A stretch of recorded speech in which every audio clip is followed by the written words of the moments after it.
Blades in the Dark, Chapter 1, War in Crowsfoot.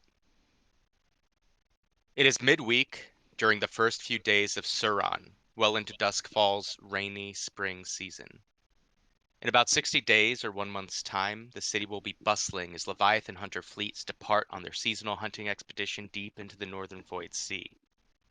Currently, however, most citizens are hiding away in their homes, barring their windows and barricading their doors. They talk in hushed tones about a war that has just erupted on the streets of Crowsfoot. 3 days ago, Rorik, the ward boss who ran the criminal operations in the district, was gunned down on the streets of Fog Hollow while returning to his lair at the Crow's Nest. The entire city heard the tolling of the spirit bells. There could be no doubt Rorik had been killed. Lissa, his second in command, sees the opportunity to take control of the Crows, but her leadership is untested and her position uncertain. Most of the gangs in Crowsfoot were very loyal to Rorik, and he was instrumental in maintaining the armistice between the rival gangs in the district. When Rorik died, the peace he had brokered between the Lampblacks and the Red Sashes fell apart, and they have once again exploded into open war on the streets. This could not have come at a worse time for you and your crew. It has been about 2 weeks since you liberated your new boat from the vultures, and you have been laying low in the meantime to throw off the heat. Having just paid your tithe up to the hive for the month, it now dawns on you that the crew's coffers are empty. You'll have to pull a score, and you'll have to do it soon. Thankfully, you're all based in Night Market, and the worst of the fighting is happening several districts away. You are, however, down 3 members of your crew. Despite that, and the looming threat of gang violence, Silas and Lysander have traveled to Kellen's pub in Char Hollow to meet with one of Cole's contacts who claims to have a once-in-a-lifetime score to offer. Emeline and the messenger have been tasked with guarding the lair while the others are away, but Sarah, the arms dealer who got your crew set up with the hive, has been in contact to notify you that she might be stopping by with news of a potential lucrative meeting this afternoon. It is now half past the hour of song, what we might know as 2:30 p.m., and the plan is to take your meetings, find out what information you can, and meet back up at the lair this evening to discuss what you've learned and, if all goes well, start planning your next operation. So let's go ahead and check in with Lysander, Cole, and Silas. So you guys are currently sitting at the bar of Kellen's pub. Kellen's is located off Market Street in the Saltpire neighborhood of Char Hollow. It is one of the oldest pubs in the city, with a dizzying selection of Skovlander ales and whiskeys. It's a common hangout for a lot of the Skovlander refugees and even some of the Skovlander gangs, as well as laborers who have ended their shift in the neighboring Coal Ridge. Usually, both rich and poor alike rub elbows and enjoy the traditional food and music with their drinks, but today the pub is dead. There are only a handful of people sitting at tables or shadowed away in booths, and Elwood Keating, the pub's proprietor, is at work boarding up the windows in case the violence in Crowsfoot starts spilling across the border. Sitting next to you, again clustered at the bar, is your contact, Cole, Logan Brocken. Now, Logan is one of your Docker contacts, if I'm not mistaken. What can you tell us about his appearance and his personality?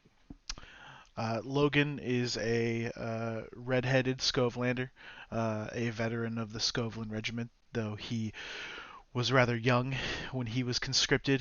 He was actually conscripted in the last couple years of the Unity War, the War of Unification.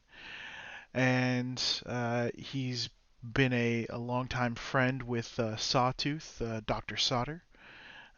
He's probably about 6 foot tall, very broad of shoulder. He's clearly a dock worker, and dressed in his kind of, well, essentially rags that they keep the Skovlander refugees in. But he's also, Cole knows that he definitely has close ties with the Skovlander refugees and the Skovlander consulate. Nice. Now, obviously, Logan Brocken is a close contact of Cole, but Silas, this may or may not be your first time meeting with him. What's your take on the man? I mean, at first, I definitely am a little off-put by how he's dressed. And on a scale of like 1 to 10, how divey is the place we're in? It's actually not divey at all. As one of the oldest Okay. pubs, it's actually quite nice. It's it is like normally you might have a bit of qualms because it does get some rabble, and it has been hit recently with a string of anti-Scovlander attacks. You know, some windows have been broken. There's been uh, some negative attention kind of painted out on the bar windows, but um, it seems like Elwood at this point doesn't care too much about that. He's covering up the worst of it with boards because he's more concerned that his bar might get hit in the crossfire between the lamp blacks and the red sashes. So I think inwardly there is part of me that's a little uncomfortable, but outwardly because of its Scovlander and like so old, like outwardly like wants to patronize it, like wants to on some level to be that pillar. I think he is a little uneasy around his contact just because he does look low class, but trusts his fellow Scovlander. So Right on. Yeah. So for the most part, you guys have been sitting at the bar, just kind of shooting the shit. Obviously there's a level of small talk that's been engaged in. Logan, for the most part, really addresses you, Cole, and only kind of gives side glances over to Silas to make sure that he hasn't said anything wrong or has done anything to earn your ire. And at the tail end of kind of the small talk, he starts talking about what's happening in Crow's Foot. And he's like, Cole, listen, let me tell you. If I were you, I'd stay out of there. I'd stay out of Crow's Foot. No good can come from it. I know, you know, I hear rumors you guys are ambitious and looking to take on the world, but you do a job for one of the factions there, and you're going to make a quick enemy of the other. That's good advice. But like you said, we're ambitious, so we gotta take what jobs come, huh? Yeah, well, and hey, I think you'll like this. He kind of says, pointing at Silas. he kind of gives a I, nod and like, I may have a score for you. And the best part about it is this score is in neutral territory. You won't need to get involved in Crow's Foot if you don't want to. and we're not in Crow's Foot right now. You're in Char Hollow, which is the district over to the south. Okay, so stuff is spilt over a little bit into there, which is why It's he's there's blown up. definitely like the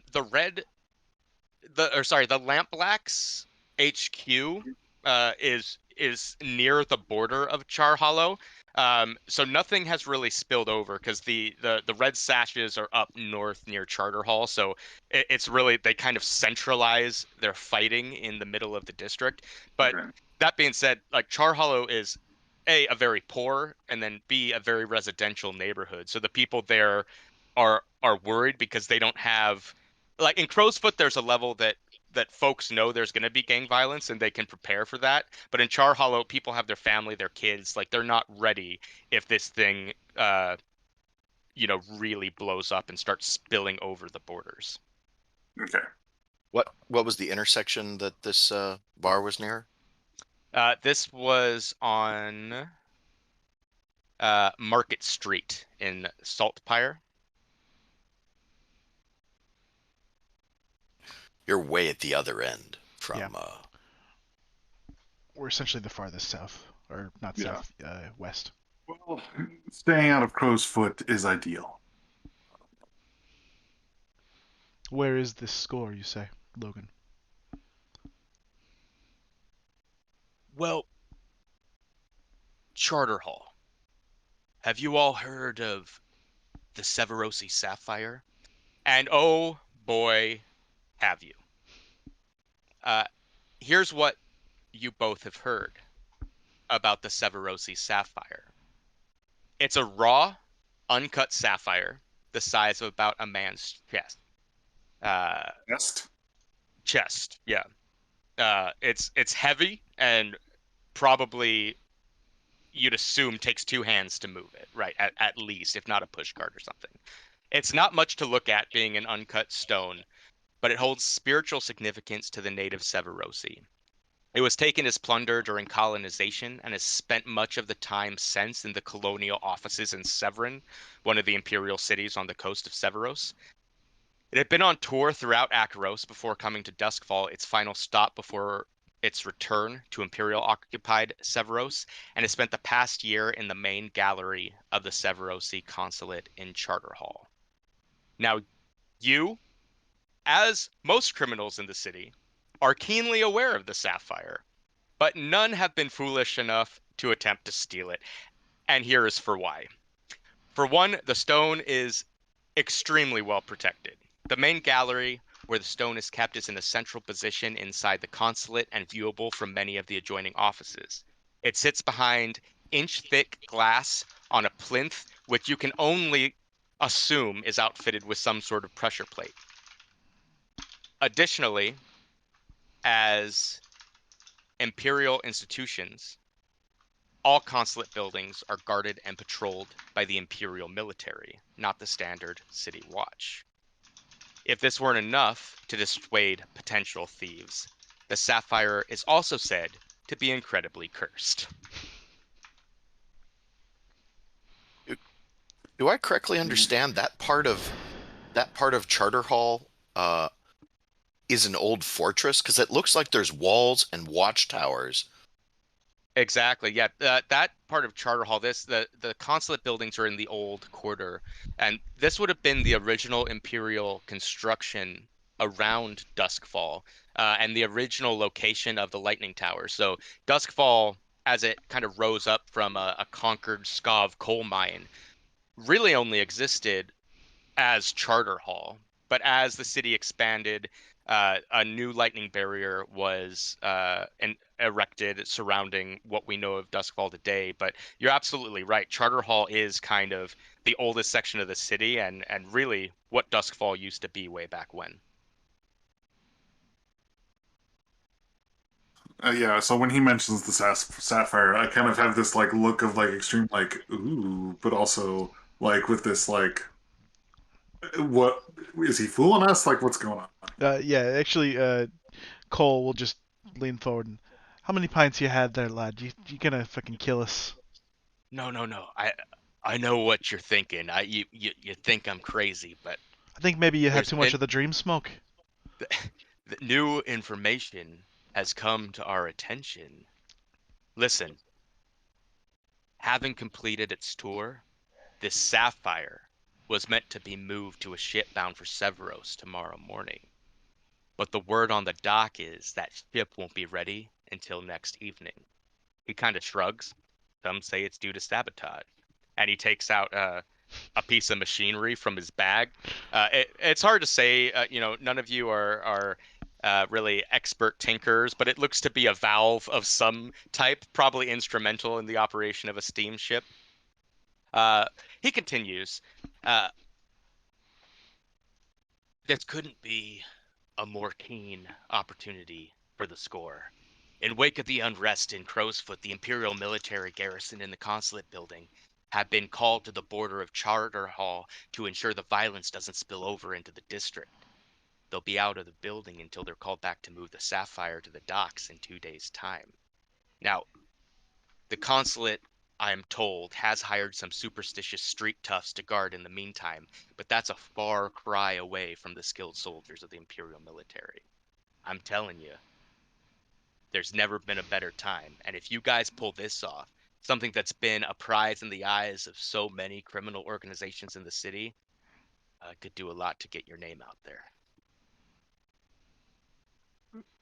So how many other factions are going to be going for this exact same thing? Oh, Mr. It was Eventide, wasn't it? He looks to Colt. Yes. Eventide, yes. Mr. Eventide, you need to understand, Cole and I go way back. We bled together in the war. I came to you guys first with this information, though if you choose to leave it, it's my responsibility as a proud citizen of the docks to make sure someone hears about this information. Yes. Well, so my apologies for if it appeared I was questioning your sincerity. I was not. I think I was because I it was not aware that this information is still so private that somehow other unscrupulous fellows might have also come across the I information. think what my fine friend is saying is, did anyone see you pull that? And Cole looks at the piece of machinery. Yeah, of Sure. course. Yes. I mean, That's what I was saying. some of the other dockers were there when I did it. They were in on the whole sabotage. I I'm not necessarily sure they understand the ramifications of that little act. I think for a lot of them, it was just a way to stick it to the imperial overlords. Um, Oh. that being said, the fact that the military's on the border is common knowledge. So uh, that there might be other outfits that are looking to capitalize on that, but they have the date that the Sapphire is going to be moved incorrect. They think it's going to be gone tomorrow. All right. So you came to us first. I'm appreciative of that. Yeah, should you want it, I do have a buyer lined up. I wouldn't come to you with this if I didn't think it could be moved. Who's your buyer? As a merchant in the night market, hell, you might know him.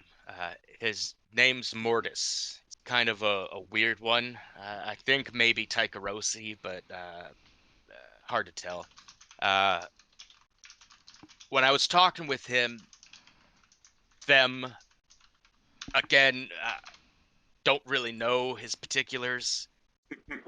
They appraised the stone to be worth about 8 coin. They'd be willing to pay 6 to any crew that can get their hands on it.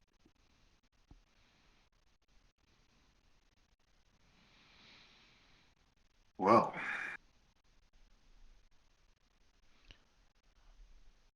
it does sound pretty good to me, Cole. We'll need to talk to our crew, but I think you can. I think we'll take a look at it, and I'll let you Now, know what's the, if we pass. That sounds fair. Uh, as a favor to you, in honor of our friendship, I will refrain from selling this information to anyone else until I hear word that you have actually decided to pass. Until then, I will assume you have something in the works, and I will keep the operation hush hush. Good. now, what would you like in exchange for this information? The Or are you Severosi expecting something? were not innocent in the war for Scotland independence. There were a lot of Severosi mercenaries who fought on behalf of the Imperium, which I personally find odd. No, perhaps the word I'm looking for is distasteful. You have another occupied population, and they go and fight for the colonizers against people who are and he's obviously starting to work himself up and starting to make a Understand? scene, but there's Who not would many people who in the would do bar. such a thing? No. It's I despicable.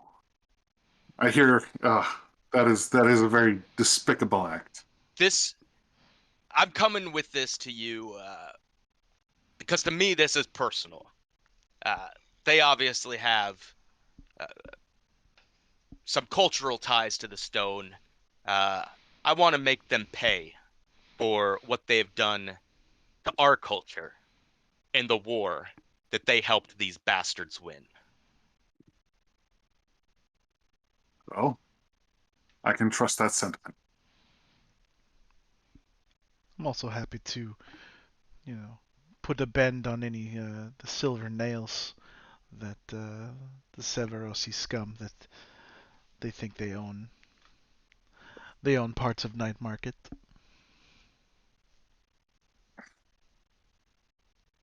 All right. Well, we will be in touch with you very quickly. Yes, I'll send you word tonight, Logan, with our decision. Well, actually, no, better yet, I think what you said is right.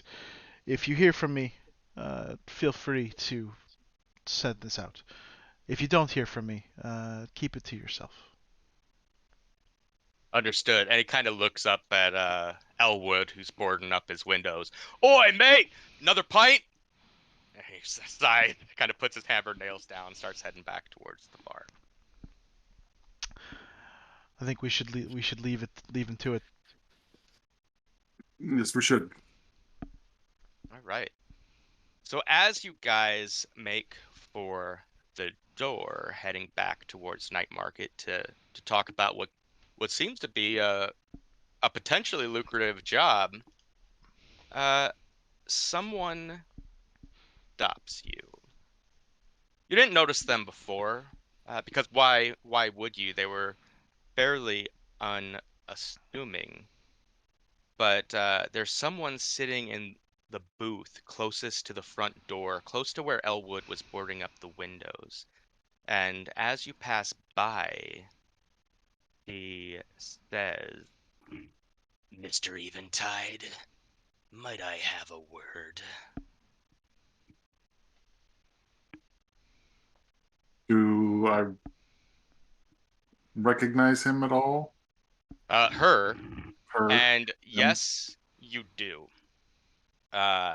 This is Pickett, the second in command of the Lampblacks. She's an Akarosi woman in her late 40s, early 50s. She has a reputation for being shrewd, conniving, and suspicious. She has a scrawny, scrappy build with a rough, hardline face and short-cropped, wiry gray hair. Her voice is grainy and raspy, perhaps from years of coal smoke inhalation. And her gender expression is distinctly masculine. She's dirty, though not filthy in that way that only a manual labor can be. And she definitely sits as close to the wall as she can, almost as if in her mind she has become one with the booth and the wall and has only come out of the shadows to get your attention at this opportune moment. I stop and then look in her direction and then get in the booth opposite her, but also like I'm trying to be like almost to the edge of the booth. Like the opposite, where she's trying to be close to the wall, I'm trying to be like, okay, I want to leave as soon as this conversation's over. You're Great, one yeah, ass so cheek off the bench. yep, Yeah. yep. It's close to the door in case things go down. You can make a quick exit. I'll make note of that. Excellent. How can I help you? Mr. Eventide, surely you have heard of what's happening in the district over? Of course. My employer, Bezo Baz, would like to have a personal word with you back at our headquarters in Crowsfoot. You're welcome to bring your second, she says, referring to Cole, unknowing the Nighthawks gang structure, if it would make you more comfortable. But let me assure you, this is not a meeting you'd want to pass up. All right. Thank you for the information. What's Basil Baz's relationship to He thinks, or sorry, Cameron's character thinks that Bezo Bass is the one that like organized his parents getting killed, right? Correct, yep. Cameron's character thinks that, but Silas Just probably recognizes him as another, faction leader. Yeah, and you know Bezo Baz, so, Yeah. well, I'll tell you what. It's not on your sheet is what I'm asking. He is not, and Silas, how about you give me a roll to determine what you've heard of the Lampblacks and their leader. It could be anything you want, as discussed. Think about how Silas went about learning about the Lampblacks and Bezo Baz. You giving him a free flashback? No, sort of, kind of. I think this is something in these early stages that Yeah. when it comes to NPCs, you might have a bit of foreknowledge of. What? I think this would come under. Let me see here. Well, if you're treating it as a free flashback, then think about a situation in which you would have found out something about this guy and what skill you would have used in that situation to find out information. I think in this case, then it would be consort. Sounds appropriate. So I have 2 dots there. And so is this just what's the default? Yeah, this is going to be a controlled actually position and a normal effect.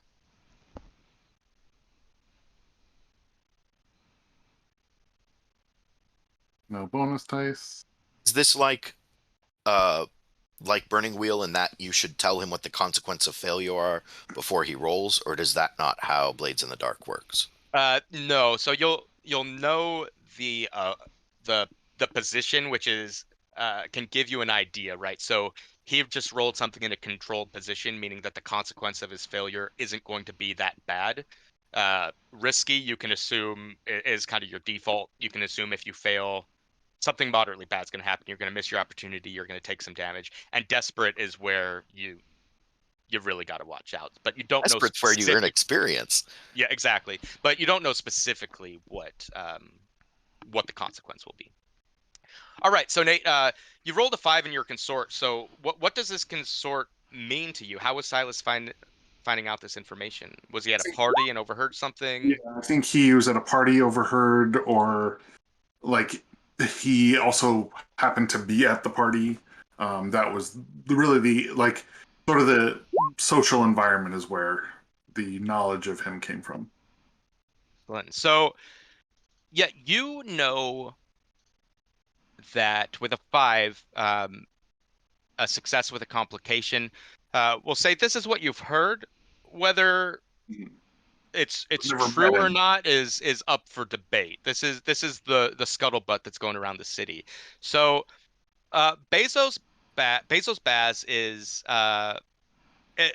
fairly well liked as far as gang leaders go. He kind of presents himself as as someone who might be a member of the rising merchant class, even though his gang is definitely working class heroes. Though he kind of wears it in a casual way that allows him to fit in.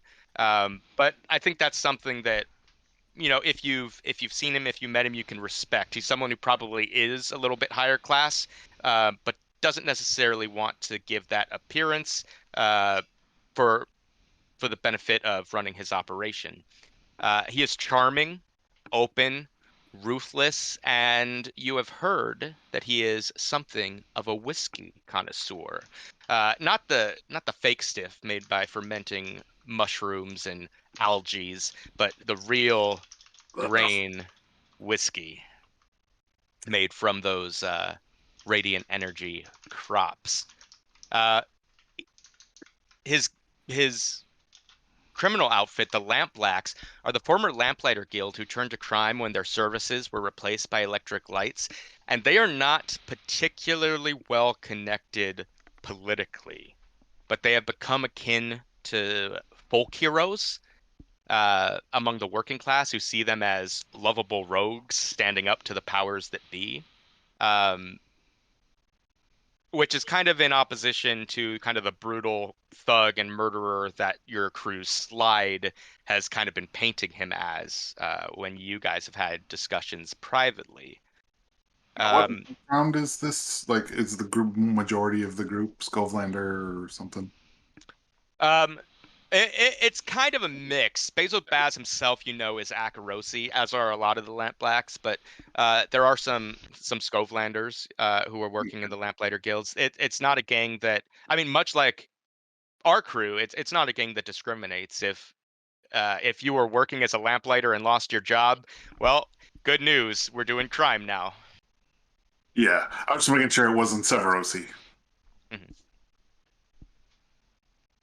This sounds like a meeting I should not miss. or would want to miss. But I would also bring. We're going. Is there a safe way into Crowsfoot?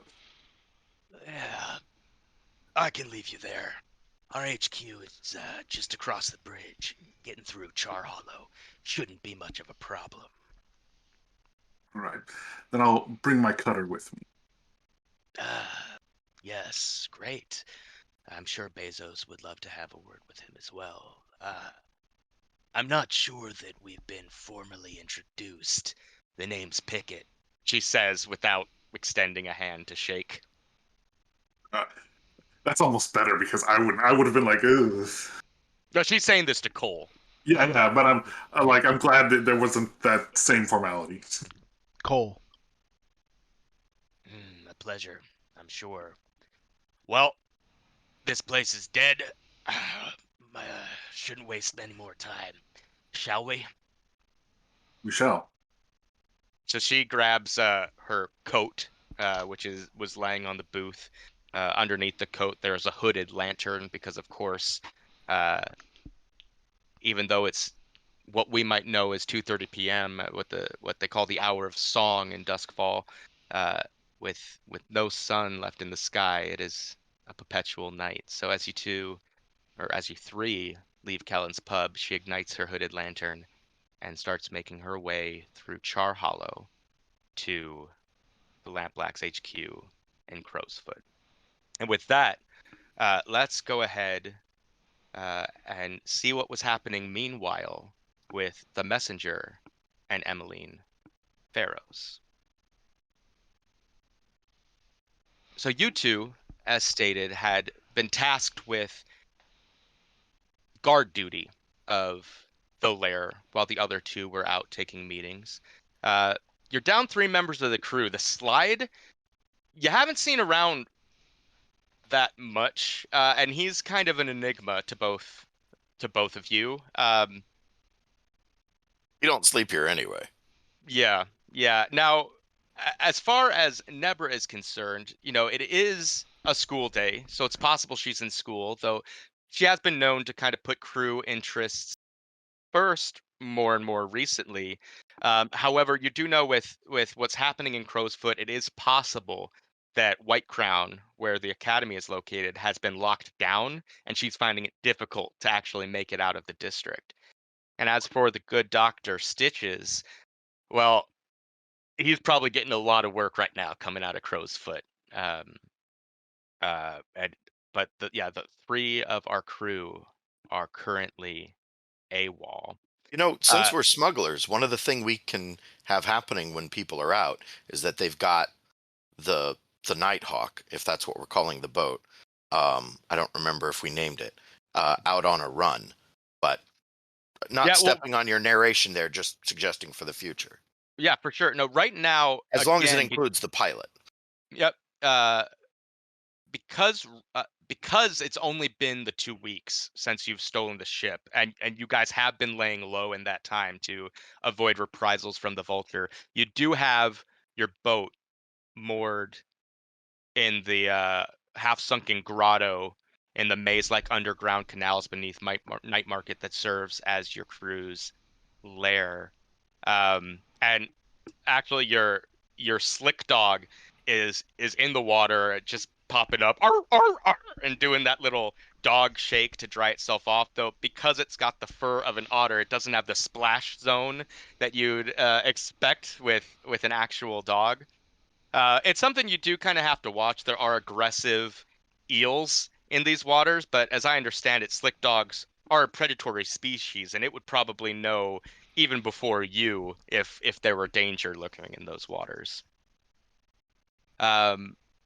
Emeline is there in your crew's quarters, displaying her usual disregard for personal space by laying on Nebra's bunk, reading a book titled Manual of Imperial Seamanship, with a distinct property of Duskfall Academy Library stamped on the spine.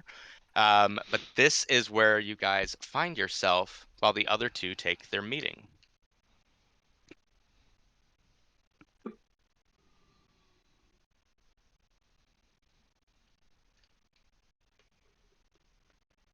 All right.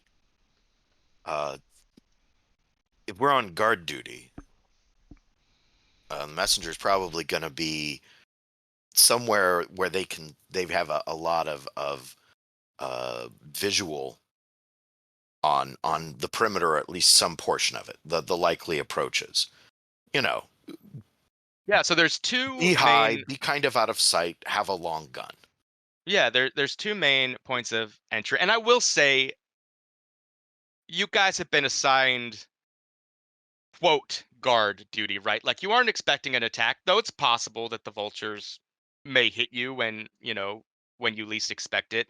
But it was more uh in your mind, and this is probably why Emeline isn't taking it that seriously and is reading Nebra's boat on books. It was probably Silas' idea of giving you guys busy work, right? Uh, and that being said, you do know that Sarah is planning on stopping by, and she might have a meeting that, much like the other two, would behoove you to take.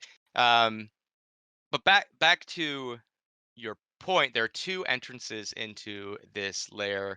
One is by the water, where your boat is moored. It kind of has river access, and one is kind of up behind you. There's a staircase that leads to a doorway up into the back of Silas's shop. Um, if Sarah were to come, you'd expect her to come through the doorway. That's probably the most quote defended entrance because they have to walk through private property in order to get there. And I'm assuming it's probably like a steel door or something that they'd have to get through. The more likelihood is if someone were going to attack, they'd come through that river access, which is a little bit more open once someone can find it, because again, your lair is hidden. Right. Okay. So, yeah, I've as you said, within visual range of the water. Then Excellent. Yeah, so some time passes. Yeah, it gets to be relatively boring. Your slick dog kind of comes up as you're watching the water, kind of curls up next to your feet. It's kind of taking a guard stance, kind of looking at the water, like what are we waiting for? What are we hunting? I have named the animal Sweet. Redress. Redress. Cool. So redress is at your feet. Uh, it's in that kind of in between spot where it is kind of relaxing, but it's there's that kinetic energy stored in its hind legs, right? That it's ready to pounce should it see something, right? Um, but this boredom is eventually interrupted when from behind you you hear a knock on the steel door, the door that would lead into the back of Silas's shop and apartment above, and you hear, "Hey, it's me. It's Sarah. Open up."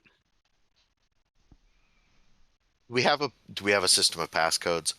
Uh, Yeah, if there was a secret knock that you guys have arranged, so long as this is something you shared with her, which part of me is assuming you probably would, as she was instrumental in sure. There'd be making the some sort meetup. of exchange. She Yeah. completes it. So what I do is I undo the latches. Hold on a second. Undo the latches. Both pistols out. Stepped back and away. They're not pointing up, but they're like, just down and to the side a little bit, like we can get up real fast, and waiting for the door to open. If the door opens and it's just Sarah, the pistols go away. Gotcha. So you're waiting for her to open the door. You're like, all right, it's Right. unlocked. I say, just a second, undo the latches, step back like that, and then say, come in.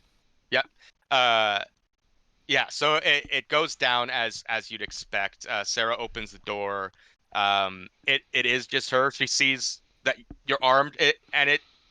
You get the impression it doesn't phase her. Like this is something she would expect, right? This is by the book. So she kind of puts her hands up, shows you, you're like, I'm not under duress. There's no one forcing me to come here. And also to show you that she's unarmed, she's not kind of pose a threat to you or your outfit, and kind of steps into the landing that leads to the stairs down to the grotto. Cool. Guns away. motion her down, go behind her, redo the latches. Awesome. So, yeah, as we all know, Sarah is the arms dealer that supplies weapons to the Skovlander refugees, and was uh, really knew Silas at the start of all this, but was responsible for um, securing the meetings between Silas and the Hive, so that you can enjoy the friendly relationship your crew now does with them. But because this is the first time we've seen her, how about you tell me a little bit about uh, how she appears and what her personality's like before we continue on with the scene. All right. So Sarah, it would be weird for Sarah to be unarmed because she's an arms dealer and like, does she not trust her stuff? But she is in somebody else's space, so the assumption is she stashed something just outside before she came in, kind of the way one does. Um, Sarah is going to be wearing a well, she's an arms dealer. Let's give her a big double-breasted coat, so that she has plenty of space to hang merchandise like a watch salesman. But this time she has shown the coat to be empty. Under that, business person's clothing, the kind that shows I must be selling good product because I'm well dressed, kind of thing. But not like I must be selling overpriced product because look at my fucking threads. So I don't know what what the fiber source is going to be like in this system, but like I assume we're not all wearing hide. Uh, Yeah. so Yeah, there's textiles, there are as textiles. stated, right? There are crops grown through radiant energy. And this, like, food, clothing are often made with those textiles. Things like whiskey, like, going back to Basil Baz, if someone enjoys whiskey, that's almost a sign of how well they have succeeded, in that they are getting a product that is grown from radiant energy and using it not for food but for poison. Right. Gotcha. So she's going to be wearing a decent cut that says, "I don't do manual labor, but I'm ready to throw down." Right. Um, so the clothing is practical and allows a range of motion, but it doesn't have that thickness in places where it would wear through if you were actually getting in and working with your hands. Like it's not made to fold up halfway up your arm so you can get your hands dirty or anything like that. But again, that's all inside the double-breasted coat, which is going to be made of leather, of hide, of whatever's appropriate, so that the merchandise can be displayed. Um, the guns or knives or arcane whatsits. Do we have a heritage for Sarah? Yeah. Sarah is Akarosi, Duskfall, born and bred. Great.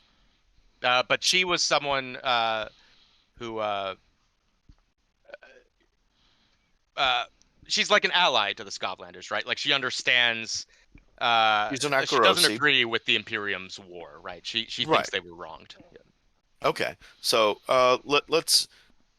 She has getting your start in arms dealing, unless someone spoke for her. She would be in a lot of situations where her customers are making the decision of whether or not to take advantage of the situation and just take what they want rather than paying for them, and or covering their tracks by killing the merchant if they've made the payment somewhere else. So she is large enough to be dangerous, not a slight or petite woman. And yeah, let's leave it at that. Oh, hair, let's see, either short or slick. Let's go with short. She has a not enough hair for you to get an easy grip on in a fight. Awesome. Sweet. Um, yeah, so she enters into the grotto, having walked down the stairs with you, and at that, obviously, among your crew, Sarah is an important person. Someone who uh, you want to give your attention to, because they can get you work, right? Um, so at that, Emeline kind of pops up, puts the book down, and kind of joins you in the main grotto area. What brings you here?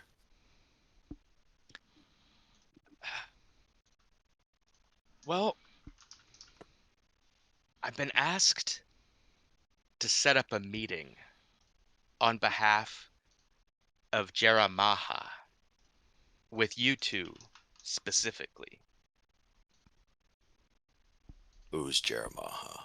Oh, that's a great question, Mr. the Messenger. How Sorry, about that was out of character. Do I know yeah, who but Jeremiah? that's fine. I think this is a great point, much like Nate. To how about you tell me how? I mean, the messenger loves information. It's not unheard of that he might know who this person is. So how about you give me a roll to determine what you know based on how you think you went about finding it out. Okay, so would that be? So that's either going to be hunt, survey, or study, I think, and that's going to depend on the circumstances in which they would have gone looking for someone like this. That this is I mean, you do know flat out, I will say, like the one thing you can be sure of without rolling is Common that knowledge. Jeremiah is the leader of the Hive and the ward boss of Night Market. So all criminal operations here, including yours, gets paid up to her. Okay, so Jeremiah's our friend, maybe, because we're close, we're friends with the Hive. That sounds more like a study role. I'm going to see what information is available, perhaps through my connections in the uh, ink rakes, and I'll Oh, push excellent. myself on this. Okay. So I'm marking a point of stress, Too and stressed when you push yourself. cool, to stress. How do I indicate that on the roll So it should mechanism? once this will be a control position standard effect. Once you mark those things in, it should say how many bonus dice do you add, or how many dice are you rolling, Okay. if So memory here I am. serves. I'm clicking study. Mhm. I'm moving this to controlled. I'm clicking submit. And then the effect says standard, and I'm leaving it at standard. Correct. Yep. I'm clicking submit. And here we have bonus dice. I And get now one a plus bonus one. die. Well, I got a 5. Awesome. 5. So much like Nate, you've learned some information. The consequence will be, again, this is what you've heard. You're unsure how much of it is gangland rumors, and some of it is going to sound pretty extravagant. So it's quite possible that it's kind of made up to prop up her legend, or how much of it is actually legitimate and she's done these things. But here is what you know. So Jeremiah grew up an urchin in the desert Dagger Isles and learned all the secret of vice and smuggling as she worked her way up the ranks of every gang along the trade routes to Doskvol. She is bold, strategic, and confident. According to your sources in the ink rakes, having built up her acquisition and distribution network in the city, and more secretly, within the Ministry of Preservation, the Department of Transportation of Doskvol, she is poised to take over all contraband markets. Thankfully, she enjoys a friendly relationship with you and your crew, though the Hive generally doesn't get into business with weird esoteric or arcane groups. They can appreciate the need to have smugglers on their payroll who cater to such desires.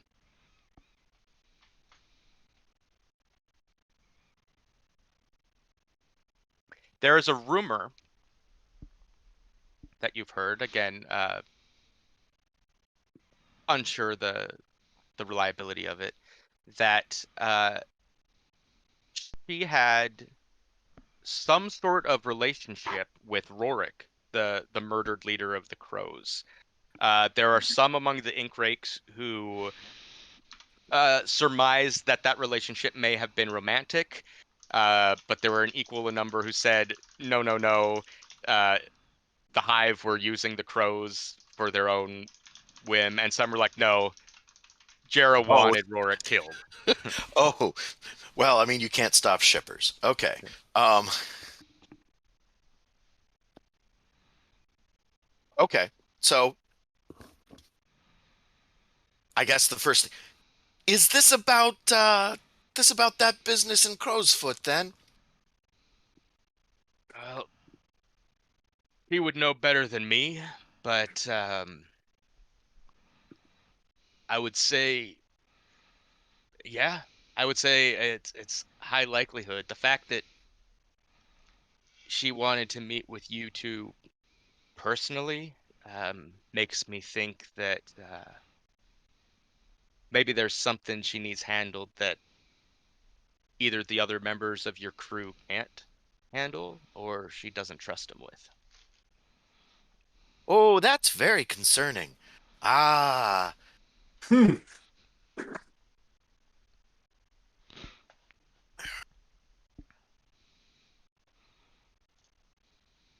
I I want Sarah to tell me more than she means to. Mm-hmm. I want to roll sway. Okay.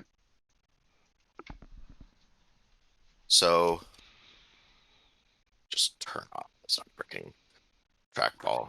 Just quit touching it correctly. So is there a way to get bonus dice other than Devil's? Because I don't know if a Devil's deal is appropriate on something like this, or pushing yourself. Yeah. So Devil's Bargain, push yourself, or get help, where someone takes +1 or 1 stress to give you a bonus dice. Emeline is there. She could potentially help if it's something you feel that is needed. You just have to describe how you kind of alert her that you want her help swaying this What person. what is Emmeline's build again? She's quite slender. I'm sorry.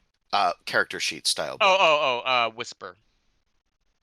Whisper. Oh, we do creepy stuff together. Yeah. Or well, Which she does creepy stuff, and I try and involve myself in it. exactly. Yeah. Which I mean, I think there you might have some idea of why you two are the ones in particular this individual wanted to speak with. Right. We're the weirdos. Um. Yeah, we're the weirdos. We don't want to be out for that. So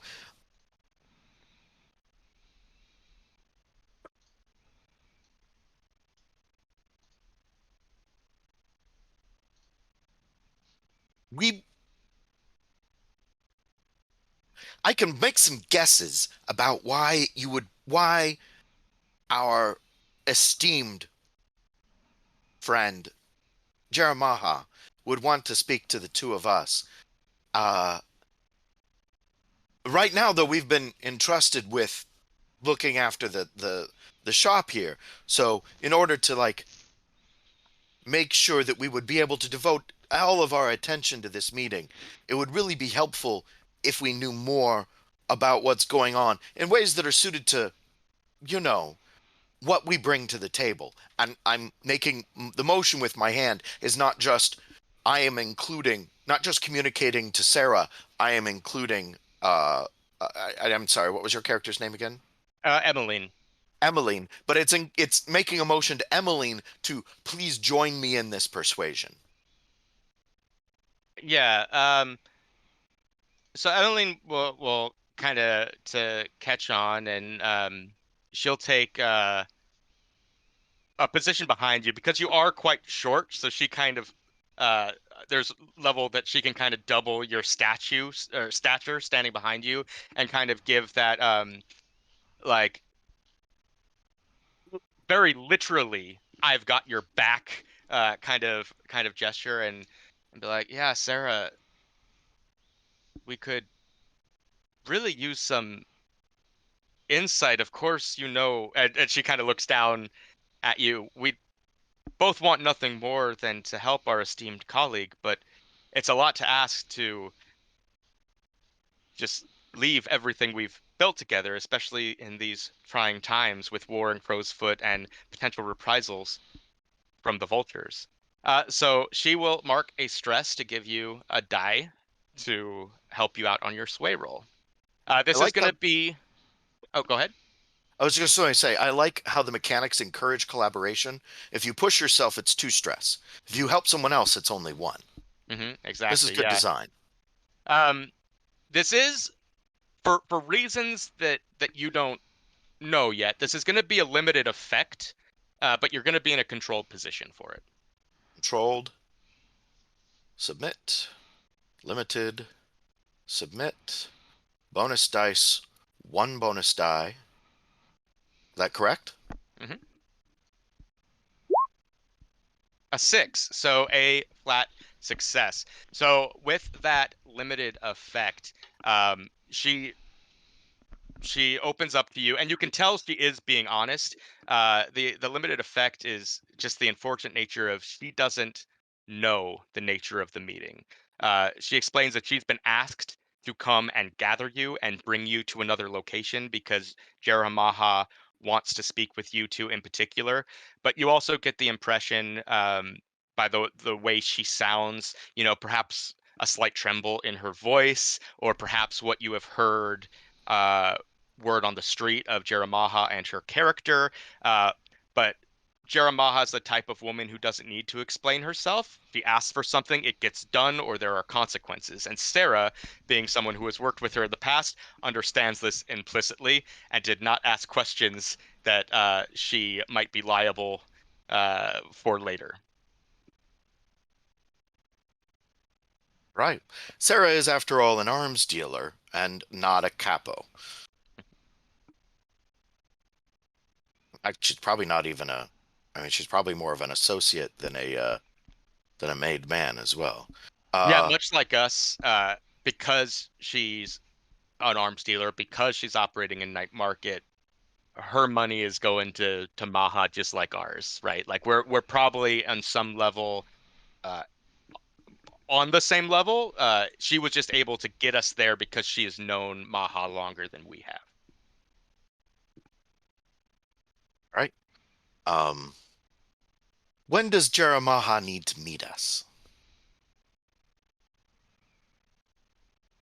Well, Is this an as immediate thing, or do we need to meet no, her? yeah, as soon as possible. I have a location at the bazaar. She told me to gather you or to collect you and take you there. If you need a few moments to lock up or whatever, I'm sure it's fine, but I wouldn't keep her waiting much longer than that. We probably already have a chain across an underwater chain across the entryway. But like that's not gonna stop someone if there's no one there to shoot at them. Um, Man, we need a cohort. Uh, well, Oh, what could have been. Yeah. redress is my cohort. Yeah. All right. Well, leave redress on guard mode again, or Okay. guard mode then, unless um,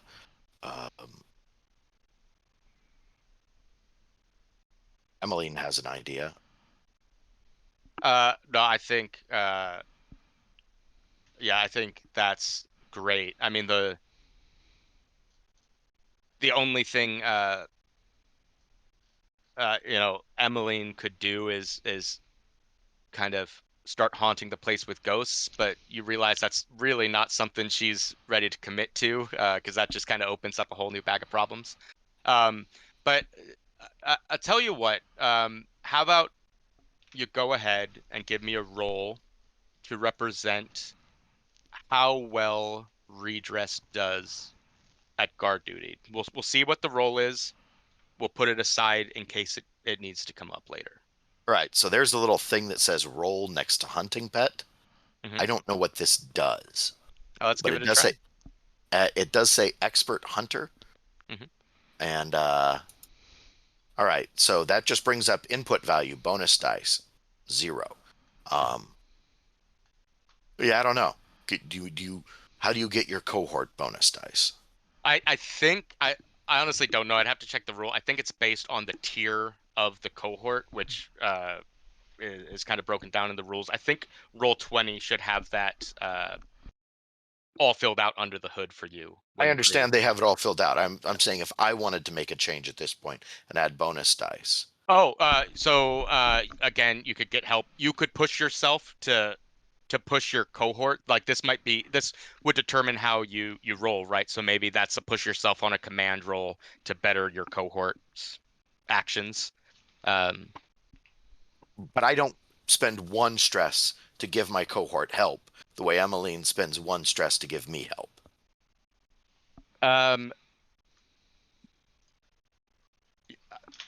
I would allow it. I'm not sure that's necessarily the rule, but in this case, I would allow you to, because I think you would be able to do that if you had like gang members or another type of cohort. So I'll allow you to do it with the pet. That makes sense to me. A 1 and a 6. Okay, so 6 is a success. So what in case it comes up, what are the commands that you have given redress? Drag and roll. Like Cool. So redress, it's if more someone comes in, drown them. You know, if you Yep. don't know their scent, you know, send yes. them to If the they're deep. if they're not okay, take them under and like roll them and get them and drag their body somewhere. Actually, probably drag them in further, like drown them and leave them to float or sink within the grotto. Yeah, so we can see who they are when we get back. And Right, right. I'm not sure he can even really train. Let's say he does not have redress trained with dispose of body. The animal will always, when doing violent thing, bring it back. exactly, yeah, kind of I, your I'd cat. rather have that as a Yeah, default. sounds good. Cool. But yeah, I mean, redress is aquatic, and most of the things that I want him to deal with aren't. So playing alligator is a pretty good idea. Awesome. Yeah, Yeah. redress is all. My spleen's bigger than yours, so this ends for you before it ends for me. Yeah, so you have redress on guard duty, guarding to kill any intruder. That is a 6. That will be a success. So if there's intruder who is not someone redress knows, you will come back to a corpse and all that entails. Yay! More problems. Yeah. Cool. Bad day for children to go exploring. CJ, it brought back something again. Yeah. All right.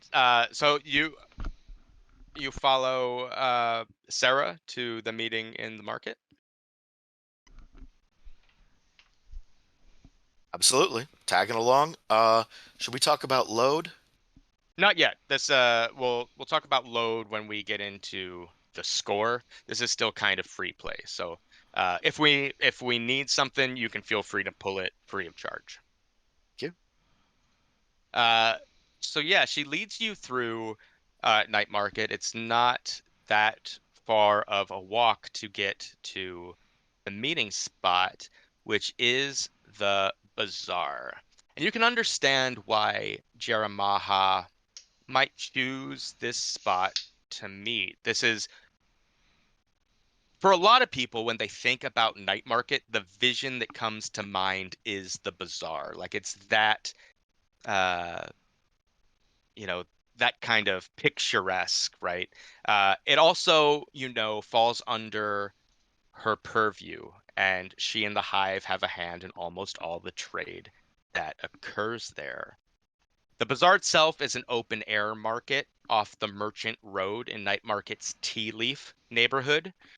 The streets here are constructed of multi-level wooden platforms and boardwalks illuminated by electric lights in a riot of colors that advertise the wooden market stalls of the bazaar's many vendors to the citizens of Night Market.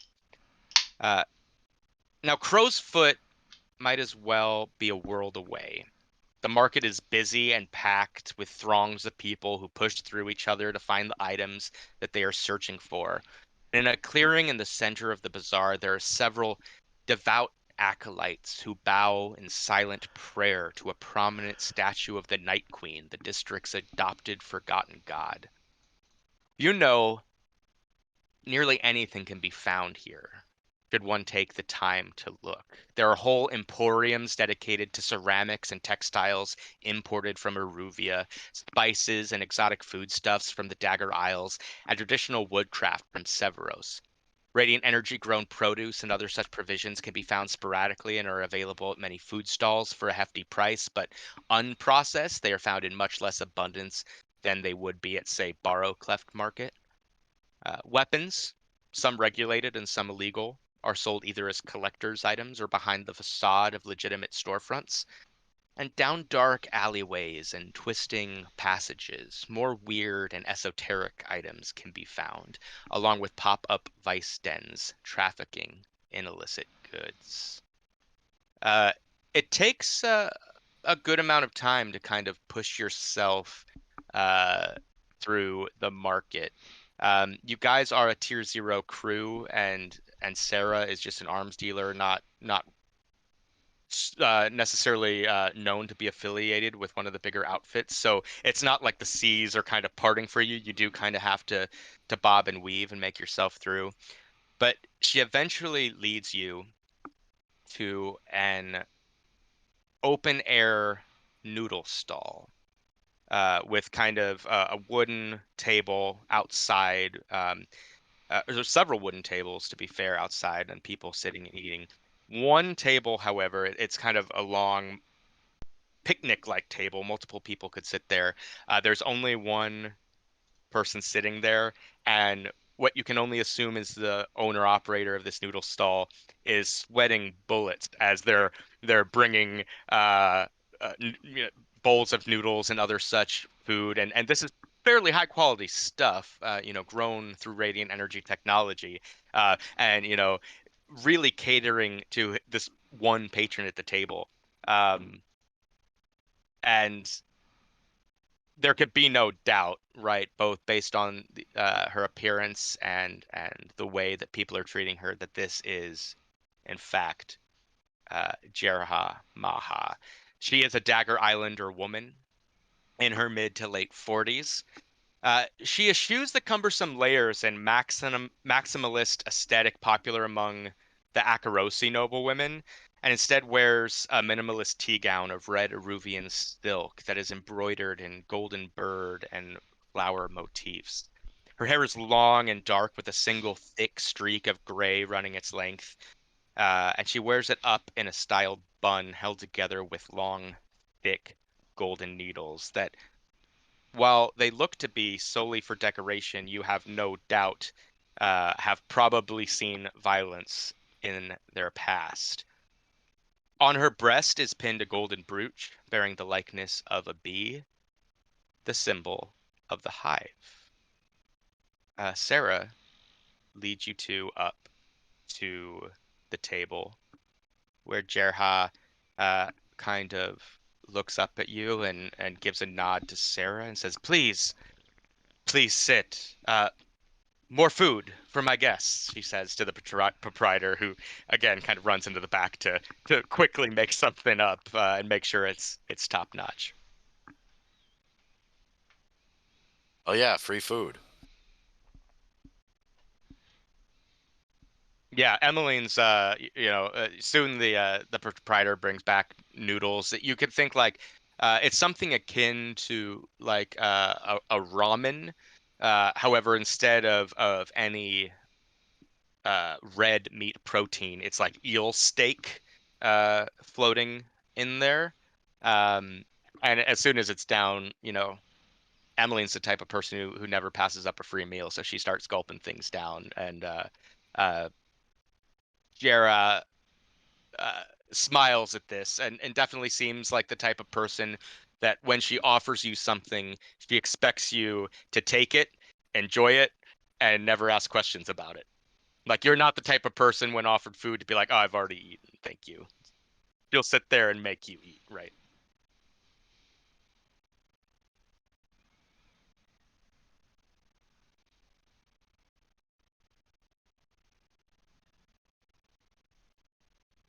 So yeah, free food, good time. Wait for her to change the wait for her to establish the subject. Fair enough. Good um good manners, if nothing else. Proper protocol and procedure there.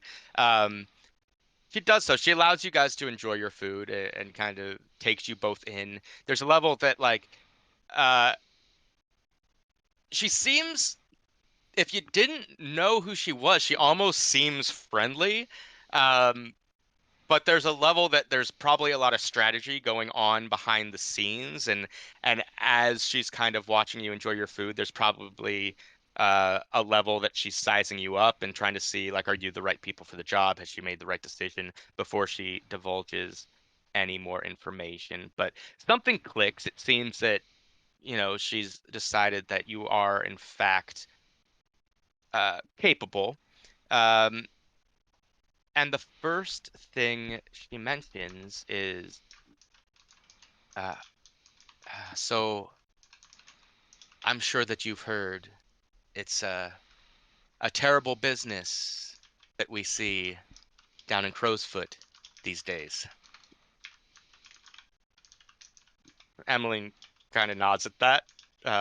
Without more context, she doesn't really know what to say. That certainly limits certain opportunities.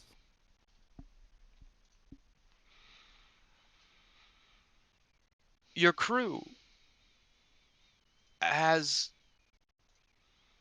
a reputation for being quite ambitious, and if one were willing to risk a lot, there is the potential for good money to be made off the conflict. And she kind of gives a shrug at that.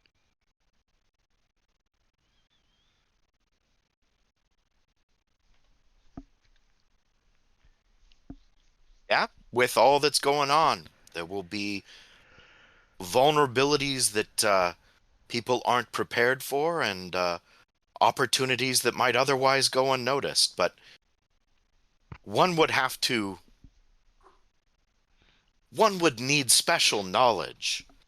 Walking into the maelstrom hoping to catch something out of the air is perhaps more foolhardy than ambitious. Oh. Catching something out of the air is exactly why I wanted to speak with the two of you today. I am sure you have heard rumors of my relationship with Rorik, the former leader of the Crows, and I am not ashamed to admit that on more than one occasion that relationship had turned romantic. He was murdered in Crowsfoot 3 days ago. But sources close to me say that his body fell into Hexham Canal and the spirit wardens were unable to recover it, meaning that he's still out there somewhere as a ghost. And I've been told by Silas, in fact, that if someone needed to be found, and if that someone were a ghost, that you two would be the members of his crew I might talk to specifically. Emily nods. Yep. You're welcome. Glad to help out our esteemed friend. And my condolences or sympathies on the circumstances involved. I appreciate the sentiment. Um, what I'd like from you is this. I would like Rorik's ghost found so that I might learn firsthand the identity of his killer. For this information, I offer you 2 coin, tax-free, and the promise of future work, more specifically the assassination of his murderer. But this is a trifle, a passing concern should you be doing business in Crowsfoot already. This isn't pressing. I don't want it to interfere with your business and your potential earnings. I liked Rorik. I love money or coin.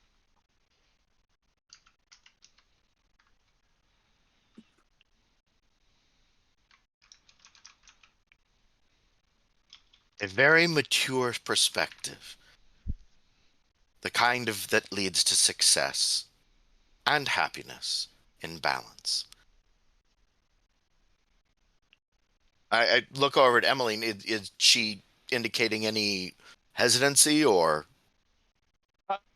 No, I mean, I think she's kind of Emmeline's kind of generally quiet, and when she does speak, it's fairly just direct. And I think um, it's like, yeah, you need a ghost found, and it's kind of uh, or more, I should say, like, if we find a ghost, you're willing to pay us, right? It's kind of a passing, like, hey, be on the lookout. So I think she sees no harm in being like, you got it, anything for the hive. Yeah, that's pretty much where I'm at. It's like, oh, it's a trifling thing. Right. So we're not expected to ask for assistance on this work from the hive. We're not expected to say, yeah, we'll do this. How are you setting us up? We're just supposed to go take care of this because it's assumed we'll be doing something opportunistic in that territory. So, yeah. Yeah, and I'll say, as she uh, stated, that there's no, I think she expresses, unless the spirit wardens get a foul of him, his ghost isn't going anywhere. He's not going to be killed again, right? So uh, the this isn't a time sensitive issue. Uh, so like, I guess in game terms, what that means is, if you find out some information leading to to Rorik's ghost and his killer this game, that's great. If you don't this game, if it doesn't come up, this opportunity is probably not lost. This is probably something you can work on in both more additional scores or as long-term projects or things like that. And I'm sorry again. What waterway did she say he fell into? The Hexham Canal, which is one of the primary canals running through Crow's Foot's Fog Hollow neighborhood. And does that canal? I'm not actually clear from the way the delta looks. Like what I don't know if there's any kind of slope. Are these canals basically flat water or do they flow somewhere? Uh, yeah, for Is this more like Venice or more like it's actually in a delta? yeah, more like Venice. There's some level that the area that the cities have been built upon has been um engineered, right, to kind of be level, with the exception of Coleridge, which is the oldest area of the city, which actually does kind of sit up on a hill. This was where the original Skov coal mine was. But yeah, for the most part, they are relatively flat. You do know the Crow's Foot does kind of sit in a bit of a depression. In our mind, as people in Seattle, you can almost think of Crow's Foot as like a Ballard looking area. I get Lower Ballard. Gotcha. So the Hexen Canal goes right to the Crow's Nest, and that's somebody's headquarters, isn't it? That was Rorik's headquarters. That's where the Crows kind of hold turf. Now his second in command, Lissa, is their leader. And um, yeah, how about you give me a roll to see what you know about the Crows? Cool. That sounds like survey, and we're just gonna roll that regular. Uh, Attune, sway, study, hunt. I don't think I've gone up against the crows before. We'll call it survey. And is that again controlled and standard? Yeah.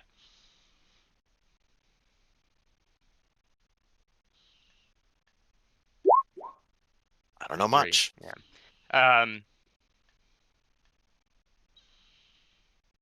All right. Yeah, it's so on a failure, we'll say you knew Rorik's Crows, right? Like when Rorik was gang leader of the Crows were kind of a big deal. Uh they were to Crow's Foot what the Hive is to us in Night Market, right? Like all criminal operations were paid up to him. He did a great job of keeping peace, of rival factions. It is unsure how things are going now that leadership has progressed to Lissa. I think there are a lot of folks, you may even be one of them, who don't think she was ready, right? Like, she was probably being groomed to take over the Crows one day, but unfortunately, that time came before the training had completed. Right. Okay. Cool. Yeah, absolutely agreeing to this work and uh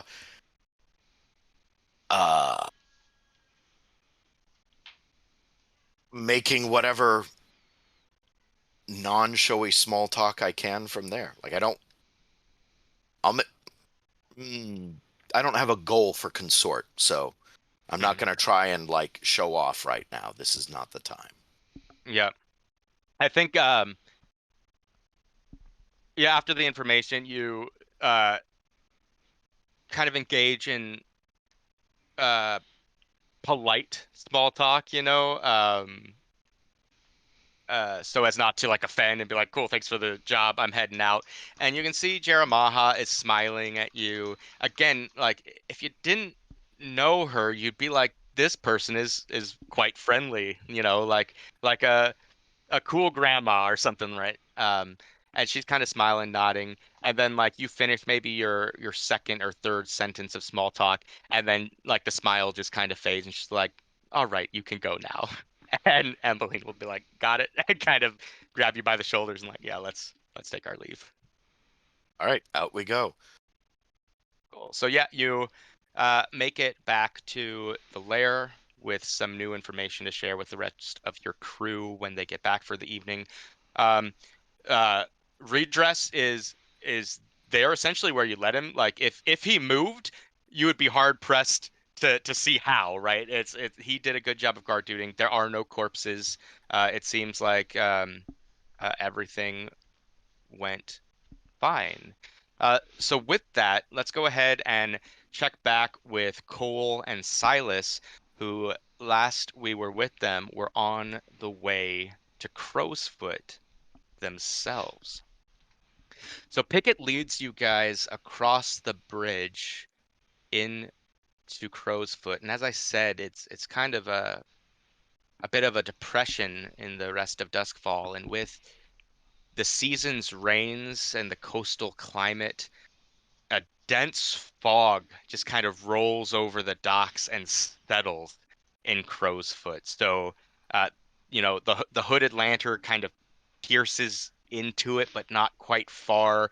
You know, there are people that are only visible by silhouettes in this heavy fog, and every now and again, as you're walking down the main street, Pickett will kind of pull you down an alley as, perhaps that shadow she had recognized as a red stash, and she wanted to avoid entanglements. But um, after a little bit, she leads you to where the Lampblacks have their headquarters. And this is a brick building, uh, converted coal warehouse on Foghorn Way in the Salt Ridge neighborhood of Crowsfoot. Um, as she leads you in, the floor of the warehouse is rustling with lampblack leg breakers and mayhem makers who are arming themselves and preparing for their next engagement against the Red Sashes. Among them are the wounded and dying lay on soiled mattresses and begrimed blankets sprawled across the concrete floor. They're being triaged and treated by what passes for medical staff, and the sound of their misery is only faintly heard over the rest of the rabble. Pickett leads you through this, and as she does so, the sea of lampblack gangers parts in clear deference as she moves. She leads you up a wrought iron staircase where several thugs hang about, armed for war, seemingly sizing you up.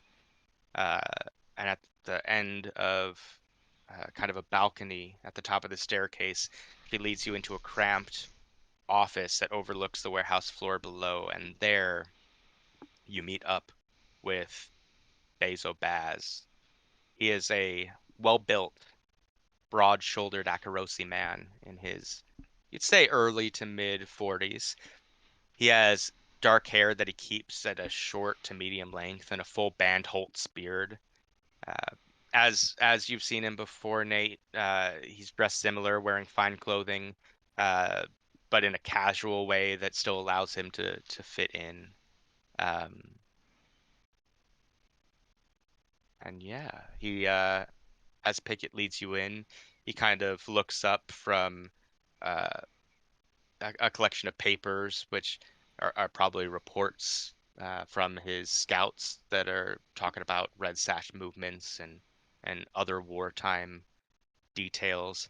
And he kind of looks up, gives you, I wouldn't say a smile, but perhaps a smirk, and is like, ah, yeah, come on in, and waves you into his office.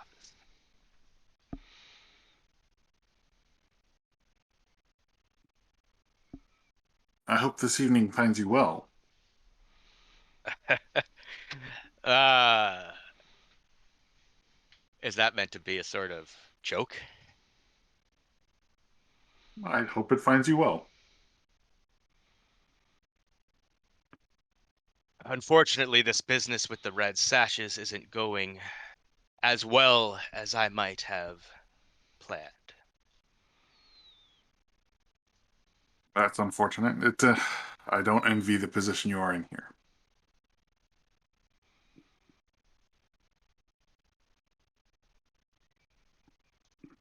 Pickett tells me your crew has been making a bit of a name for yourself over in Night Market. Says that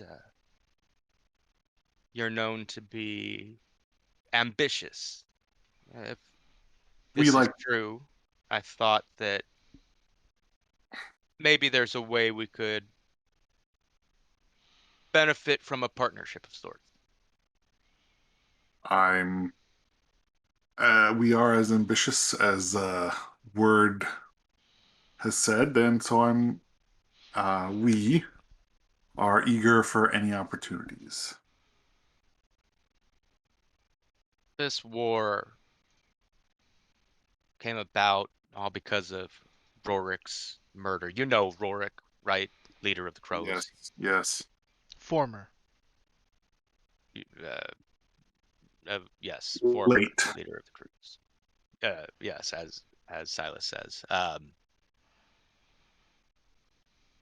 He did a lot of good work making sure that the Lampblacks and the Red Sashes had equal treatment under his reign. That we enjoyed the benefits of his rule so long as we played nice with our rivals. But since his death, the war over turf and vengeance for previous deaths inflicted by both sides has, well, it has resparked. And if you've walked through the headquarters, I'm sure you've seen I'm losing more good men and women than I really would have preferred.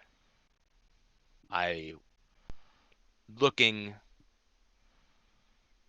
to find an advantage in this war to minimize the pain and misery inflicted on our fellow man.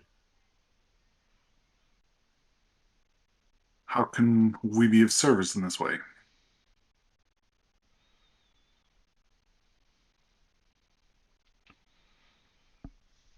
The Red Sashes, their war is being financed by some well-connected and political contributors who would like to see their business grow and the working class men and women of the Lampblacks fade into obscurity. They keep these contributions in a war treasury that I would like you to rob tomorrow night. Now, the location is a secret, but my scouts have an idea of where it might be located, and if you agree to the score, and only if you agree, I will tell you where you can find it. Sources say it's about 12 coin. You and your crew can keep 4 as payment, plus an additional 2 from my personal reserve if you make sure the red sashes know it was you who did it. Make them know that you stand with the Lampblacks now. Always eager to make a name for ourselves. You know, you've heard what we did to the vultures. You wouldn't be here if Pickett hadn't explained the particulars of that operation. Well done on securing the boat. Yes, thank you. So basically, we need to agree to the score before we can get any more information on Yeah, take time to think about it, talk amongst your crew. If you agree to it, get in touch with Pickett, and she will give you the details. it. All right. Well, Now, thank you. Silas, you know a couple things about this score. Let's just get out in front of this here. One, you know that there's bad blood between Bezo Baz and your crew Slide. That being said, crew Slide's not here and hasn't been around for a while, and what he doesn't know might not hurt them. The second issue, which maybe you care a bit more about, is the red sashes are particularly tight with the Aruvian consulate, which might make life difficult for Nebra and her family, specifically her father who works there, should she be tied to your crew after what might happen on such a score. Not trying to dictate what you do with that information, but I just wanted you to be apprised of the whole deal. Well, let's assume for a moment that I were a dishonest man. You say this to Baz, or you're saying this to me? To you. Okay. No, I don't want to be dishonest with him. Not to his face. I think this is a very intriguing proposition, and I will go bring it to the rest of my crew, and you will hear from us very, very shortly. Sounds good. I wouldn't trust a gang leader who made a unilateral decision without discussing it with their crew, so I can respect what you're doing in this matter.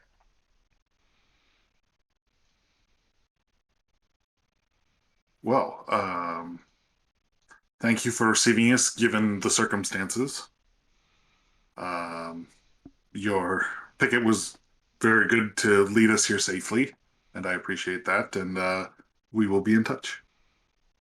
Cool. So you turn to leave, and Pickett kind of turns with you. It's clear that she's planning to lead you through Crow's Foot. Now, this is kind of a double-edged sword. Being with Pickett makes you a bit more of a target. She is the second in command of the Lampblacks, but she also knows the best routes to avoid getting sniped by Red Sash assassins. But as you turn, Bezo Baz kind of clears his throat. Silas, one more thing. Yes, I'll turn back and listen. You ever heard of a man named Ulf Ironborn?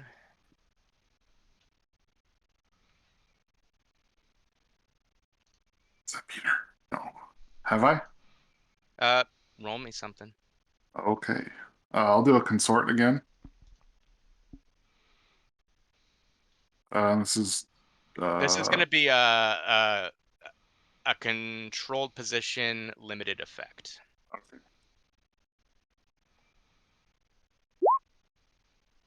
A 4, success with a complication. So, you've heard the name mentioned in passing, and I'll say like it's one of those like you've heard it and you forgot it. Like you're aware of some of what is attributed to the name, but the name itself maybe doesn't register or hasn't been retained. But you do know there's a man from Scovlin who has recently emigrated to Doskvol who is trying to make a name for themselves and trying to essentially do what we did, try to create a gang of their own. But again, it's one of those, you've heard there's an individual doing these things. The name is what kind of escapes you. I've heard the name, but I'm not terribly familiar with the individual in question. Ulf is a Skovlander, newly arrived in Doskvol. He approached me the other day, asking about a man named Netherton and some unfortunate business involving Ulf's late wife. And as he says this, he is staring directly into your eyes. But he follows it up by saying, I told him I've never heard of the guy, but who knows? New information might come to light. Just thought a fellow Skovlander might know of him. Thank you for that information. I'll keep my eyes and ears out, as it were. And then I sort of nod to him and turn around to leave. Cool. Yeah. So you leave with Pickett, who starts leading you through Crowsfoot. Now, to be fair, Pickett's going to be overhearing anything you want to discuss, but is there anything you want to say on the route out of Crowsfoot? Is there anything you want to kind of wait till you get into Char Hollow and Pickett takes her leave? Cole will stay quiet until Silas says anything. Yeah, I think we'll just leave it till we get back to base. Cool. Awesome. So you guys make your journey from Char Hollow up through Coal Ridge and finally into Night Market, where you open up the door that leads down into the underground grotto and end up meeting with Emeline and the messenger. Well, I hope it wasn't too boring here. Oh, that stuff happened. You first. Well, it seems in our desperate need for a score, we have gotten information on 2 possible scores. Now make that 3, Emeline said. Oh, well. Seems we get our choice of the lot. I guess I'll explain ours. We just, what's Bezos' last name? Baz. B-A-Z. Baz. We just had a meeting with Bezos Baz about stealing from his rivals in Crowsfoot for what amounts to 4 coin worth of the score and 2 coin from him personally. We also received a score from a contact of Cole's. Doc, a friend of mine. It seems that you ever heard of the Severosi Emerald? Is Emerald? Sapphire. Sapphire. The Severosi Sapphire, of course, it's alliteration. Yeah, we both have. It's something akin to like the Hope Diamond. Like, yeah, it's impossible. Even if you haven't seen it, right? People have heard of it. Yeah, but no one's stupid enough to try to steal it. But apparently, according to my contact, who I trust very much, they have delayed the moving of the Severosi Sapphire. It's going to be within the consulate for another 2 days. And it seems that the entire guard contingent of the Imperial military has moved to the border to protect, to ensure that the danger in Crow's Foot doesn't spill over. So it's potentially much less secure. This might be the only time in history that this would be accessible to us. And he has a fence lined up, who, oddly enough, would pay us 6 coin. So it's about 50-50. It's even Steven, eh? Well, and what, Silas, you forgot to mention, or perhaps omitted intentionally, is that the score that the Lamp Blacks offer you is 4. You get that extra 2 if you demonstrate a giant fuck you to the Red Sashes in particular. Yeah, that's on my mind. So we get 4 for the score, and if we make mention of the fact that it was us that did it, then we get an extra 2. So if we are willing to give a middle finger to the what's the other faction's name? Red The Red Sashes. Sashes. Red Sacks. We get Sashes. sashes. Oh, red sashes. Then we get extra coin. And Emeline will pipe in and be like, by give word of our loyalty, I am assuming the Lamp Blacks don't mean go door to door. And she says Yeah. it's not a question, like she's addressing Yeah. us in her mission of betrayal. Yeah. So these are not the same. Like six in both hands, yes, but on the one hand, the Severosi, they're perhaps more cross with us. If they even know it's us. Maybe we take this carbuncle and nobody knows we did. Except the fence. And your friend. Do we need to kill either of those? I No. prefer not. Not, Well, not now. I'll trust your perspective on this. On the other hand, we get 4, or we get 6, and we're tied to the Lamp Blacks, who our friend Mr. What is his name? Hazel Bass? No, our friend. Oh, our slide? Yeah. No name, just referred to as the slide at this point. Who The our friend cruise slide, yeah. who our crew slide has an issue with, and I respect issues. I've got a few myself, and I would really appreciate it if you wouldn't interfere with my prosecution of them. So I'm thinking the course here is definitely clear. We do both. We take the carbuncle, and we clear out the stash, and we pin them both on Basil Bass. Well, Now, keep going, I do need to let you know that we've also been approached. Our good friend Sarah, who you may remember has gotten us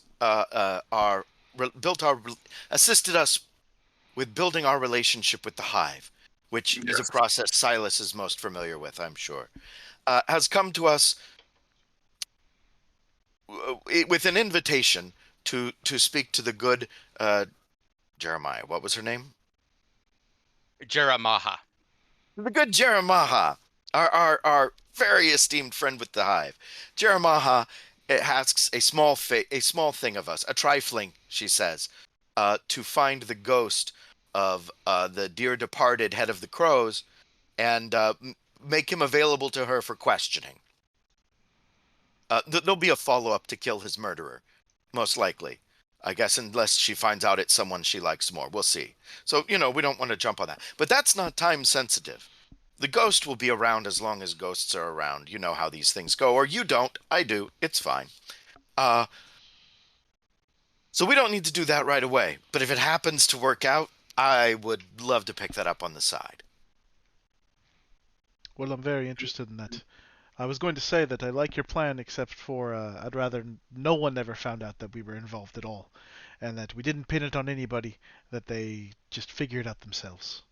Well, forgive me, Emeline says. All I have to do is leave a lantern in there. They'll know it.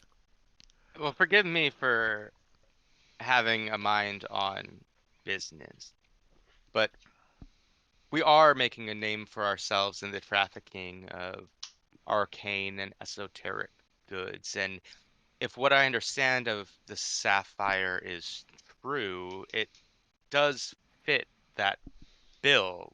It's supposedly incredibly cursed.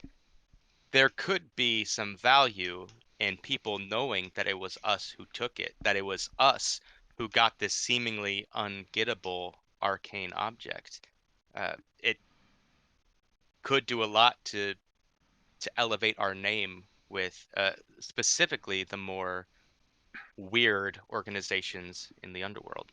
Excellent. All the more reason for that to be the preferred job. And if we have time, of course. Raiding the red sashes and pinning that on the lamp blacks still sounds like a good idea to me. But I see this as a good argument for more priority on the carbuncle. They're also, again, Emeline, I think, as one of the founding members, very keen on business. Just note, doesn't always offer the most sound financial advice. Will say there does exist a world where Bezos Baz job is worth 12 coin, not 6. That is true. How do you figure? Where we our score for ourselves. The war chest Exactly. is 12 coin. We get 4 of What? it. Aye. I thought Yeah. you said the chest was only 4 coin. That is our Or we get payment. 4 coins of 12. If we go by what he asked for.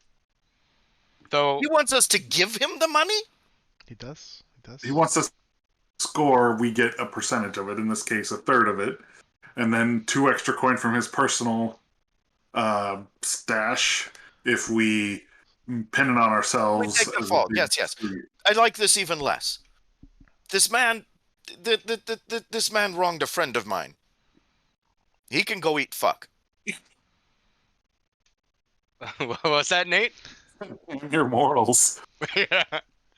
Well, I respect what you're OOC, saying. but I respect what you're saying, but the Lampblacks are good people. Like they're salt of the earth, you know. The Red Sashes are kind of shitbags. The lamp blacks may be good people, but this Bezo man, he wants us to give him quite a lot of money. He does not need that money. He needs his enemies to not have it. We will not be hurting the lamp blacks by keeping that money. We will only be offending him. Or perhaps not, if we make it look like somebody else did it. Bezos wants us to do this tomorrow night. She asked Silas. Or Cole. yes. Yes. Where we have, like, what, 1 night of prep for the Sapphire?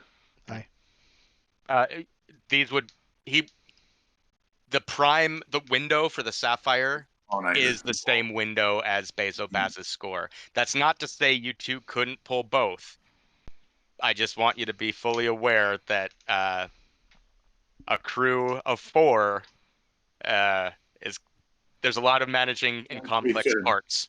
But Yeah. listen, guys, Emeline has faith. I They're the say- Nighthawks. I say, do we have all that we need from this Bezo man? So we don't even know where the location. He won't give us any sound information until we agree to do the score. I have a big flag of fuck you to him. And we raise it by getting his information and then doing what he did with another. We go to another crew and we tell them where it is, and that if they take responsibility, we will not bother them for keeping the entire hall. So the problem. If they do not take responsibility, they owe us half. This way we get 6 coin for free, or no coin, and, I don't know, Mr. Basil Baz. We ran into problems. There were these fuckers that got in the way. I'm not sure what happened. Yeah, the other half of my crew were picking up this carbuncle, but it turned out you only contracted 2 of us. Also, fuck you. You can go eat fuck. I mean, that is an option. I agree. I think if we're not interested in doing both, I think perhaps we pass on Bezo Bass's offer. Yes. I'd be more inclined to. I like 12 coin, but. Yes, but the Sapphire, stealing something this unstealable. I mean, I like the would 4 coin be as well. I'm interested in hearing. I'm interested in hearing what Bezo has in mind. He clearly thinks that we could do it. Thinks that we will, which means he thinks that we will disrespect our friend the Slide. No, on the one hand, we could view it that way, or we could view it as we're getting tight with a person that he needs information on to get vengeance Haven't you on. ever been friends with a man you wanted to punch? Right. You walk up to him, you buy him a beer, you sit there for a minute, and then you pop him right in the mouth when he's not looking. I mean, I'm not really built for punching. That's fair. I tend to take people out from several bars away. But But the same principle, right? all right, well, you know about getting close to people you want to hurt. My vote is we go for the Rock, with a secondary vote for a wild ass plan where you get the information from Mr. Baz and then you sell it to another group. Do any of you have out of character? Do any of you have a connection to another? Wait, someone has Emeline. Who has I her? don't have connections to the hive at this juncture. Emeline is somebody's. She has a Pawn. patron, right? Yes. Lord Skurlock. This is not someone who would lower himself to a petty turf war. This is No. That's not what I'm talking about. More like a way to find a connection to a group that would. Well. Yeah. So this guy, he's kind of reclusive, right? Like he wouldn't know your run-of-the-mill criminals. This guy Right. knows like Understood. weird. We would need to find a faction. We have a very short time to do it. That is willing to fuck over both the Red Sashes and the Lamp Blacks. But they're at war right now. And when two people are fighting, it is not too hard, I think, to convince a third, hey, they're not paying attention. Why don't you go hit them both over the head? So I do Take know. the two heads and put them together. I do know somebody perhaps that would be willing to do this. For 12 coin! Yeah. Or 6, if they don't want to take the fall. I mean, we could potentially get maybe. Well, so Emeline, this kind of daunts on her your plan here. So if they take the whole core, should they take the fall and Bezos believes they were the one attacking them just because you don't like his relationship with our Slide? I'm sorry, I don't know our Slide all that well to give up a 12 coin score. Oh, we're not giving it up. We don't really have time to do both. This allows us to do the 6 coin score. Assuming that they don't want Baz to know it was them.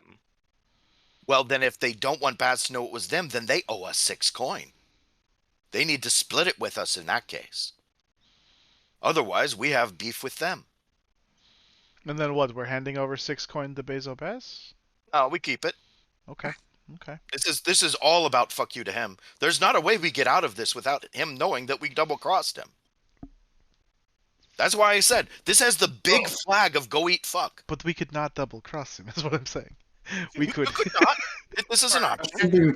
That's know, what I'm saying. Robert, My one plan, my one vote is we go for the Rock. Okay. We go get this stone. We give it to the man who gives us 6 coin for it. We don't get cursed along the We're way. definitely getting the rock. Cool. Second plan, which requires no manpower other than finding an interesting person, has the opportunity to either get us 6 coin or very funny things happen.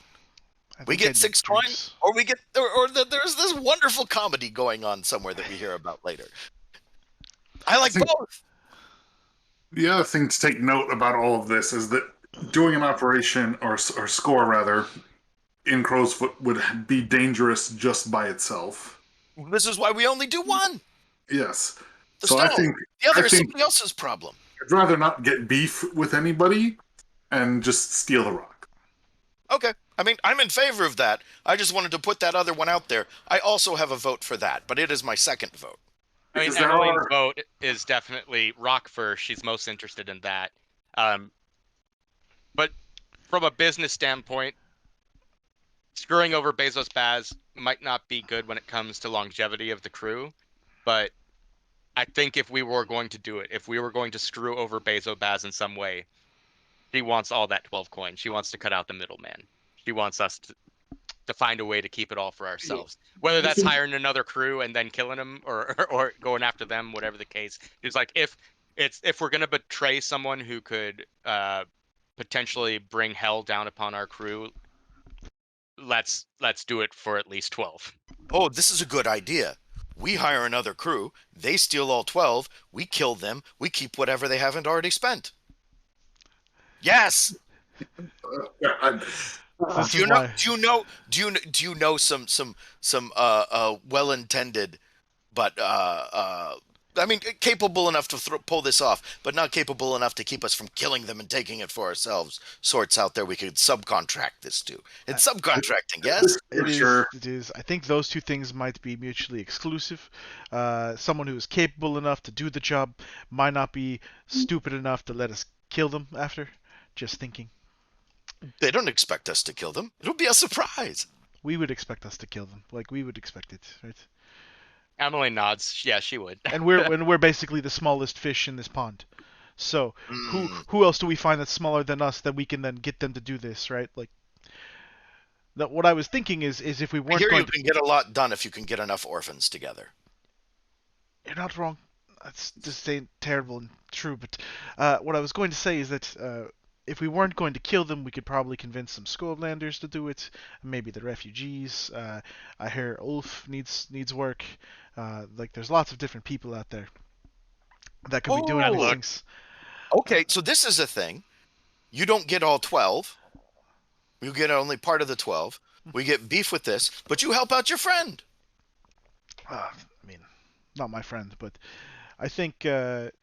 Skovlanders aren't your friends? I mean, Skovlanders are my friends. Yes. Yeah, then we're helping out your friends. Hopefully, yeah. Okay. But my intention here would be to thread a very thin needle of perhaps we don't screw over Bezobas in the very first instance we are given to screw over Bezobas. I would Maybe prefer not we to screw him over yet. right. Maybe we play it a little bit closer to the chest. We play out the hand a little bit and see how long the game goes, and then we screw him over later when he trusts us more. I feel like the initial split of the party speaks a lot to the personalities involved, right? There's a reason that we had you stay home. Yeah. Like, The two are like, I'll do it. I'll kill anyone for 12 coin versus the maybe. Let's make friends. I mean, but to be fair, like if I knew I could get away with it, I would kill anyone for 12 coin. Like it's 12 coin. The other option too, because we do have business with Maha, I could make my way into Crow's Foot and see if I can get the location on his ghost while you guys are pulling the sapphire. Unless you feel you want me there, should.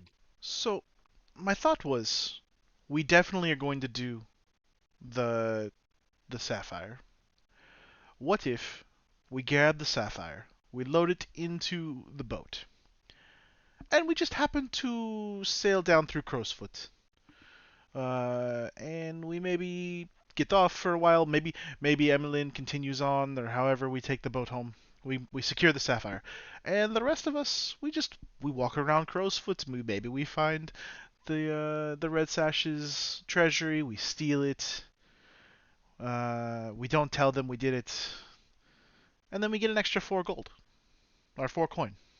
Well, my understanding is we'd have to agree to the score before they even tell us where they think it is, so they'd at least know that we might be one of the few crews who had that knowledge. They could put 2 and 2 together. Ultimately, I think though we're agreeing to try, right? We're not agreeing to succeed. Like things happen. Every good smuggler dumps their cargo sometimes. I don't think we should dump this sapphire under any circumstances if we get it. We'd never dump the sapphire. I'm talking about it's cursed. The second I jump. think it is important to understand sometimes cursed things need to be dumped. Also. But that's the conversation we can have later. Let's go for the sapphire. Out of character. Do you have hunt? Me? No, Emeline. Does Emeline have hunt? He does not. Or you would just, I guess you could just test a tune to do that. Which I'm to sure find the ghost? Yeah. Ah, I could also be checking Hunt. Which is why she came to the two of us, right? All right. Let's. I think we either,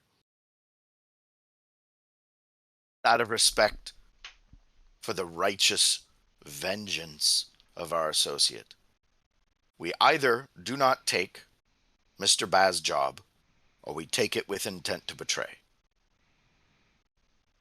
I think at the end of the day, we're going to betray him no matter what. Just don't know that we're going to betray him the very first instance. Someone opens the door to you, don't immediately punch him. Maybe you get in the door first, then you punch Oh, you him. shoot them. I mean, sure, yeah. Metaphor. It's a metaphor. But I can shoot a metaphor. what I'm I feel like saying, this is a conversation you've had with the messenger on more than one occasion. but what I'm saying is, Very like what's his name, Drax. Yeah. so Shoot the metaphor. All right. So all 3 days right. ago, Rorik, you know Rorik, the leader of the Crows, right? He died. This war breaks out. The war is bad for the Red Sashes and the Lamplacks. It doesn't matter who wins the war. The longer the war goes on, the more people they both lose. The weaker they both become. It's in our best interest, I think, to destabilize them a little bit. The Lamplacks are much smaller than the Red Sashes, as far as I understand it. Well, sorry, they have way less money. Yeah, they're manpower-wise, they're about the same. The issue is the Red Sashes are more politically connected. So, you know that the Red Sashes, their headquarters is opposite Crow's Foot of the Lampblacks, and it's this converted mansion that they use as a temple and sword fighting school where they train folks in the ancient Eruvian falling star style sword fighting. All Red Sashes are like master swords people. And they use that as a cover, a front for their criminal organization. There are a lot of Eruvians who come there seemingly under legitimate circumstances to learn sword arts, who may or may not be affiliated with the gang activity. A lot of these are children of Eruvian diplomats working at the consulate, whose parents have means and money to go after hard anyone who hurts their child. There are also former sword students in the uh, uh, the inspectors and in the Path of Echoes. So it's not that they have more manpower; it's just they have better support, really. I don't know. It seems like we end up owing someone 12 coin who we don't want to owe 12 coin.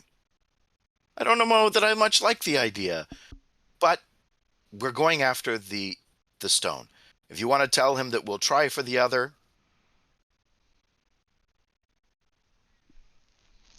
Emeline says she'll leave that to Silas to be the deciding vote.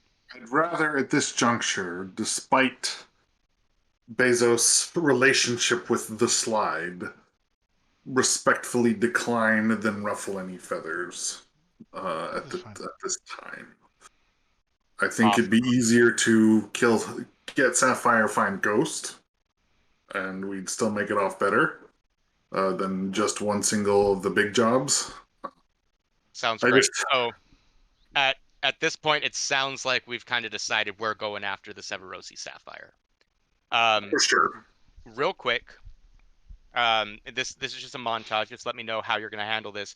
What is it that you say to Pickett when she meets up with you later tonight to find out if you're going to take the score?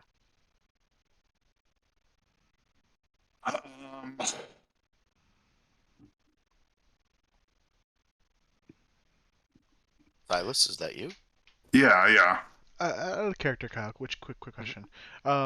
What is the makeup of the Lampblacks? Are they mostly Arcosi or?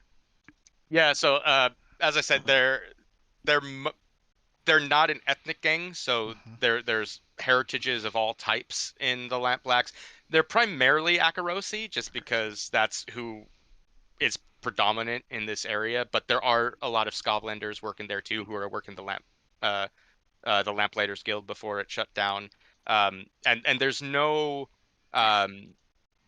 what's the word I'm looking for? There's no discrimination between the two. Like lamp blacks are lamp blacks first and foremost. It doesn't matter where you came from. And that's something, if nothing else, perhaps you can find admirable about their Uh, guild. Where before. the Red Sashes are strictly Aruvian and only Aruvian. Okay. I have a like if we part a little bit and we're gonna head back, I think uh, Silas and I will head back to go meet with the Lamp Blacks second. Um, but I think when we're outside of this area, when we're outside of the the grotto, I'll pitch something. I'm like, Silas, what if you and I put together uh, a temporary crew? Maybe we recruited some Skovlander refugees. Maybe we put some folks together out there. We present them to Pickett and say, Pickett, we have these people. It's not us. We can't do the job. We're otherwise engaged. But maybe you work with these people. Like, give them the opportunity. Then we don't necessarily say fuck you right now, right? We maybe maintain those good relations you were talking about. Well, I think in general, as long as we're saying something akin to "sorry, we can't take the job right now," that won't get us any by itself too much bad blood. But we Wait, could you're doing that to Pickett? Oh, Pickett. I'm sorry. I the mixed Pickett up second, with your other yeah. friend. So either way, either we just say thanks but no thanks, or thanks but your suggestion, and I think either one is better than taking it I'm and with you. We're not taking the job. I'm fully on board with that. The gang decided, right? The crew decided we're not taking the job. I abide by that. But I am thinking that maybe just because we don't take the job, that someone should take the job, and maybe we could make a coin or two in that exchange. If we put together that crew, we say, hey, go do some things, uh, etc. I think that can work. Sounds So, great. So it sounds like what you guys are doing is one of you is going to be leading a group action to recruit some Scotlander refugees for Pickett. So whoever wants to do that um, is going to roll something. Whatever you choose to roll, the other will roll as well, and you'll take the best result between the two of you. Whoever's leading it, if the other person fails, however, you're going to take a stress from them. so I assume like I can help you with some introductions and things, but I think you might be a little more skilled at command or consort, or it doesn't. I guess it doesn't matter In which. this case, I'll try kind of. I could see either. Right, either really works. In this juncture, I would try command, even though that seems more forceful than he would want to necessarily be with fellow Scopelanders. It's the same amount of dots either way, so I think I'll go consort. Oh man, Well, you're a I manager. actually, You know people appreciate leadership yeah, sometimes. actually, and so and I'm not a war hero necessarily, but I'm a war hero basically to these people. So, uh, But yeah, I'm a war hero. right. So how about we go with command? Okay, I'll go with command. And Uh, so I'm Here's what's going to happen. So yeah, you're both going to roll command. Nate is leading this group action. So if Charles has failed, you're going to take stress. We'll take the best result. This is to recruit the members. What will happen? I'll go over what happens if it succeeds and what happens if it fails once we have the roll. So go ahead and roll command. What is the position? It's going to be a risky position, Okay. and the effect is going to be standard. Okay.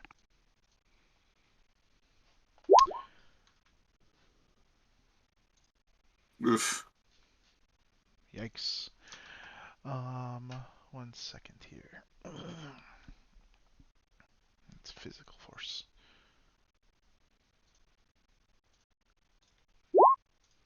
Okay, so we will take the 5.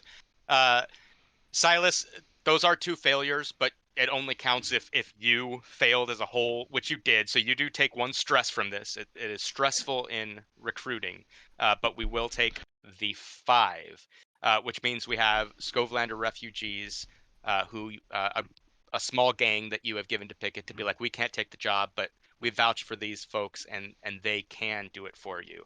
Both of you have 2 command. I have 2 command, but my role was lackluster. I'm sorry, but Lysander has 2 command. Yeah.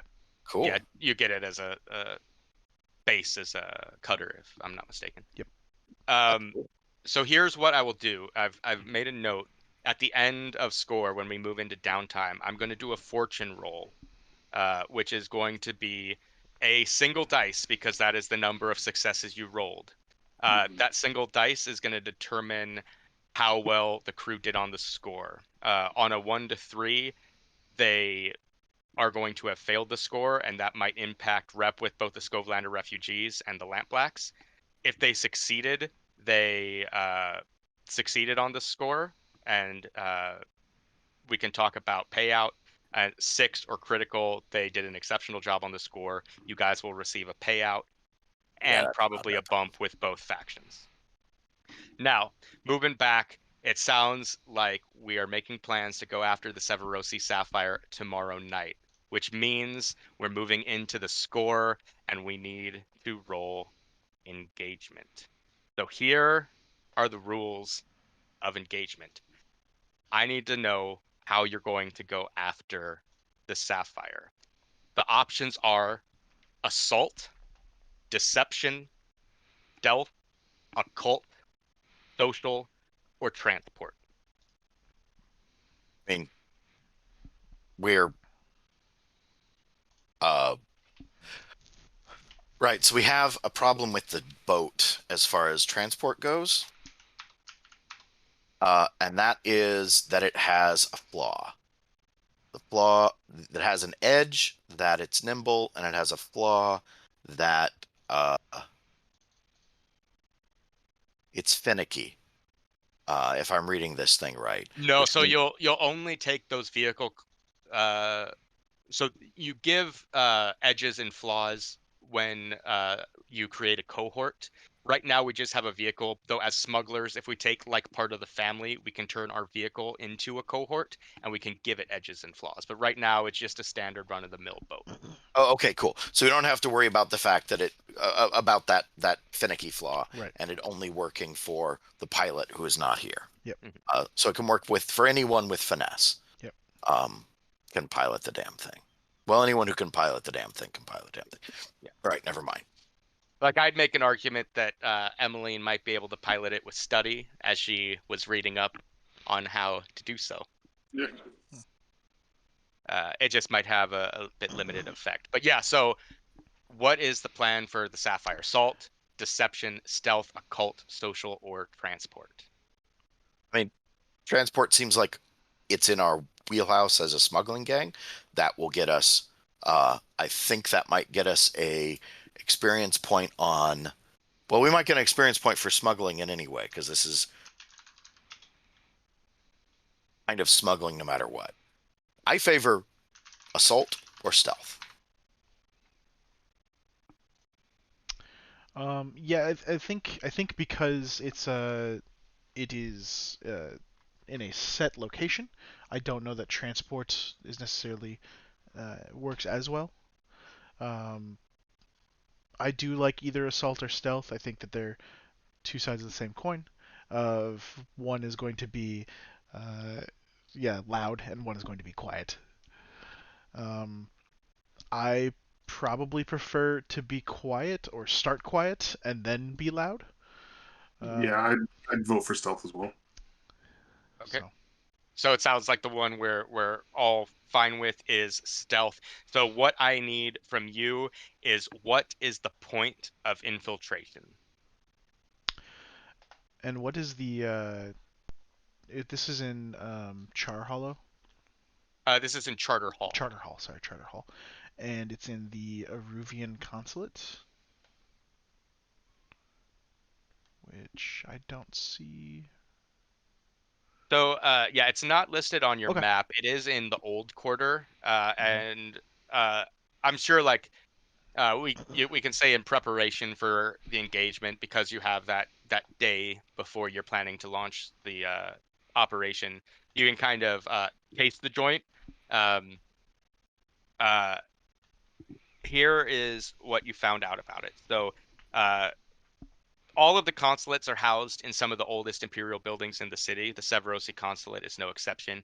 It is situated between Banner Road and Viceroy Way in Charter Hall's old quarter. It is just down the road from City Hall, and perhaps more importantly, only a couple blocks away from the headquarters of the Doskvol City Watch. Together, it forms a campus with the Aruvian and Dagger Isle consulate buildings. The Skovlander consulate is on Envoy Way, opposite the City Watch HQ. Um,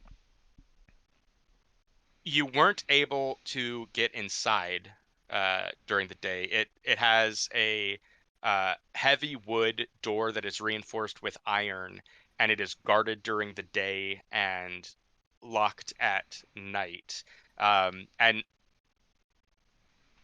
normally folks can go in there because the Severosi Sapphire has been kind of like an exhibit piece, but with what's happening in Crowsfoot, the guards who are like city watch off duty or like street toughs, like they're not the imperial military that would usually be on guard, but they're not really letting anyone into the consulate unless you're a diplomat, uh, until what's happening in Crowsfoot is uh, settled. Also, with your knowledge, they probably know there is a hiccup in the transport of the Sapphire, and they're a little on edge of letting people come and see it. But the building itself is a four-story building. It's constructed in a Baroque architectural style that's common among some of the city's oldest buildings. Its roof is flat and crenellated, dominated by a large, squat Swendler dome constructed out of iron and glass. And this looks down onto the main gallery floor below, um, where the Sapphire would be held if your sources are correct. So, personally, I think that we should approach our point of approach should be to park the boat. I think we're calling the Emerald Hawk, right? Is that what it was? Emerald Nighthawk. The Emerald Nighthawk, or the Emerald. How about that? Mhm. Uh, we should park the Emerald at the Redoubt Bridge. Redoubt Bridge. The Uh, Imperial Bridge is closer, isn't it? no, because that's actually closer to the Skovlander consulate. The Ruvian consulate is next to Viceroy Way. Oh, It's okay. right off The of the. Severosi. So if you're Sorry, looking Severosi. That's what I the L-shaped building, the larger Uh-huh. is the Aruvian consulate. The Dagger Isle consulate is the one that is between Viceroy Ray and Archon Avenue, and the Severosi consulate is between Viceroy Ray and Banner Road. Yeah. So my thought would be however, I'm thinking backwards for this. Once we successfully break in and do all the things, we'll want to leave, and leaving I think should be along Tower Road, off of the bridge into the boat, and then we get to choose which way we want to go. Yeah, sounds great. But what is the point of infiltration to get into the consulate? Right. The dome. Probably The the dome. dome. Yeah. Okay. Yep. So I think if we're doing back this stealth, we come in through the top. I think we climb Awesome. up. We climb up. We cut a hole in the top, and then. Well, yeah, when we can find that out when we flash cut to there. But all right, so we're doing a stealth op. Go ahead, pal. Oh, go ahead. You were Okay, going to we're describe the doing mechanic. a stealth operation. The point of infiltration is the glass dome on the roof of the consulate building. Now we're going to do an engagement roll to find out our position. Okay, so I have some advantages. Major advantage to add to the engagement roll. I know Okay. a spy. I know someone who works in government Awesome. and So probably knows some things about what the inside of consulates look like.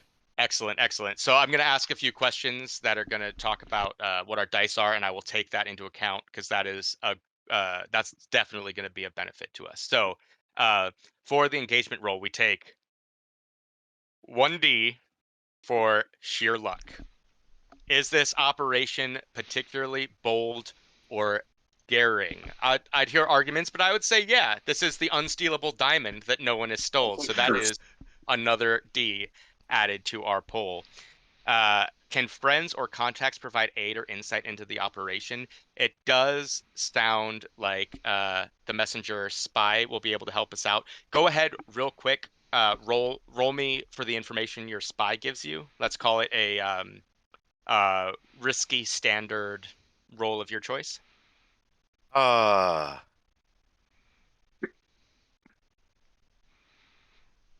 Yeah. Boy, what can I make that hunt? I am on the hunt for information, but it isn't, and a hunt is under insight, so I'm not sure how that works. Well, hunt could be perhaps that you were well, no, I mean, hunt could be that you were casing the joint with your spy, and you were being like, "Here's what I see. What can you tell me about it?" Though perhaps survey might be better. Um, Well, okay. I was hunting for something that would satisfy my friend because our relationship is transactional. Mhm. So I hunted down something that was worth this information to Valeris. Awesome. Valeris. That works for me. So like Okay. you did a small job for them to find out what they Yeah, have. absolutely. And I had already done this small job, so it doesn't work into the timing. But risky. Wait a minute. What kind of role did you say this was? Standard risky. Standard risky. Standard. I only got 6 more trauma left. I don't want to spend 2. We're just gonna roll it. I could help you if need be. Help me with my hunt. Sure. All right. I'll take one. I appreciate that. Lysander and the messenger going out doing a small score while All right. casing the joint. Mhm. Okay, we'll take a 4, a success with a complication. Yeah, so I will tell you a little bit about the inside of the consulate. You'll have a little foreknowledge there. What they don't know, what they wouldn't have access to is, the Lysander's contact, Logan, said that because the Imperial military's out, the consulate has hired some street toughs. This is something your contact wouldn't know much about. Like she can draw you a map of the interior of the consulate, but won't be able to tell you about who's on patrol there. But anyway, real quick, back to engagement. But she can't tell me about lines of sight. Yep. All right, so we're at 3 dice. Now, is this operation overly complex or contingent on many factors? I would say no. If you were doing this plus the black job, it probably would have been, but this is just a kind of a classic smash and grab, so you won't take a dice away. Now, is the target strongest against this approach, or do they have defenses and preparations? As described, that is going to be -1 dice, because yes, the Sapphire is very highly protected, and there's going to be security systems you guys are going to need to get through. These are great. Yeah, ye old-fashioned laser grid. Are there any enemies or rivals interfering in this operation? You guys don't know the extent of this yet, but yes, there are, which will bring us down to 1 die. So here is because of your dude. the engagement roll. 6. Nice job. You guys will be in a controlled position when the engagement starts. So, real quick. That's unfortunate. I would have liked some more desperate rolls. Well, listen, We'll get there. still might get there. Yeah. Real quick, the information that your spy was able to tell you. The dome that you're planning on going in looks down into the main gallery floor, and at dawn and twilight, this room is filled with a dull, warm glow of faint natural light. So it's you've probably planned your operation to go when it's much more shadowed.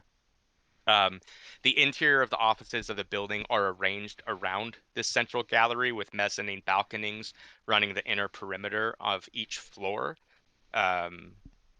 with lines of sight down into the gallery where the sapphire is being held. The first and second story windows are reinforced with iron bars along their exterior, though the third and fourth windows are not.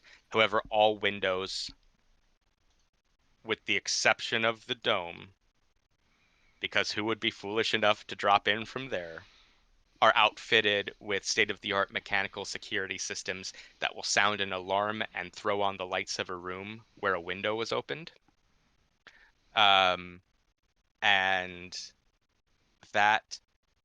Oh, and sorry. So the sapphire itself, your spy was able to get a good glimpse of it and tells you that it is housed in the center of the main gallery behind an inch-thick glass cube that is sat on a stone plinth, and she does confirm that she doesn't know for sure, let's say, but she is under the impression that is more than likely rigged to the same security system as, say, like the windows, that an alarm will go off should the pressure not be correct on this plinth. Around the plinth, she said that we might want to take a note of, there's a painted ring of geometric symbols and runes in the ancient Hadrathi language, though the purpose of which is outside of her area of expertise. But this runic circle is guarded from the public by a series of velvet ropes that run its perimeter, so no one can step on this circle and scuff it up. And that is what she tells you of the inside of the consulate building. We rolled a 6, so let's take just a quick break to use bathrooms and stuff like that. And when we come back, we will smash cut to the building, probably the top of the Dagger Isle consulate, as we make our way to get onto the rooftop of the Severosi consulate building. Oh So, god. all right, so we smash cut to the rooftop of the Dagger Isle consulate, the consulate building across the street from the Severosi consulate. You chose this one as your pathway up to the roof because, unlike the Severosi consulate, which you know has some sort of guard on patrol inside guarding the Sapphire, the Dagger Isles consulate is empty, which has given you the opportunity to scale up to the roof. And now it's just a matter of making it across the road. Before we get to that, however, I do need to know what load everyone is bringing. What's the Oh, consequence of load? So load will allow a number of checks of equipment. So if you take a light load, you can have 3 things of equipment. Um, a light load is best for like stealth. It doesn't look like you're up to anything. A normal load looks like you're probably up to some shady business. A heavy load looks like you're pulling a major score. You're out for war, etc. Starting off, I think Emeline, knowing that with, like, obviously I think in her mind she would rather have Nebra here. This is kind of Nebra's wheelhouse, and I think she assumes she's going to need to kind of fill in for the role of the lurk. So not wanting to impede her movement any, she's going to go for a light load. Hang on, I got. Sorry. I think Lysander, being a big burly person, and being the cutter primarily, will actually go for a heavy load. Even though we're being stealthy, he is loaded to bear for what we're doing, and we'll be pulling things out of random pockets and whatnot as we need them. Especially because in his mind, we're so Lysander's going with a heavy load, Nate, and in his mind, our plan is to assault this position, not assault, sorry, infiltrate this position, and then immediately evac to the river and head back. Okay.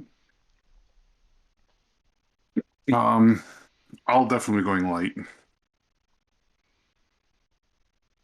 Really? All right. Yeah, I'll go with a normal load. I'll split the difference. Okay. Sounds good. Oh, am I checking what I'm bringing now? Nope, just the number of load, and that'll Oh. give you, since you're taking light, you have 3 ticks. You Okay. can choose any 3 types of gear whenever you need them. So, the first obstacle is to get over the gap from the Dagger Isle consulate into the Severosi consulate roof. As you move over to the roof, where I'm assuming you're probably going to want to throw some ropes or something of that nature, you do get a nice elevated view of the consulate. I will say that this is happening probably about the hour of ash, so about 9 p.m. to avoid that light that might shine in through the dome. Light But there from are where? street lights in. So at dawn and at twilight, there is some lights in the sky from Oh, okay. what remains of the sun that shoots through. But you've taken pains to avoid that. There are some street lamps along the road that kind of illuminate Charter Hall, being kind of the government district, and you see outside of the consulate that there are several horses that are hitched to a post that run along the center of the east side of the building. Now, this is not terribly out of place, as horses are more common in Severos than in Akaros, and they have a strong cultural significance to the Severosi people. It does more than likely mean, however, that there are still Severosi inside, as based on their cultural traditions, they do not leave their horses unstabled for the night. It's considered bad luck. But there you are on top of the roof, needing to get over. What are we doing? Well, someone should jump across with a rope and pull the others. And I'm not sure what test would be best for that. If one of you wants to make an argument that it should be a 3-point thing, cool. Otherwise, I think my 2-point finesse is fine. Well, acrobatics are kind of covered in prowl, so Emeline could lead a group action for prowl if people want to take advantage of her 3 dots in that. Yeah, so I think We will need the ropes though, and my guess is Lysander with his heavy load is our rope guy. yeah, so Lysander, I marked my 2 dots for climbing gear. Literally, I think actually starts pulling out like harnesses for people and things. He's clearly under his coat is wearing like a climbing harness, and I think he like grabs Emeline, kind of straps her in really quick, grabs a rope, like does a quick knot to a point on her, and is like, "Do you think you can jump that span?" I can certainly try. Okay. All right, so Emmeline's gonna roll a group action for prowl. Here, how this is gonna work: everyone's gonna roll prowl. We're gonna take the best result. Emmeline's gonna take stress for anyone who fails. For those of us who have light loads, it's going to be considered a controlled position. We're a bit light on our feet. Unfortunately, Lysander, with your heavy load, you're gonna be in a desperate position. This will only take effect if the group fails, but if the group fails, you're going to have some dire consequences. But this roll for you will mark experience. So here, We and all a roll. normal roll is just a risky. Right, the rest of us are risky. So we're risky and standard. Mhm. Oh, do I need to put in bonus dice? You get no bonus dice. Well, do you Okay. have? Do you For the have any group points? roll, I mean. I have 1 point in prowl. No, not for group action. This is Okay. Emmeline's gonna be stressed, and from Cole? Okay.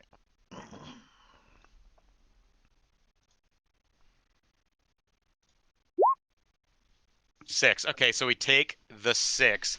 Emeline takes 2 stress from the failures of Silas and the messenger, um, who make it over. So you guys make it over. No problem. No one falls. No one drops equipment. Um, how about you guys describe to me what it looks like as you come over? Because for some of you, it was a little bit more graceful than others. Oh, I definitely, as I swing down the rope or whatever, I definitely biff the landing like horribly. I think Yeah, Emmeline's on the other side helping you up as you like kind Yeah. of. I think the messenger like lost connection partway. Now they're tied to the thing, so it was just them falling and then yanking on the line, and then someone had to pull them up on the. So there's the taut line, and then there's a line chaining us together, and I think that one's the belay. So someone had to pull them through on the belay, and there was a moment of them swinging free over the street. Perhaps a little more motion just out of sight than we would have wanted, but for an expensive stress, Emeline pulled them out of it. Awesome. So yeah, you guys are on the crenellated rooftop. Behind you now Well, and I think Cole just is. actually just jumps straight across after. Like after that happens, Oh yeah, he's the anchor on the other with the side, heavy load and then too. with the heavy load, just takes a couple steps back, runs over, and just completely jumps. I'll definitely kind of look at him like, really? Awesome. So we're all on the rooftop of the Severosi consulate. The glass and iron dome is behind us. What's next? So are we finessing the dome or are we wrecking it? I mean, if we have someone that can finesse it, I think that would be the best. All right. I'm going to be disassembling the dome in such a way that parts don't fall inside and they don't make a lot of noise. Sounds good. Sounds like Actually, first, well, go ahead. well, it sounds like you're probably going to need some tinkering tools or something of that nature from your load. Thank you. Checking off tinkering tools. Or I'd even allow burglary gear for like the suction glass cutter thing if you Right. wanted to go Oh, that yeah, route. actually, yeah, that's burglary gear.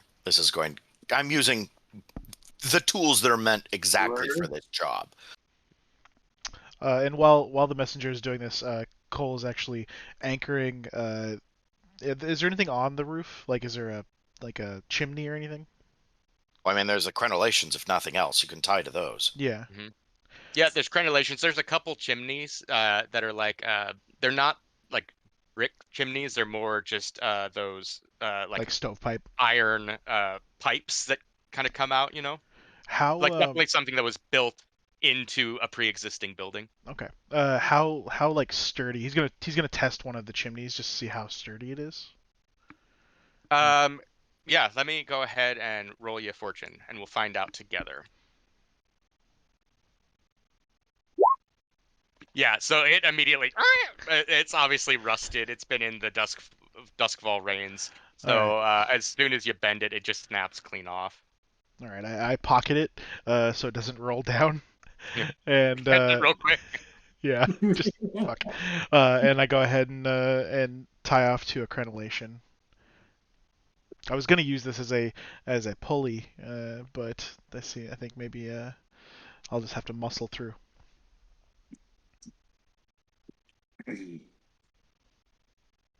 Yeah. Yeah, I see what you mean by pulley. Unfortunate. Well, you can use loops of rope, like if you just do a half hitch and then feed it back through, as long as you like wax and oil up that joint real good. But that's only good for a little while because it's stealing your lubricant the entire time it's working. Your Right. lubricant is following the rope. In any case, so I could use some help with this. Silas, if you would. Oh if yes. you would What are you? So what are you doing? I'm taking the thing apart. I could just Oh, use the another dome? pair of hands, if you wouldn't mind. Okay. Let's see. So I can use my foresight for this, which means I can do it without taking stress. Really? Mm-hmm. Wait, is that only Twice once per per session? score. Twice per score. I kind of think you wanted. Well, you choose when to spend that. Well, and so that's the other thing is like I don't know that I'd have anything here. I'll help you. I think I'll save the foresight though. Well, it's a solid plan. 1 stress to help him.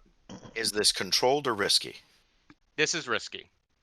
So what does 'cause the whole "our baseline is controlled" mean for a that? baseline is risky. Right, but we got that 6 on the engagement. Oh yeah.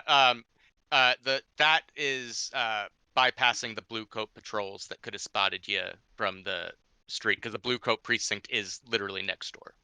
Okay. Sorry, I thought you said that brought it down to controlled Like as a we should. baseline. I misunderstood how that meant. Risky, standard, Mm-hmm. 1 die. Cool. So we take the 6. Yeah, you describe to me what happens. All right. So what we have done is we have the dome isn't like smooth glass. What it is it's an iron frame of different segments, but they're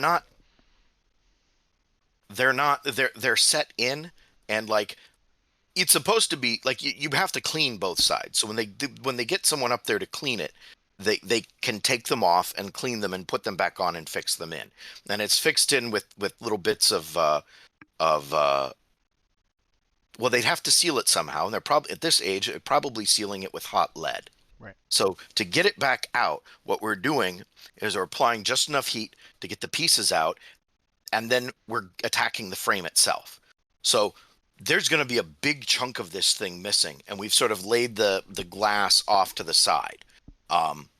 Actually, I'm going to pile the glass up right next to the corner of the building the horses are tied at.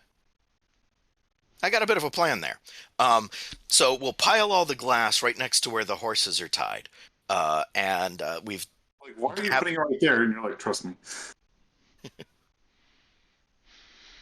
I know where I want the noise to be. I know where I want the noise to be later. So the... and we have a big enough opening for any of us to fit through quite easily with stuff.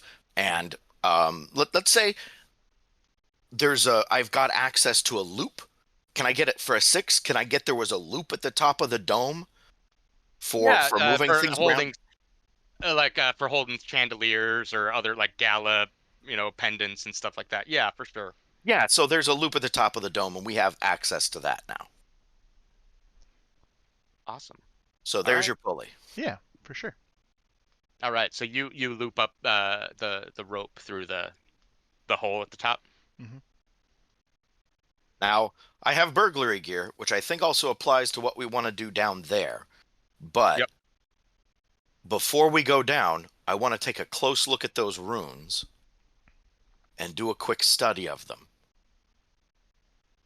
Because here's the thing. That's cursed, and those things around it might not be about detecting it being stolen. They might be about controlling the curse. Yeah, 100%. Emeline's going to help you with that too, because that's in her wheelhouse. So if Emeline has 2 points of study, it probably should be her rolling it and me helping. She has 1, so I think either or. All right. We're going to do a quick study of those runes. It could also be survey if you wanted to survey it. Yeah, I'm 1 dot there as well. My only 2 dots are hunt and finesse. Mm-hmm.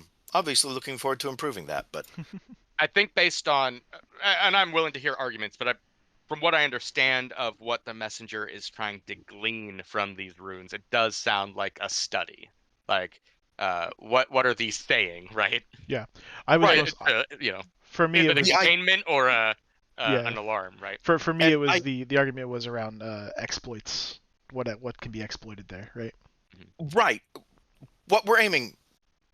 I think these runes might be holding in the curse. I agree. And like they'll be set up to do it permanently and really reliably. And we obviously don't have the time for that, but it may be we're going to want to be able to ward against this thing, and those runes may tell us how to do that. Yeah, Emeline is 100% in agreement with you, and that's like she's as you two are kind of peering down, looking at the runes. The she's kind of going through her mind of like where may I have seen this? What training have I gone? And she's relaying this to you. So yeah, go ahead and roll a study +1 for Emeline's help. Risky standard? This I will say is yeah, let's say risky standard. Okay. It's funny thing, people help, but gear really doesn't. Now, gear is just for the sometimes you need to do a thing, and you need a thing, and if you don't have the thing, you can't do it, right? Okay, cool. I think gear quality. Whoa! Ooh. That is a critical hit, so your effect goes up to great. So, yeah, between you and Emeline, you learn so much about this runic writing. So yeah, it is in the Hadrathi language, which has its origins in Aruvia, not Severos, but it's said to be like a demon tongue is used in a lot of arcane tomes and stuff like that. You know that these symbols and these runes in this configuration are specifically designed to nullify the surrounding ghost field, to prevent spirit from coming to the location. And with that critical, with that an additional effect, it is highly probable that the curse of this stone is something akin to a spectral lore, and that this stone actually pulls ghosts toward it. And were these runes not here, the Severosi consulate would be extremely haunted as ghosts are compelled towards the stone. But this has definitely put a damper on that and has kind of uh, rendered it inert so long as the runes are not interrupted, which is why they took pains to make sure no one step or disrupt the runes and have set I'm up a glad we perimeter prepared around for this. Okay, so we're going to need to do something about that. Now, while we're moving the lure, the worst thing about a lure is leaving it in one place, right? We're not going to be doing that. We're not going to be staying the night at the lair with this thing.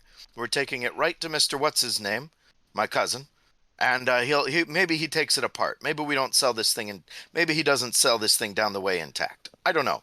But what I'd like to do is maybe prepare a rope that can go around it with paper charms that have a sort of slapdash imitation of that to dampen it temporarily. Nothing that will really last.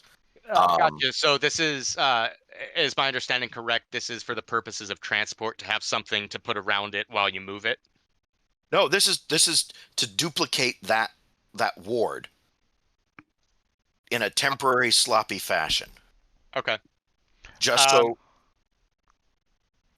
does it look like the ward as described is such that you said it'll be really haunted. I'd rather not be interrupted by a ghost. If we can rig up something that like helps a little bit.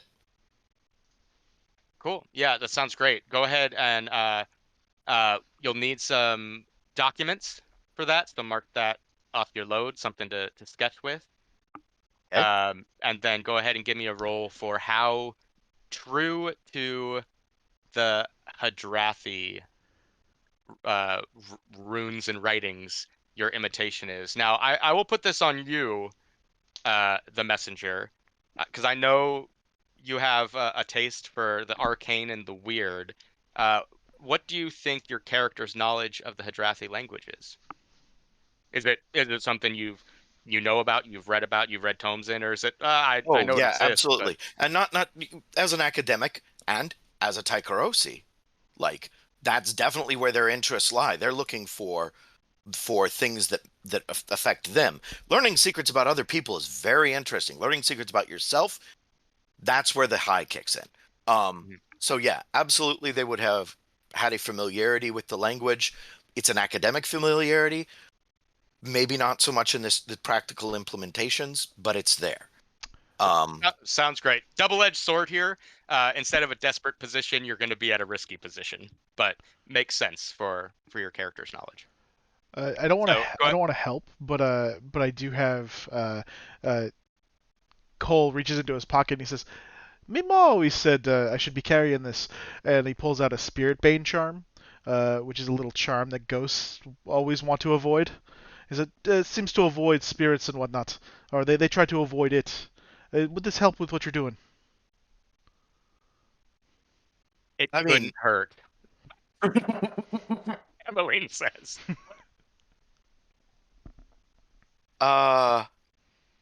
Right, so that brings it down to risky. That's it is one die. That's fine. Failure will be interesting. Here we go.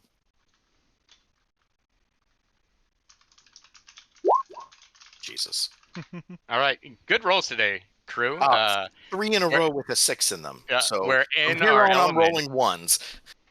It's like the fate had destined for us to steal this sapphire. So yeah, as you know, as far as to the best of your ability, you have copied what you see on the floor, and this is no small feat. You know, you are 4 stories up, looking at intricate runes. But on these scraps of paper, it seems you have a perfect facsimile of what is viewed on the floor.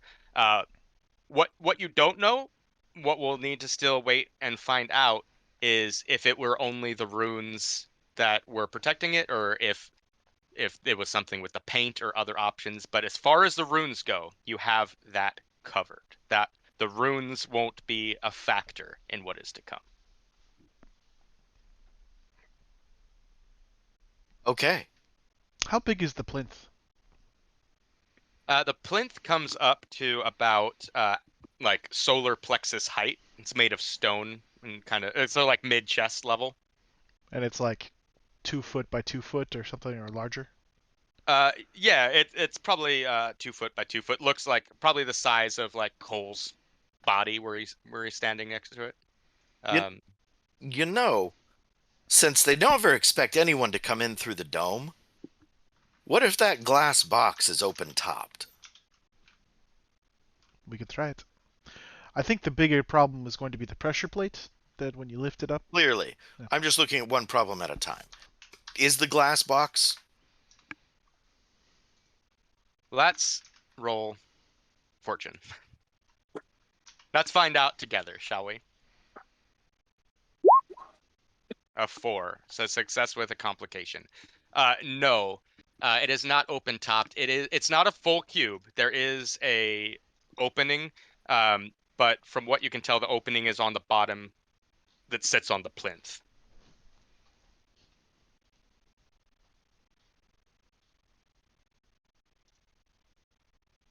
Okay. We have here's what we can do. One person goes down, wraps a rope that has 2 leads around the cube. You pull the rope up. So the cube comes straight up. Then that person puts the ward around the stone, applies the substitute for the pressure plate, and a harness on the stone. You pull that. The cube doesn't have to come all the way up. You can just leave that suspended in the air 5 feet up. We'll swing the stone around it on the way up. Or pull the cube off to the side. You can do this. Then cube and intruder come up together.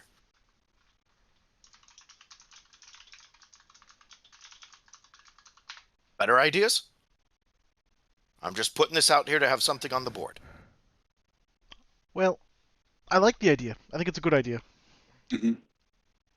I'm wondering if I can't just tie a rope around the entire plinth and lift the whole motherfucker up. Keep the wards in place. The No, wards are on the floor. The wards are on the floor. Just bring the whole plinth up.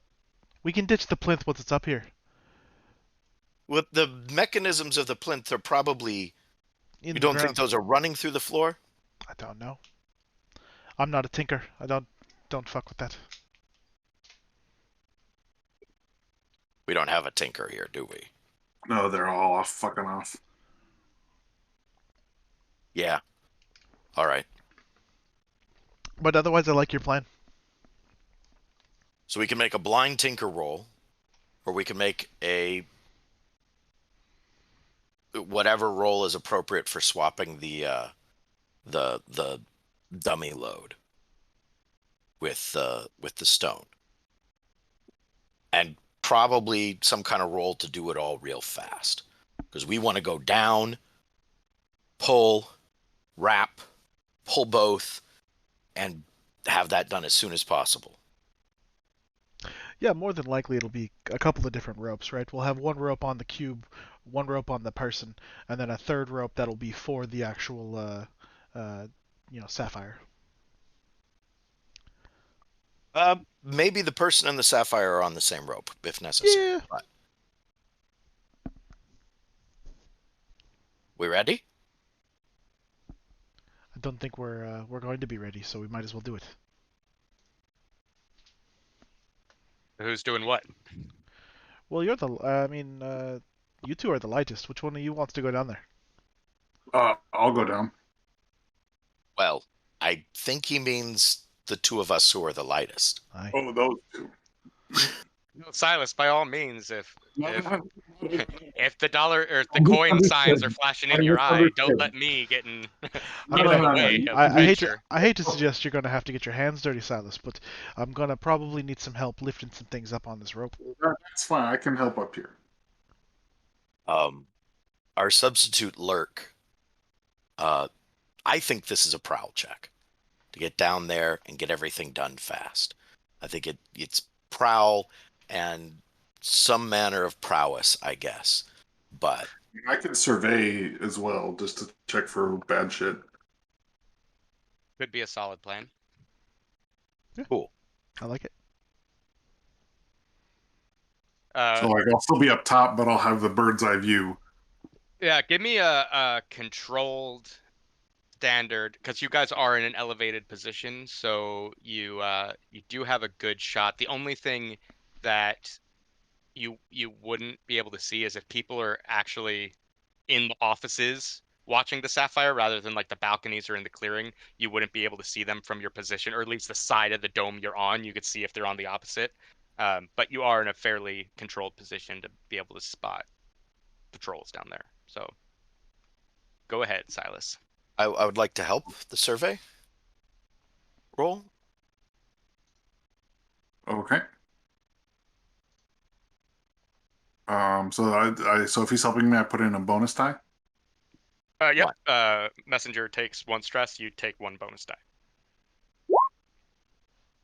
Nice. Whoa. You guys are rolling a lot of 6s tonight. Yeah. First So score is the best score. it's a good thing that you surveyed That's before only dropping like- someone in, because you do spot the patrols. You can't get an accurate number because, again, there is a blind spot from your position, which are the offices that are behind you, below and behind you. But you do see at least 3 guards. Essentially, they're dressed like street toughs. They're not in uniform or anything. All of them are Severosi, and with that 6, you notice in particular all of the 3 wear something made out of silver around their ring finger. Fuck those guys. Are they in cavalry gear? Yeah. Are they course dressed for riding? Yeah, these are definitely horse folk. All right. Well, we're gonna give their horses a bad night.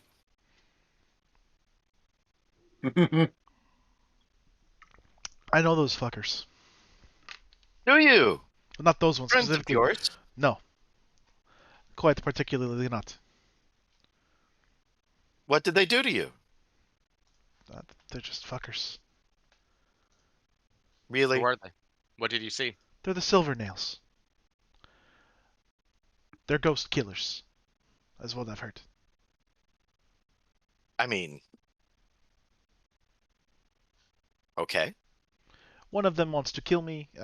Maybe I slept with his wife. I don't know. Uh, You know, One with his of wife, or these? that it was his wife. no, I mean not one of those. Oh, okay. So maybe you wronged them, and now they're after you. But have they wronged you? I mean, no, but they think that they're big. They think that they're strong. They think that they own everything. Well, and you do know the Silver Okay. Nails, before they turned to crime, were a highly decorated, for what that's worth, They're butchers. mercenary operation that fought in the Unity War. And Cole, they would have fought on your side. They fought for the Imperium, but they were known as butchers among the native goblins. All right. So they're war crimes people, but this Yes. isn't going to be a vengeful. What about This force? isn't going to hit my vengeful trigger, basically. I mean, I'm pretty vengeful. Like, Right. I don't know if it has to be vengeful for you. It would be so bad if someone Well, it- turned on Overlanders. Specifically, let me find it. Payback against someone who harmed you or someone you care about. So if you're not harmed by them, if you just have beef with them because you don't like the cut of their jib, that's legit. It's just not vengeance. Like, I don't know. I think maybe Kyle could decide, but I feel pretty vengeful about these guys. Like I think Cole in this moment he's willing. He's like, oh fucking Silver Nails. Let's just fucking drop down there. I killed them. Like, fuck Fine, those you guys. you can choose to do what you want to do. As far as Powell's XP trigger, I would say like you actually, one of your rivals is a member of the Silver Nails. If that rival were part of this guard crew, I would give Powell's XP Gotcha. trigger, right? I think it's fair to say that that person has probably wronged you personally. As an organization, like they have wronged people you're close to, but and you definitely probably have some hatred towards them, but I'm not sure it's safe to say that they wronged you, being that technically you guys did fight on the Yeah, same side. we of were on the the same war, side. right? Yeah. okay, cool. And the one that he's a rival with is not one that has been spotted here. Not You're again. wrong. We haven't seen all of them, so we don't know. That'll be tested for if and when we get into beef with the Silver Nails. Okay, here's the thing. They're going to be taking a big hit for trying to protect this thing and losing it. You're taking something more important to them than the lives of a few of their grunts. So let's stick to the plan for now, and if we can shoot a few on the way out, well, we'll do that. We won't slow down to do it though, okay? I'm all about your plan. I'm all about the speed. I'm all about dropping the glass on top of their horses and fucking up their hooves. All of it's good with me. Well, if we drop it right, it'll fuck up more than their hooves. Yeah, it's true. All right, so you want Emeline to drop in and grab the sapphire. Is that what do I understand that correctly? Drop in, secure a line to the cube. Cube goes up. Wrap the sapphire in the robe. Harness the sapphire. Sapphire and Emeline come up. Cool. So she's gonna go ahead and head in, roll and prowl. Helping. Thank you. Because nothing was done to distract the Silver Nails, this is going to be a desperate roll for her. With a standard effect. Plus Do we one want to die. do we want to do the glass beforehand then? Because I did set that up as a distraction. Like that's what I've been talking about the whole time. Yeah, I mean, I'm happy to do that. I don't. At this point, it's up to you guys. Emeline doesn't mind risking the desperate roll. I mean, once we use the glass, that's kind of a once the genie's out of the bottle, you can't put it back in type thing, right? Like Okay. once we do that. Fair enough. We will save that for when the alarm sounds. Yeah, I think that'd be best to use my foresight then rather than now. Because I was thinking about using foresight to help, but like I couldn't figure out why for this particular thing. All right. So Emeline drops in. Oh,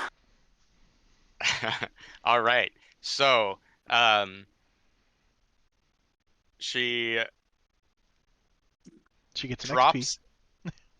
Oh yeah, in prowess. She drops in, uh, and what were her instructions? Was she just grabbing the stone, uh, or trying to go for the entire plinth? I think we pulled off the plinth because we don't have a tinker. Right. We not pulled off the plinth. We declined the plinth plan because we don't have a tinker. So she gets a rope on the glass so we can get the glass out of the way. Then she wards and secures the stone. Cool. Awesome. So she does all of that. She ties the rope around the glass. So let me, for my sake, try to understand this, because the glass, if she ties the rope around the glass is just going to come up, leaving the stone exposed. Is that kind of what you guys are going for? Do you want the glass removed and her to tie something around the stone, or is that phase 2 of this plan? So I think the plan is that she is on a rope. There's a second rope lower down with her. She will tie the glass off. We will pull the glass up a little bit, not all the way off. Like it'll be off the stone, but it'll be just hanging there. Obviously, she'll take a look at things before she does all this, right? And then so she'll pull the glass off. She'll then probably tie what's like the slack of her rope onto the stone, grab the stone, do some sort of switch for the pressure plate. We'll try to lower the glass back down and put it back on there just to be cheeky, and then we'll lift her out. Got Well, I it. wasn't And, even thinking pulling the glass back on, but like putting the glass back on, just swinging it to the side. Oh yeah, But I mean, it's a nice when to you've got have. a 6 to spend. Yeah. When you've got a 6. yeah. Gotcha. Did someone give her a dummy load, and if so, what was that?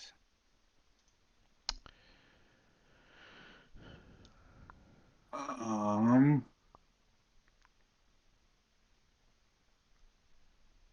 I mean, would it be something like that would be on our load?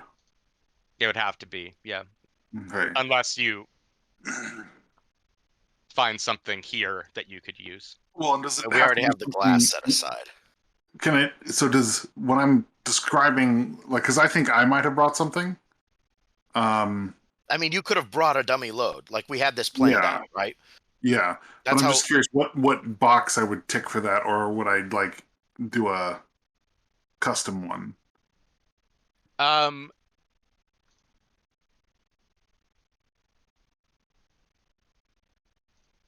let's just say for this dummy load, and because you're trying to have something that's roughly the same weight that you estimate the sapphire to be. Yeah, we're Yeah. gonna Indiana So Jones it. let's just say, let's reduce your load by 2. You don't need to mark anything special off, but the thing you brought was of considerable mass.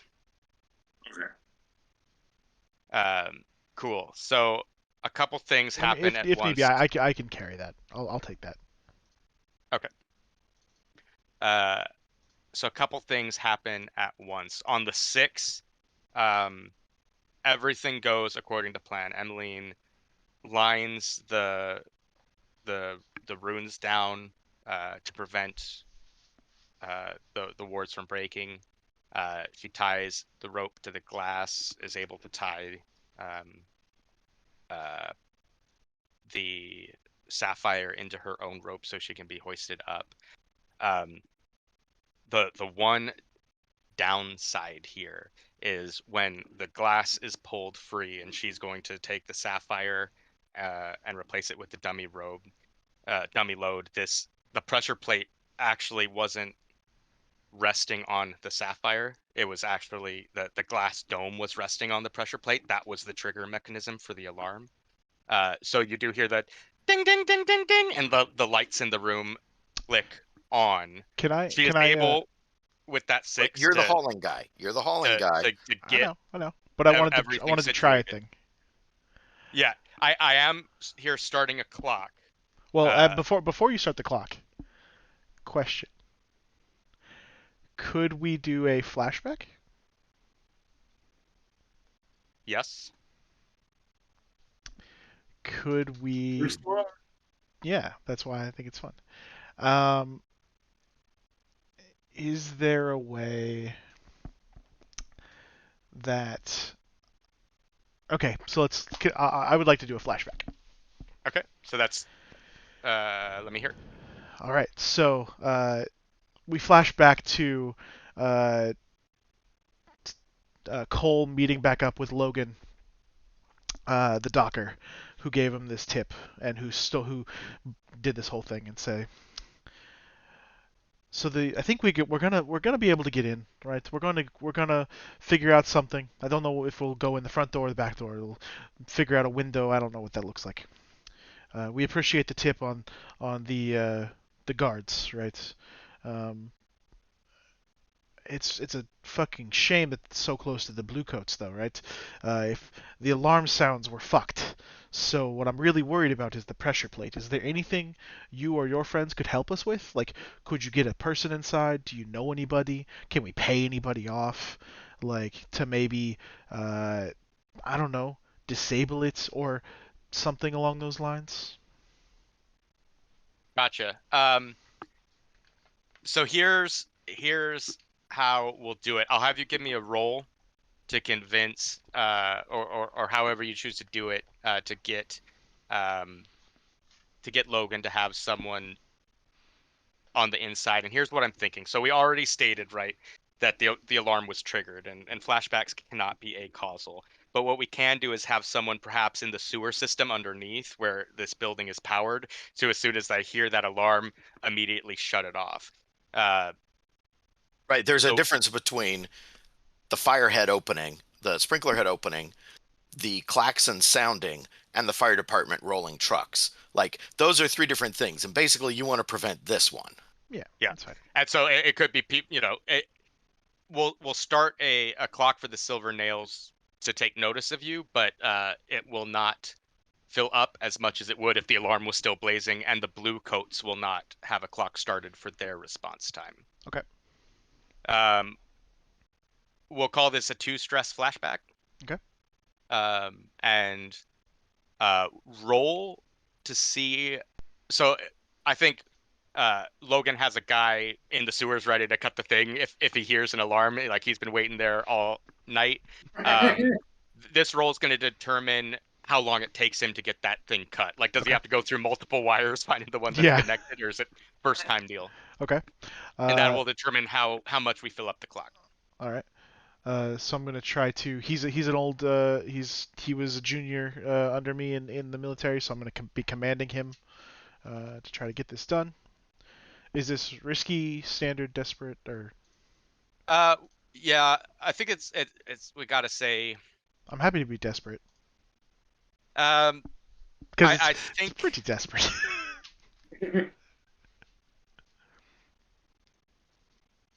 Yeah, I'll allow it to be a desperate standard effect, knowing that if you fail this desperate roll, it's going to amount to something akin to a wasted flashback. Bad things are going to happen, right? So, I mean, I think that's essentially what it is, right? If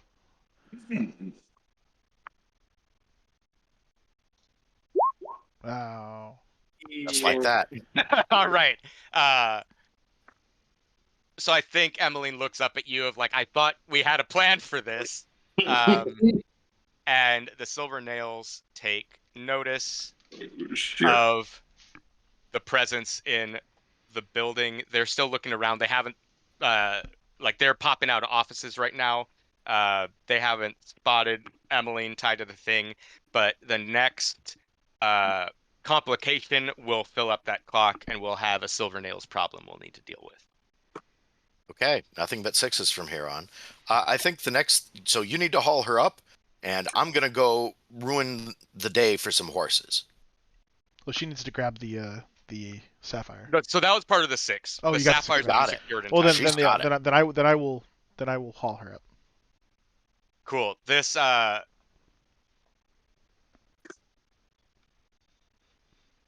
will be a pretty hefty feat of strength. This sapphire is very heavy. As you said, doing your research, sapphires are heavier than diamonds, and this is just an uncut piece of rock. Emeline, by contrast, probably isn't adding all that much to the weight, having carried a light load. But there's a couple things you could do. You could make a desperate roll here, or I do know you are not to be trifled with, which allows you feats of strength that border on the inhuman. So you can push yourself to make short work of this, but that is up to you.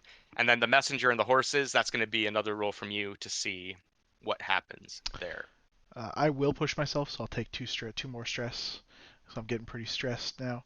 But I am not to be trifled with, so I perform a feat of physical force that verges on superhuman, and just start bodily, like I thankful for the pulley that's in the hook, the loop that's in the top of the dome, but I will sit there and basically just start cranking away on this rope, pulling her higher up. Yep, exactly. Awesome, yeah. So this will be a risky roll. There's still some complications, but it's not desperate though, so you're not gonna inadvertently drop Emeline to her death or smash Um, the sapphire to pieces or something like that. and I'm open to And you do get a +1 It's innately by pushing yourself. like I'm open to hearing people's pitches on things, but I don't want to be like metagamey, but I also do like the idea that I'm wrestling this rope up just through like straight strength, which is wrestling and that is under skirmish, but it could be prowl, but it's not really. I'm not being sneaky at this point because I don't care about that. I'm literally just like I don't care what noise is made at this point, right? Yeah, I think because you're doing this not to be trifled with, I could see a skirmish on this rope. Re really fighting it, as it were, right? Yeah. Yeah, I could see it. Because like I'm not trying to destroy it with wreck. I'm not trying to finesse it up. Like I think normally like this rope use probably would fall under finesse, but Mhm. like based on the way you're describing it and the move that you're pulling off, I think this probably is a more strength-based skirmish rather than a more dexterous finesse. And you said this was risky or desperate. Risky. Yeah, you avoided the desperate with Okay. the move. Do you want help on this one? I mean, so I have 3 dice to begin with, plus 1 dice for pushing myself. So I have 4 dice on this. And I'll save my Pretty solid. Um, save the foresight. yeah. Standard effect. Standard effect. The might of Scotland. Uh-oh, they know where we are now. Yeah. So that complication does fill up our clock. You get Emeline to the roof with the sapphire, and like as you're pulling her in, like out of the dome, you hear, "Oh, up on the roof! Get to the roof!" And you hear some run up. You hear some rustling, and some of the silver spears, or silver nails, sorry, grab spears. Um, you see one pop out of an office that you had missed into the center of the room, and he is going to try to take a he is lining up a shot. Actually, he has a long gun and he's lining up a shot at Emeline or you, depending on how the shot goes. I'm going to Nice roll to see if kill. this is your friend Marlene, wasn't it? Yes, Marlene. Cool. On a 1 to 3, this is Marlene. No. Random silver nails ganger. Bummer. Go ahead. The messenger. What was? Well, I've got a fine long gun on me. Yeah. So it looks like you can do one of two things here. You were thinking about doing the glass, which you can still do, or you could take your shot at the guy lining up to take out Emeline and or Cole. Your choice. Well, the glass is to distract them, and they think they know where we are right now. So I'm not sure that would be useful. Still, might be useful to fuck up their horses later, but not as a distraction. However, this guy might shoot my crew. That's unacceptable. So yeah. So I have a fine long rifle. I'm not sure what fine means in this case, but as we've already discussed, gear doesn't give bonuses. So quality does actually. If you can make the argument for narratively why it's being a fine rifle actually would give you a bonus, it could give you a bonus based on Kyle's discretion. That's why it has quality. Yeah, so gear quality tests against the quality of the opposing gang. So right now, as a tier 0 gang, our tier quality would be 1 unless we up our quality through things like layer improvements or specific fine tags to your equipment. Um, the the downside here, however, is you are testing against a gang who is 2 tiers higher than you. Right. So their gear is their base gear is probably on the same level as your fine long rifle. Okay, so no penalty then. Yeah, I think this is a matter of hunt. Yep, sure is. This is a risky, but we'll say the effect is, I mean, you are shooting a guy from an elevated position, so let's give a one higher than standard. I think it's like a greater effect, but still a risky position. Oh yeah, well he just ran into the open too, and Yep. I'm shooting over an edge, so I had more than 4 trauma or more stress left before I got trauma. Trauma's fun. Okay, so it's not. Wait a minute. It's risky, right? But instead of standard, it's great. Yep. Okay. And then yeah, I'll absolutely push myself.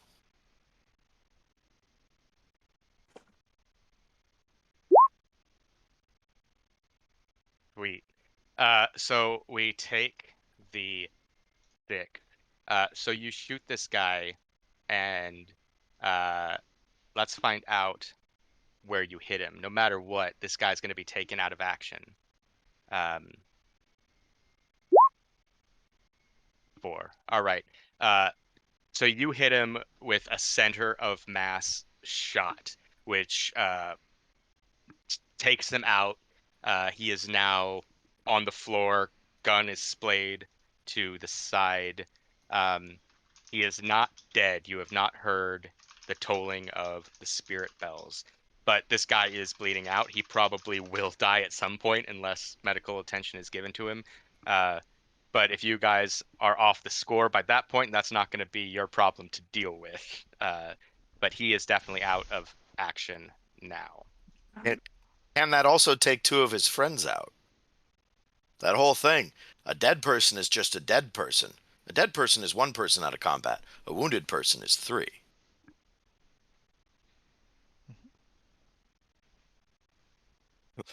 Blam! That'll keep him busy for a while. All right. So what now? We've lost eyes on the 3 Severosi that Silas had initially spotted. They had called out that they were coming to the roof, so we can anticipate they're coming in there. But the gunner that we hadn't seen has been nullified by the messenger shot. Is there like an access hatch or something, like somewhere obvious that they would be coming up through?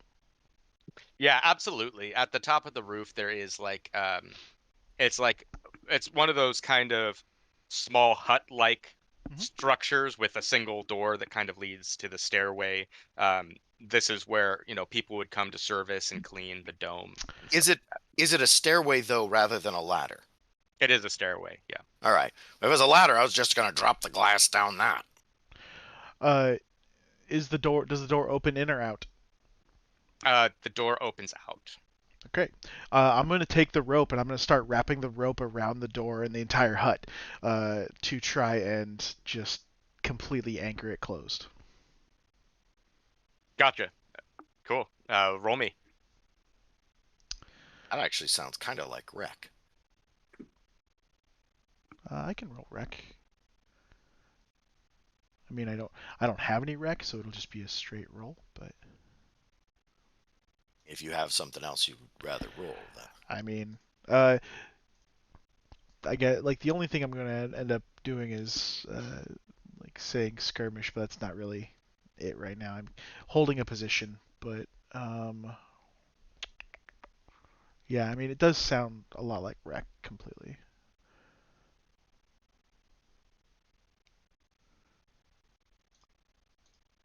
Um, risky standard. So how many dice you rolling? I'm rolling 2 and taking the lowest. Yeah. Risky standard.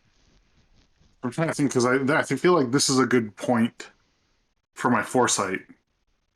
I mean, alternatively, I guess I could push myself and I could just hold the door in place.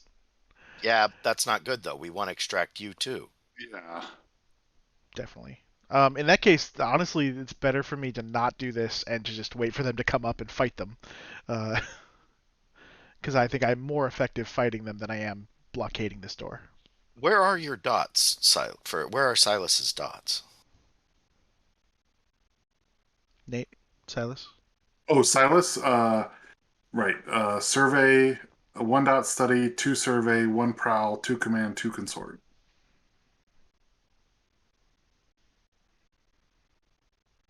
I'm no more prepared to. Well, unless we did something wild, I'm no more prepared to participate in that either.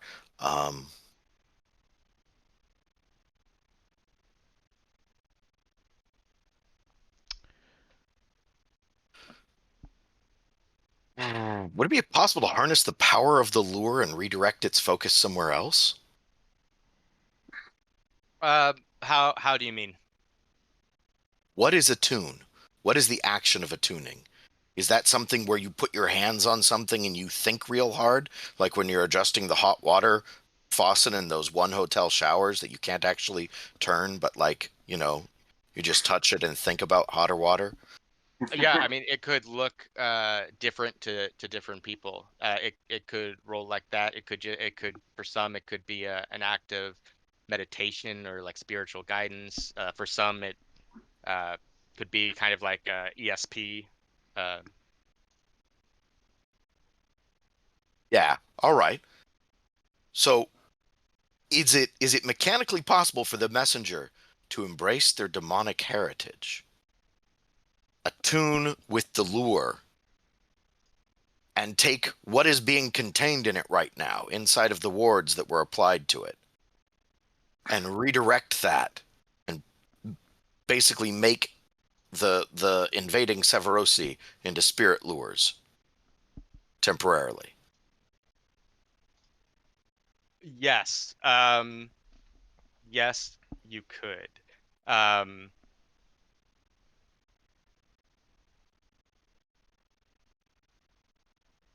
Yeah, you can roll me for that. It sounds like it's going to be an attune roll. This is going to be desperate and limited effect because the Silver Nails are renowned ghost killers and have special abilities specifically for harming spirits. So it might not be as a powerful attack as it would against a normal unsuspecting ganger. Like these guys are a bit more trained for it, but it could definitely take their attention off you because they will need to deal with the ghosts. Okay. With or without stress, I could use help on this if Silas is offering. Yeah, I think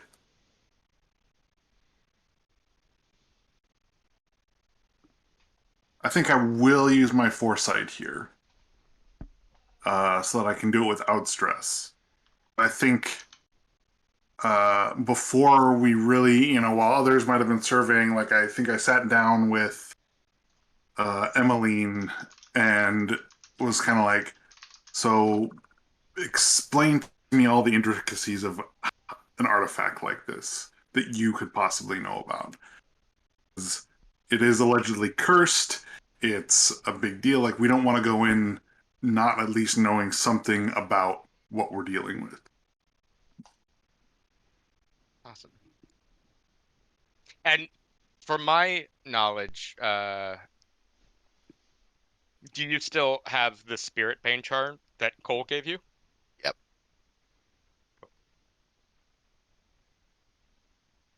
Yep.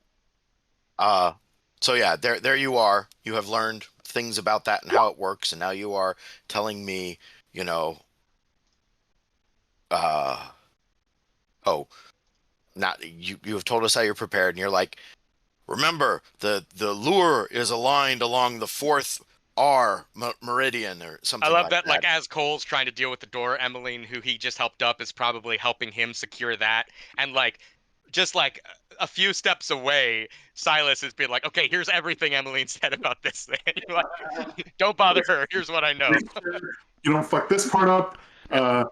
Focus your will this way. Like, I knew something like this was going to happen, so go. Right. Bonus dice 1. Go. Jesus, the 6s.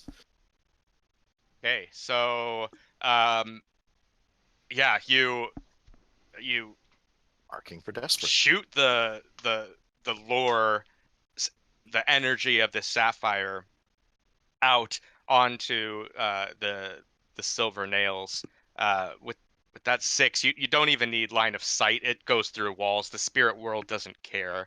And you hear some muffled like, oh, what the fuck? And some clashing of swords, and you hear like almost like an ethereal hum as and Cole, you might have experienced this in the war, that you know that uh the silver nails are attuning their weapons as ghost fighters, to affect the electroplasmic energy of the ghost.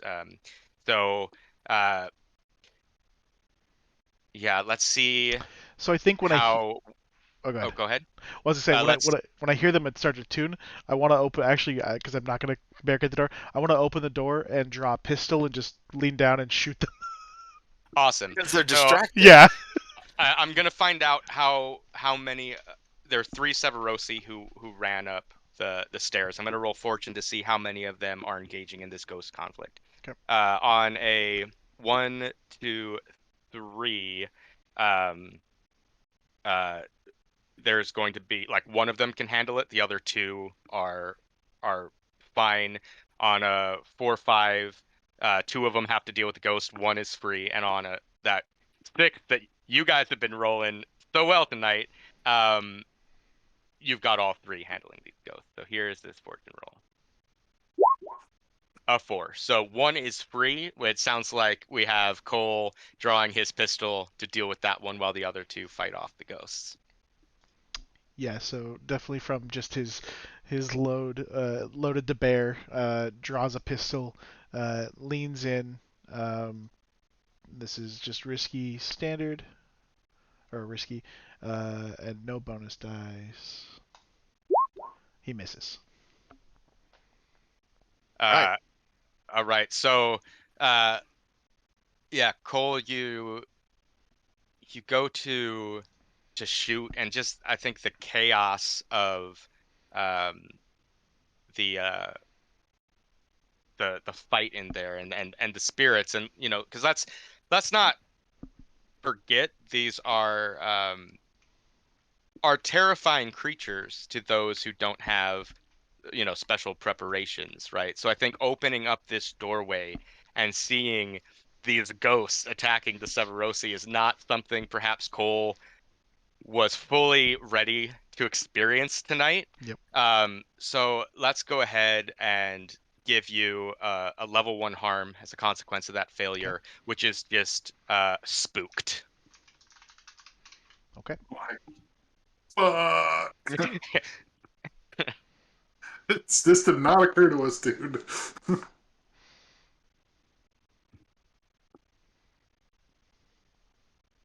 I'm going to start another clock, and this is going to be the silver nails handle the ghosts. We need to get off this roof because that alarm is going to summon the blue coats. No, Yes. the alarm's off. That was Cole's flashback, right? Well, but didn't the roll fail, or Well, the roll failed. It's still like, did the roll fail? I don't remember now.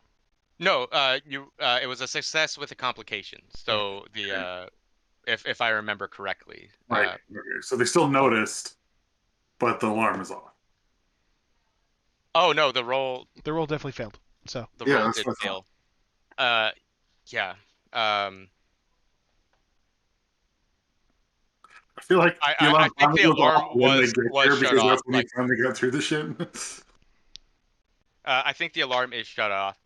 As we said, Cole had talked to this guy about cutting it. I think the failure was how long did that alarm last before he was able to shut it off, and it just unfortunately went too long, right? And the silver nails were made aware. But I think trial and error, he was able to finally he cut every single wire that was down there. exactly, like the first one didn't work, and just grab the whole bundle. Yeah. And so this is going to be a 4 Yeah, clock. maybe he broke the wires, but he's a little toasty down there. Yeah, right. All right. So are we going down through them, or are we scaling the side of this building? It's Baroque. There's a lot to grab on. We have rope. There is climbing gear. We're already harnessed. I think we go over the side and steal some horses. Uh, I mean, yeah, I mean, actually, I think Lysander is gonna, like, Cole's gonna do something incredibly stupid, which is he's going to jump off the side of the building, and basically be the anchor for everyone to repel, not repel, but God, what's the Repelling. Repelling. yeah, when well, you're going down, repelling, but he's actually going to go across the street a little bit, and so you can slide down the rope. Oh, gotcha. Wait, you can just jump off a 4-story building? I I mean, mean, anyone can. anyone can. Well, I'm going to push myself and perform something nearing superhuman, nearing a physical feat that verges on superhuman. Yeah. So my understanding, right, is a fall from 3 stories or higher can be fatal. Uh, Pushing yourself to do something superhuman, I think you're going to avoid fatal harm should this roll fail. Like, you're not suicidal, you're Yeah. just a badass. Right. I think this is still a desperate roll, though. I think Okay. you could still get pretty injured, but you're not risking the level 4 harm that, say, Silas would if he were to jump off the roof right I now. mean, alternatively, we send Emeline down to try to prowl, and we do a group action that way. But I love the jumping off the roof personally. I think it's badass. Because we're sitting here like, okay, we're gonna get this crystal. Like the messenger and I are setting stuff up ready to go, and all of a sudden, "Whoa!" And remember, like, it is going to be a desperate roll. You might take a lot of harm, but you can push yourself. You can flash back. You can. I can't really flashback at this point. You can. Trauma is not the end of the game. Yeah. Oh, you're fairly stressed, huh? I mean, I've helped a bunch of people and I've pushed myself twice, so yeah, I'm sitting at what 6 of 9. So I guess I could technically Nonetheless. push myself or do the thing, but anyway, yeah.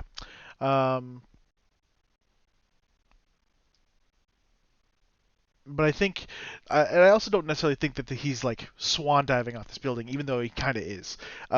The rope is secure. I think he's actually. Well, actually, how about this? Can I take? No, do I want that? I was thinking of offering up a devil's bargain for getting because he has gloves, because he would have gloves of basically just like quick belaying down the what is almost superhuman, where he essentially runs down the side of the building. Mm-hmm. Because I'm the rope is still anchored at the top, and my goal is to basically be down below, holding this rope as an anchor, so people can then quickly just all jump on and come down. Yeah.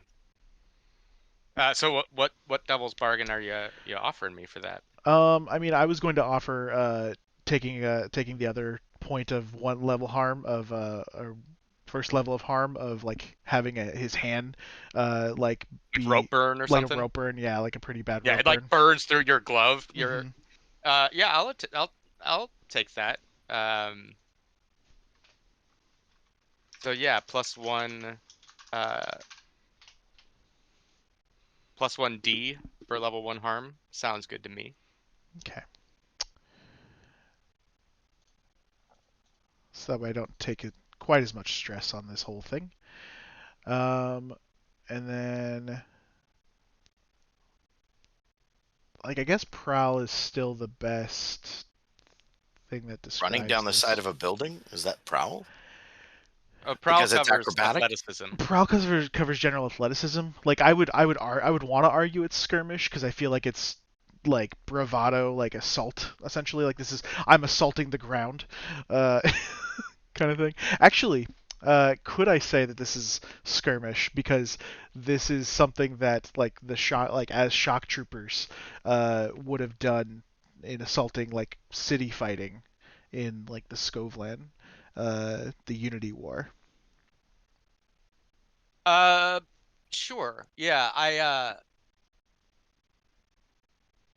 Yeah. I mean, because I could see like training doing like the rope walls and Hmm. stuff like that. Yeah. Now, because you do have level 1 harm, your effects are going to be one less, Okay. right? So Okay. I think this was going to be a standard effect, so you'll drop To one limited. down from there, limited. Yeah. Okay. Um, but I do get the bonus die for pushing myself, And for the devil's bargain. and I crit. A crit. So you go back up to standard effect. So I was going to say that, um, you know, doing this with a limited effect probably took a little bit more time than Cole would have wanted, and Hmm. would have given the Silver Nails a bit more time to deal with their ghost problem. But with that crit bumping it back up to standard, yeah, you're able to run down the building and get to the other side of the street, kind of hoisted the rope, giving people Probably wrap it spot around a to land lamp on. pole, kind of Yeah. thing. Now, Emeline, do I understand she still has the sapphire? Is she still holding it? Well, it's tied to her. Right. Like someone else can carry the sapphire to the edge with her, and then she and the sapphire go over together, and then she goes perhaps faster than she would normally like to go. They Yeah. they could just hook her onto the thing. She's still wearing the harness. Yeah. I mean, we're all still harnessed from Exactly. getting over the other way, so Yep. yeah.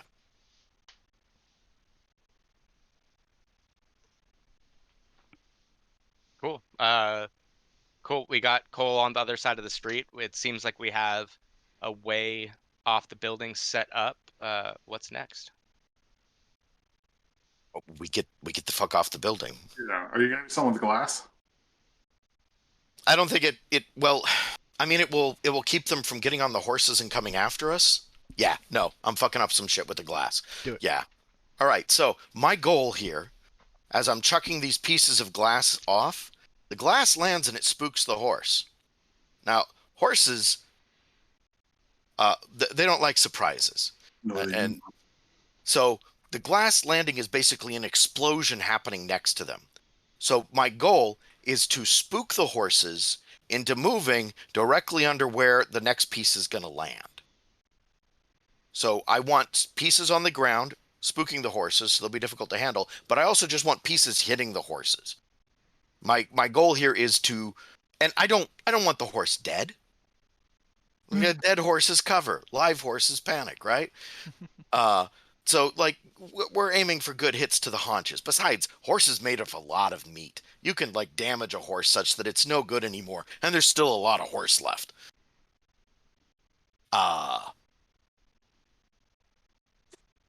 So is that finesse or is that hunt? I think it could be either one. You are kind of attacking with precision from a distance, which seems very Hunt. All right. Is this risky standard or desperate? This I'm is, certainly I mean, not using a tool you normally hunt horses with. no, but you're also not trying to, you're trying to spook and injure the horse. You're not aiming for a very precise outcome here. So I think we can look at a risky standard. And here we go. All 5 right. and 1 success with a complication. So the glass falls, shatters on the cobblestone of the old quarter streets. Immediately you hear the as the horse whinnies and starts freaking out. Um, Immediately running into the spot where you're dropping the other pane of glass, which then starts cutting up the horse. You don't injure the horse to the point where they are in risk of death, but the way that the glass has fallen would definitely make it uncomfortable for this horse to take a rider. So you have succeeded in eliminating a horse chase essentially in your immediate future. The complication arises though when the two Severosi who were helping the man you just shot seem to give up on their comrade because again the cultural and spiritual significance between a Severos and their horse is such that as soon as they hear the horses start freaking out, uh they it's like, sorry, buddy, but if you were a better Severosi, we wouldn't be having to watch after you right now. And they run to go secure their horses. But in doing so, come out of the consulate to see Cole there holding the rope leading up to the building. Oh, hi. They're a little Hey. bit shocked. They weren't expecting to walk out in the middle of of an escape. So you're gonna have some time to react. But that is a situation. We have gonna Well, so sorry. The horses are on the Viceroy way. hmm uh they're on the east side, so Okay, dang. uh Yeah, that's fair. yeah, so kind of by Tower Road, Yep. kind of like Yeah. unfortunately where we want to go. Yep.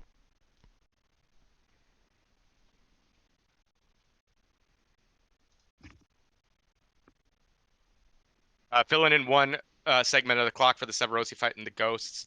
um we still have 3 up there handling it, and then now 2 down by Cole.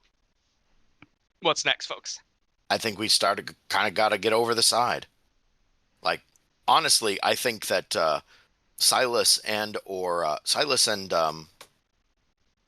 I'm sorry, Emeline. Emeline should have been going down while I was playing games with glass and horses. Yeah. Like Okay. they should already have been on their way out, Fine right? by me. Silas, you want to go first? Okay, and so I'm rolling what? Prowl? It's up to you. Prowl sounds good. Uh, for you, this is a risky standard. Okay. Mhm. Or a success with a uh, complication. Um, uh, Let me roll Emeline's because we'll see if the complication doesn't involve the pair of you. She's holding the sapphire, and because of its heavy, or because of its weight, this is going to be a desperate roll for her standard effect. She is good at prowl.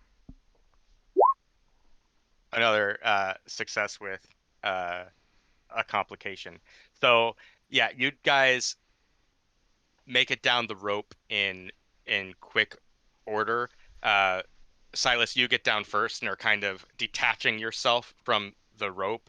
This is about the time when the two Severosi pop out of the building, but Emeline, with her speed, comes because of the weight of the sapphire, comes down quicker than you had anticipated, and kind of bumps into you, not knocking you to the ground, but you two are kind of frazzled a bit, and unfortunately you were standing in front of Cole. So depending on how actions wanted to be had, right? Like Cole doesn't have the best shot if he wanted to take it at the Severosi coming, but on the flip side, neither do they. If they start throwing shooting irons, they're coming at Emeline and Silas.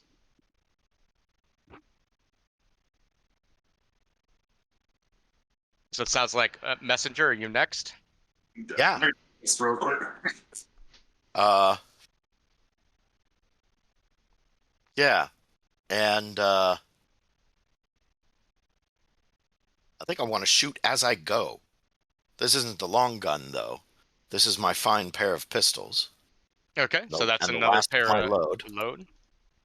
Well, the fine pair of pistols is just 1 dot, actually, because it's from the hunt or the hound.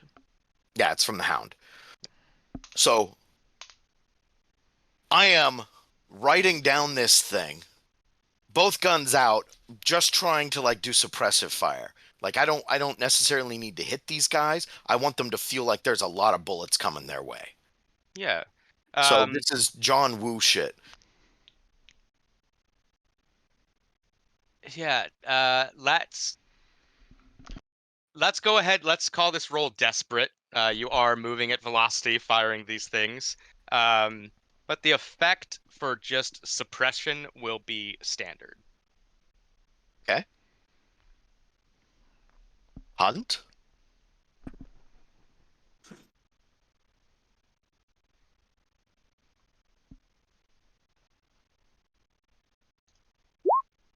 Jesus Christ, the sixes. So All right. here's what this looks like. This little child with a big gun on their back gets clipped to this thing and then just sort of leans off and falls over, hooking their boot over the rope on their way down. So like they're suspended by the harness, but their leg is up on the rope, and that's the break. And they are going upside down, both guns out, blam blam blam blam blam around the doorway that the Severosi have come out. What I would like to see happen is driving them back into the building as they go for cover, because they don't even know where these bullets are coming from. Because like they see these people out there, but the rope probably doesn't stand out in the darkness. And right away, maybe you don't know what you're looking at. Right. It's just people are falling out of the sky, and like something up there shooting at. Is there an airship up there? What's going on? Hit the fucking deck.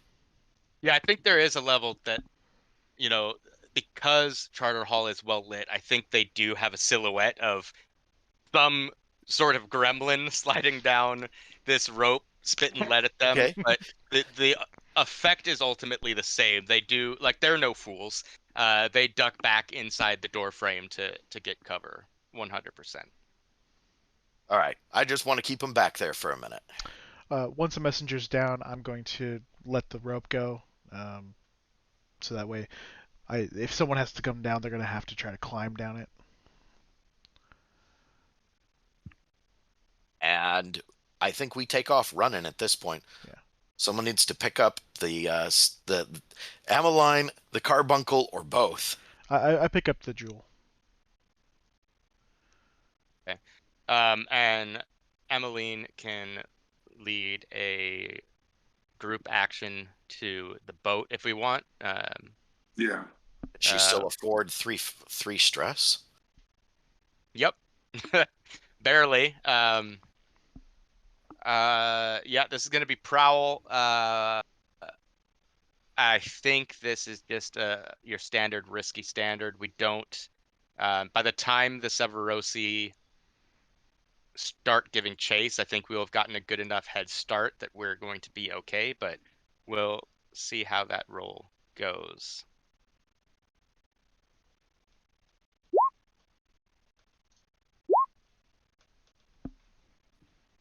Oh, we're all rolling Prowl. Sorry. But we crit. Is it risky? It is Yep. risky standard. Okay, so Emeline takes 2 stress. I think the messenger, being of a shorter stature, there's a level that they can kind of fall behind if full sprint is achieved. So I think, Emeline kind of has to go back and come on, start ushering you away. I think for Lysander, and you can kind of describe this to me how you want, but I think there's probably a level where you pull back for a moment to be like, fuck you guys, and kind of show your displeasure to these guys, and like, no, not the time. Like I think you see Lysander like reach for a vial around his neck, and you're like, not now. Like, okay, we keep going. Yeah, Emeline takes 2 stress, but leads you. I feel like Silas is booking it and just doesn't even care about any of you while he's booking it, just like getting the fuck out. I agree with that. Yeah. Cool. So she leads you to the boat and starts navigating the uh, canals towards Night Market. Is that to Mortis, the buyer? Yeah. Yeah. Yeah, diverting to do the search would have been cool if we had more everything, but we really don't. I mean, we could swing back after we talk to the buyer, but yeah, We can also do that another night. Yeah, the search will still be there. I would The just like war to. will still be there will still be shit going down in Crow, whatever it is. I would like to get rid of this cursed rock. Yeah, let's. Well, Cool. for So being cursed, we rolled a lot of 6s, so yeah. So Emmeline is going to Listen, some of us are spooked. she's gonna roll study for this book or for this boat journey. Okay. We'll call it desperate because this ought to probably be finesse. Um, how many dice are you going to be rolling? it's gonna be just one. Okay, so I'm going to use my foresight to help you, and then I can't do any more, so I can help without stress. I just studied some maps before we came to cover the route and be like, here's the best route to go. Awesome. So you're kind of acting as navigator first, so Yeah. she can focus on the actual Mhm. mechanical boat driving. Oh, we didn't make it. Yeah. No, we did not. Just like spontaneously. Yeah. Ooh, So we ran out of 6s. here is what happens. Um, en route, we're traveling along uh, the trade water to get up to Yellow Ribbon district neighborhood of Night Market, where we've been told to meet with Mortis. We're kind of in that waterway between Coal Ridge and Night Market. Um, Emeline, having pinched Nebra's book and read through it, is doing a fairly decent job of uh, navigating or driving the boat, and Silas has been helpful in being like, oh, yeah, stay here, turn here. Here's the landmarks you're looking for. But unfortunately,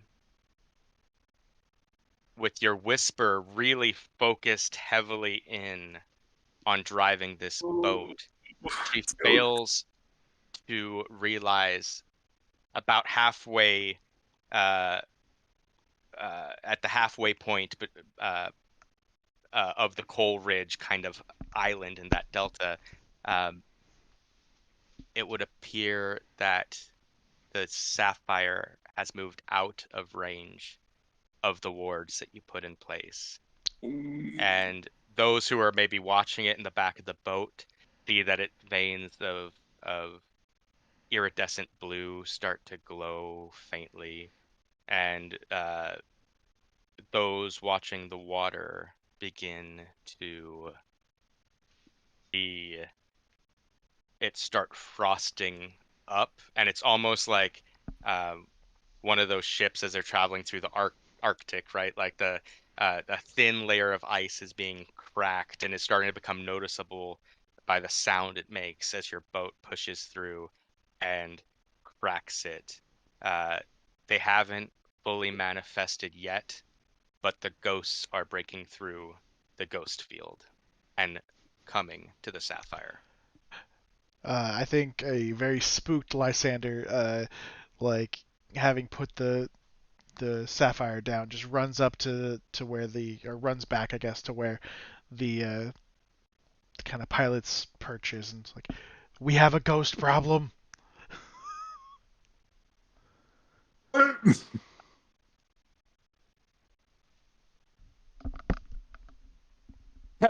Can you take the boat?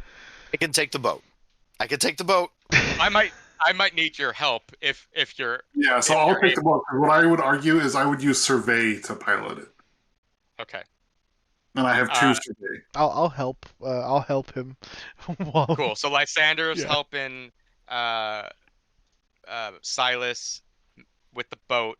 Emeline would love the messenger's help in barring these ghosts. They help. Uh, They help. Awesome. So Nate, go ahead and roll Okay. +1 from Lysander's help. And this is risky. Uh, I don't know. This feels pretty desperate at this point. yeah. If you don't get out of this position, it's pretty bad. Okay, so desperate and standard. The effect would be standard. Yeah. Okay. Consider pushing yourself. If you have a lot of empty space for stress, spending yeah. stress for another die, so you get two bonus Yeah, die I'll between your push help and myself. your.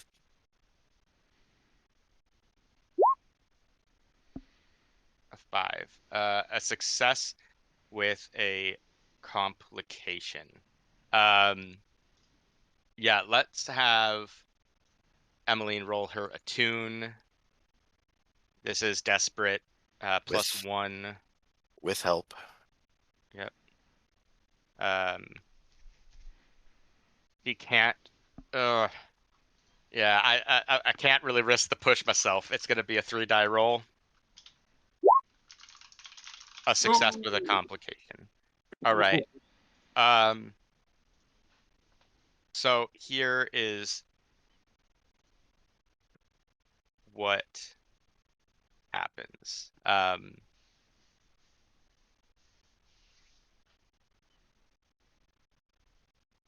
What does spooked do?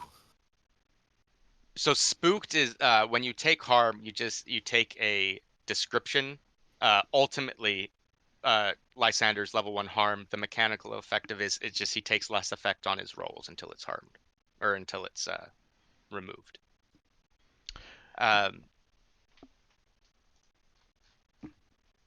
So the ghosts do manifest. And I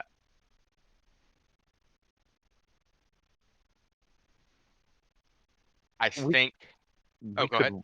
We could reestablish a ward, but the first ghosts are already showing up.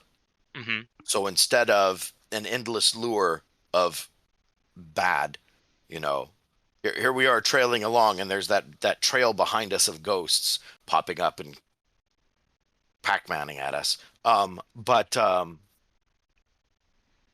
we just have one round, one, or maybe even just one ghost. Yeah, exactly. I think the like you and Emeline are able to kind of use your attunement to dampen the ghost field to stop the endless deluge, at least for a time. And I'll start a clock for the Sapphire reignites, right? So we want to get this to the buyer before that clock fills in. But immediately with the consequence of Nate's survey is as we're breaking through that ice in front of us, we see a single ghost just kind of floating towards us. And we know without proper preparation, should our paths connect, possession becomes a possibility. And that is something we would ideally like to avoid. Okay. What does a Spirit Bane charm do? Oh, it's it's a like the description online is just that it is a small token that ghosts try to avoid. Okay, I'm gonna run up to the prow with Cole's Spirit Bane charm and try and keep it between the ghost and the ship. Awesome. Yeah, I don't think we need a role for that. You kind of act as like the fog light at the front of the ship, kind of holding out the sapphire, and uh, Holding up the where. Spirit Bane charm. Yeah, sorry, that's what I meant. And as you do so, where that is pointed, the ghost gives it clear deference, not wanting to be in its vicinity, and you are able to maneuver your way around the ghost. I will say this is going to increase the heat from the score that you generate, as someone's going to need to deal with these ghosts in the trade water. But it's not going to pose a problem to you as you make your way to Mortis.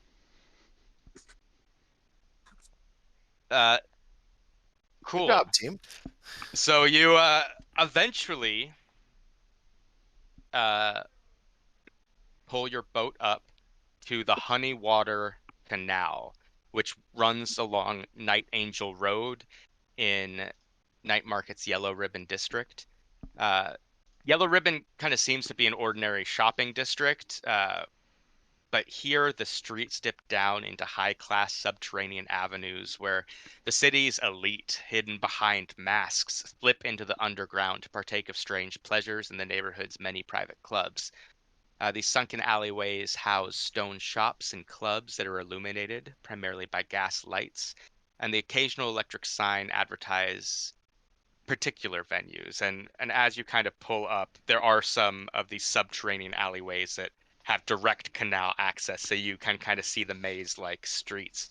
And in there, shadowed by I mean, it'd be tough to even call this a stall. It's kind of like a blanket with strange goods strewn about it, is the buyer, a creature named Mortis.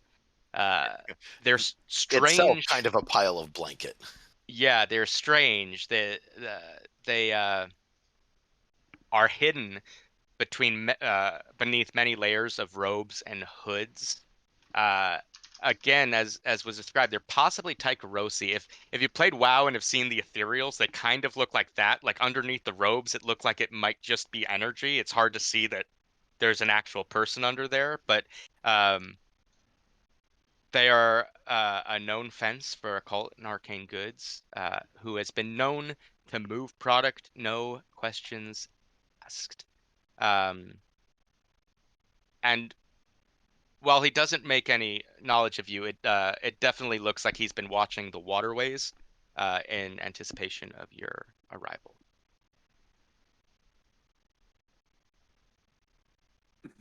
So I'll walk up and make a Tycherosi greeting. Us freaks got to look out for each other, or whatever.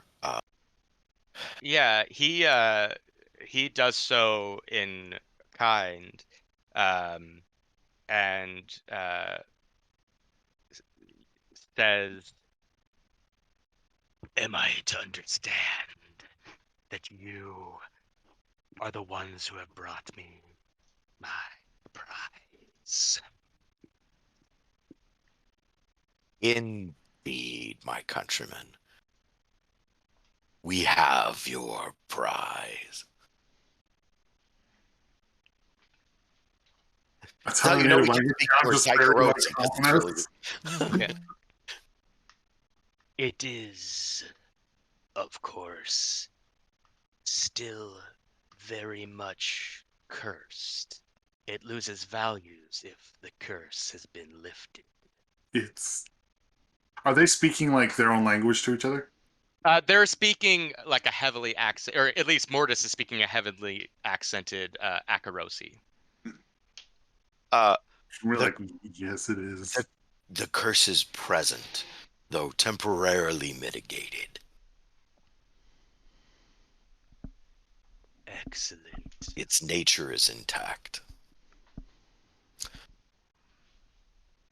I believe the agreed fee was 6 coin for the sapphire. Indeed. And he kind of does the one hand open, one hand bag of coin. So we can't even carry all 6 coin, one of us. So we'll have to split that between us anyway. But yeah. Well, 2 per person. Or yeah, it's probably like he's pushing over Emeline's a a chest person your too. way. And Yeah. Yeah. Cool. I pick up the rock and bring it over. I could just picture it like vanishing inside the pile of robes. exactly, like when he lifts it, like uh, anyone who has touched this thing can attest that it was heavy. You know, it was a strain for Emeline to move this thing.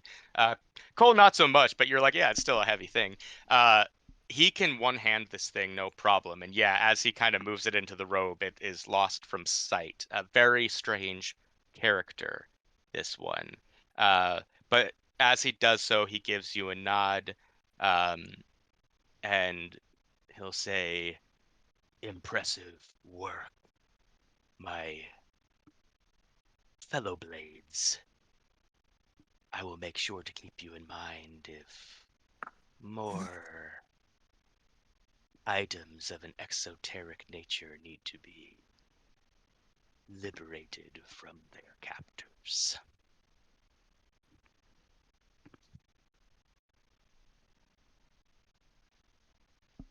Happy hunting. Awesome. Cool. So,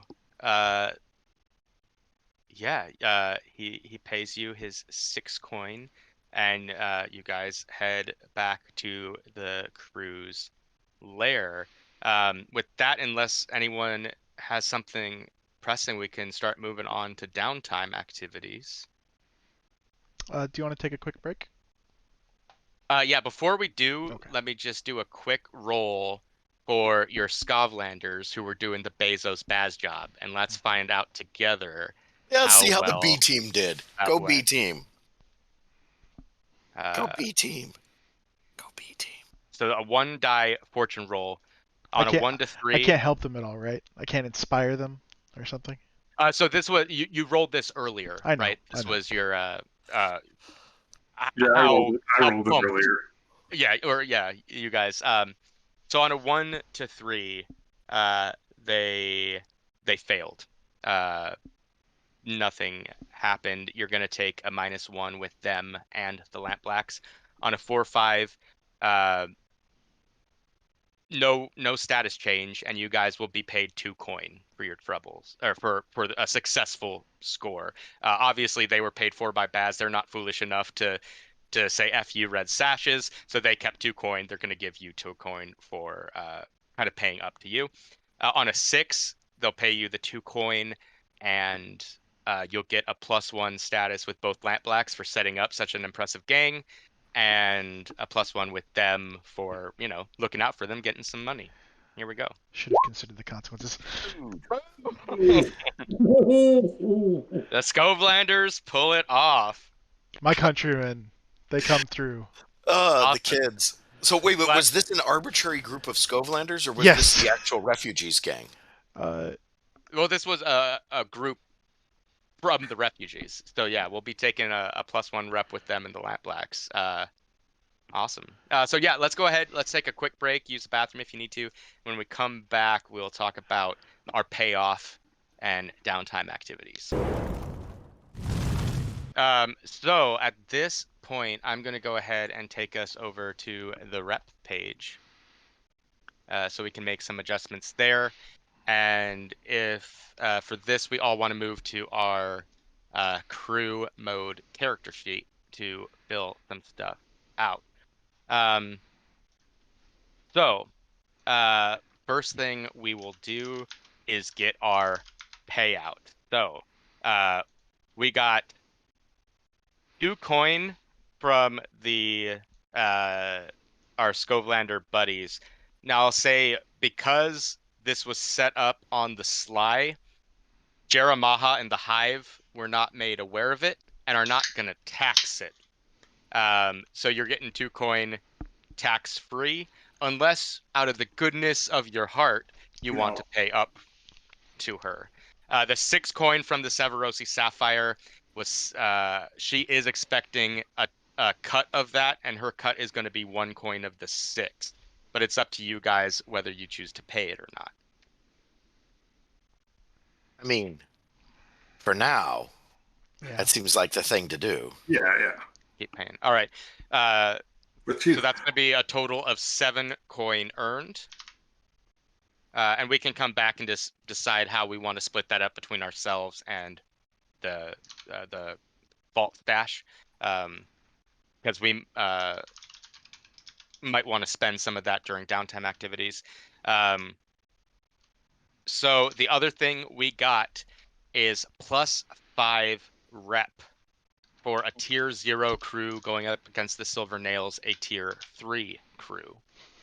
You can mark that on your sheet. Now, the way rep works is once you fill up all of those flags there, you are eligible to increase your tier. Tier does have a gold cost or a coin cost you need to pay for as well. When you move up your tier, we'll increase it by 1 and move our hold to weak. Then the next time we raise a rep, our hold moves to strong. And then the next time we fill up our rep bar, we can move up in tier again. Once we're full on rep, though, any rep we gain is lost. So how many We got 5. So generating heat is +1 heat for a high profile or well-connected target. I'm going to say yes on this one, as it was made clear everyone knew of this Sapphire. But listen, that heat might not be a bad thing. You're going to be known for this. +1 heat if the situation happened on hostile turf. You avoided this by staying out of Crow's Foot. +1 heat if you're at war with another faction. You are not. And +2 heat if killing was involved. Because of the messenger's deft shooting, you avoided killing that Silver Nail, at least for the time being. So because of the heat generated by the complication with the ghost on the trade water, that will bring our crew up to 2 heat. And now we need to roll entanglements. So what happens as a result of the aftermath of the score? This is going to be a fortune roll. I roll your wanted level, which is 0. So here I'm rolling 2 dice and keeping the lowest. And I'm going to reference a chart that is based on your crew's heat. So at this point, I'm going to reference a chart 0 to 3. So here we go.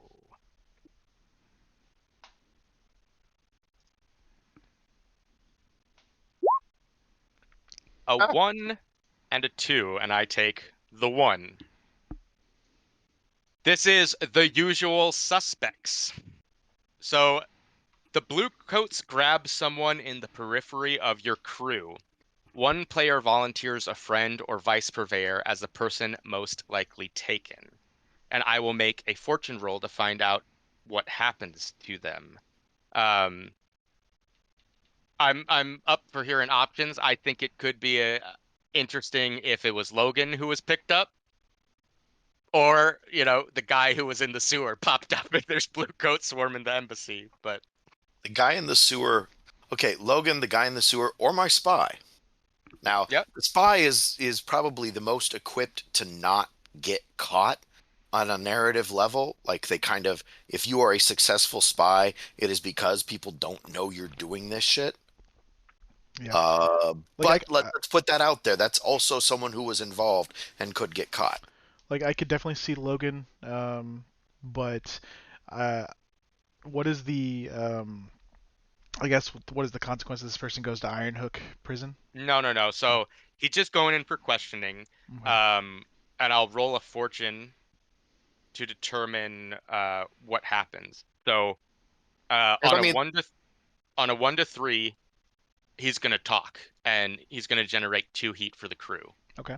On a 4 to 5, one of us can break him out before he talks, and or before he. We can assume there's some coercion, Right. extreme coercion going on in the holding cell, right? We can get him out, but we'll take 2 harm as we level 2 harm as we get him off, or we can pay the blue coats off with 1 coin. And on a 6, On a he just 6? breaks out. Or he either breaks out or he doesn't talk, and Right, the usual suspects.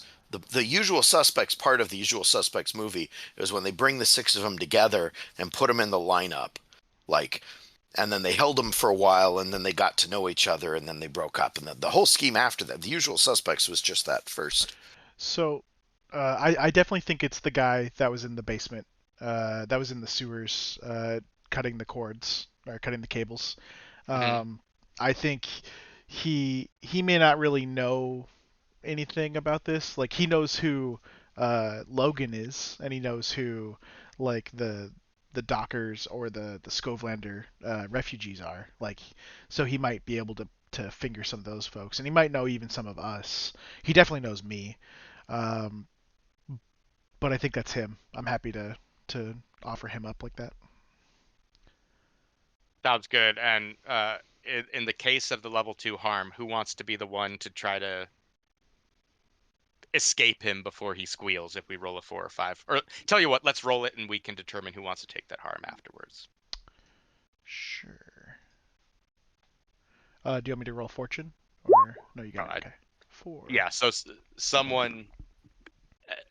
So let's say this guy was definitely a talking risk. Someone needs to get him out of there, but they're going to get roughed up a bit by the. Logan being like, "No, you need to get him out. He will squeal." Yeah, I know this guy. Yeah, right. Well, we can get roughed up, or we can pay 1 coin. Yep. Yeah, but coin can just be XP. Like coin is very valuable. Well, how long does it take to heal up a level 2 harm? Because I absolutely have to be spending time, like, not recuperating, but getting my vices met. And I think that's true for most of us.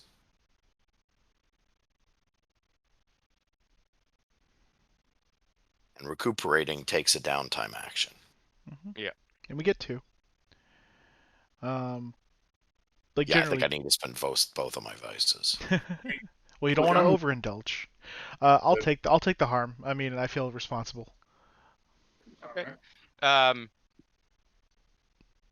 How about you tell me, Charles? What's your level 2 harms description from getting this guy out of the questioning or holding cell?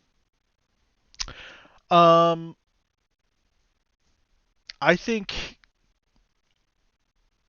that we know he's gonna get questioned, and so what I actually do is I know like, but maybe there's like a certain time period they like this is a pretty lawless place. I mean, there's technically law, but I feel like there's probably also some sort of like very weird balance of like there's some kind of rights like they can only hold him for a certain amount of time, right? Mm-hmm. Uh, and At so least before the Skovled refugees start, throwing up yeah, their arms and exactly, lighting exactly. Molotovs and stuff, right? And so I think that I potentially like start a fight with a blue coat. Like maybe I go up to Marcel, like I just walk into the precinct, go up to Marcellus and like punch him in the face, uh, or something like that, to where I don't actually cause him any harm, but I get the shit kicked out of me, and then thrown out of the precinct or thrown behind bars for like a night kind of thing. But I distract. tank. Yeah, I get thrown into the drunk tank, but I distract things long enough. Like I literally I like pour I open up a bottle off the street, I take a swig, and I pour the rest of it on my clothes, and then I stumble in and start this weird kind of brawl to like distract things long enough. Especially if Marcellus is the person that's like gonna do the interrogation, I punch him to like try to send him to the For sure, yeah. Let's say it was definitely him. yeah. You just walk up to him and you're all, I got a problem with you. Your mom's not putting out because you're fucking her now. Yeah, basically. And especially in the backstory, Marcellus is definitely a torture like person. Yeah. So I think I definitely, knowing that he's gonna be that guy, I do this whole thing, and I definitely insult his mom. And yeah. All right. And so, what harm do you take? What's the tag you're giving yourself? I think I have like broken ribs. Yeah. Awesome. So, you have level 2 broken ribs, level 1 spooked, right? And Like you're level having a 1 hard rope burn. time. Oh yeah. Ooh. Alrighty. What? Rope burn on my left Oh. hand. Okay. So,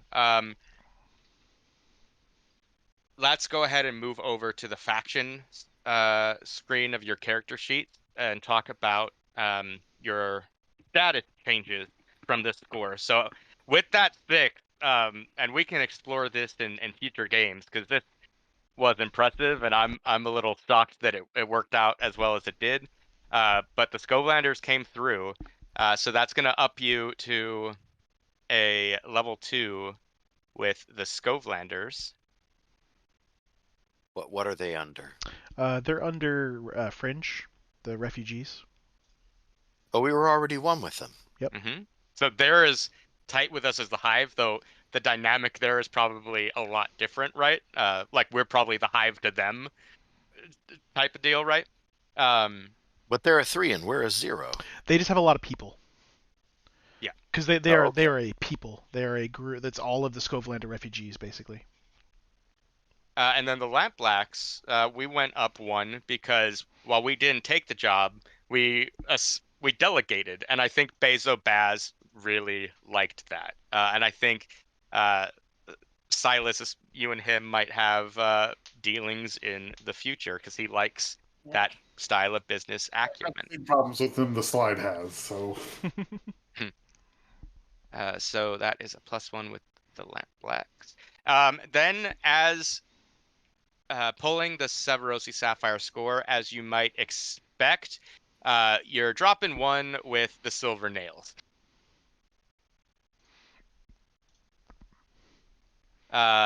Additionally, you're dropping 1 with the Severosi or consulate. The Silver Nails saw you, and they're gonna to tell what they know to their employers. However, you're gonna get +1 with the Dimmer sisters, who were Mortis's buyer of the sapphire and had been waiting with bated breath for someone to steal it since it arrived in Doskvol a year ago. What's their deal? They're a band of recluses that live in an aging manor home in 6 Towers. Not much is known because they never leave their home, but I mean, rumors run the gamut of witches, spirit traffickers, devils, vampires. They're a weird criminal outfit. Great. Cool. Neat. Glad to be of service, ladies. Cool. So that is a +1 with them. And then you also I don't see them going up. There we go. Just to propagate. I had to find it. Yeah, that was my bad. And then you get a +1 with the Circle of Flame, which is an occult society, again operating in 6 Towers, who the Sapphire's not in their possession. The Sapphire went to the Dimmer sisters, but they were watching the sapphire to see who might be bold enough to go after it, specifically if someone could pull it off, because that might give them an inkling of who they want to hire for some of their purposes in the future. Again, the Circle of Flame is a cult organization, kind of a secret society of some of Doskvol's elites that meet in secret to delve into the weird and the strange. Um, yeah, so before we move into downtime activity, let's just check XP for folks real quick. So for our crew, execute a successful smuggling or acquire new clients or contraband sources. So I think because of both the Dimmer sisters and the Circle of Flame having knowledge of what you did, I think we can mark that up twice, one for each crew, because I think either one of them might be coming to you in the future as a client to move arcane and weird product for them. I mean, even Mortis, like, it sounds like 3 different people. So 2 is, yeah, definitely multiple times. Contend with challenges above your station. That's going to be one. One for the one consulate, XP. one for the silver nails. So I won't give you the consulate just because we didn't deal with any of their crew, right? It was kind of on their premises, but we will get one for the silver nails for sure. Bolster your crew's reputation or develop a new one. I think going after the sapphire, as we discussed in the beginning, was ambitious, right? Like no other crew was going to go steal it. So that's we'll give that a +1. Express goals, drives, inner conflict, or essential nature of the crew. I'm not sure that this was done, but I'll allow you guys to sell me if you can make a compelling case. We move weird shit. What we did tonight was move weird shit. Like that's the essential nature of our crew, is that we're smugglers of weird stuff. That sounds good, and I think. Well, Go ahead. So I also, to add to that, like the job we in person did was the weird shit job. The random burglary job we delegated. Yeah, and I dig that, like, you guys are renegades, and the fact that you delegated that out to the Skovlander refugees.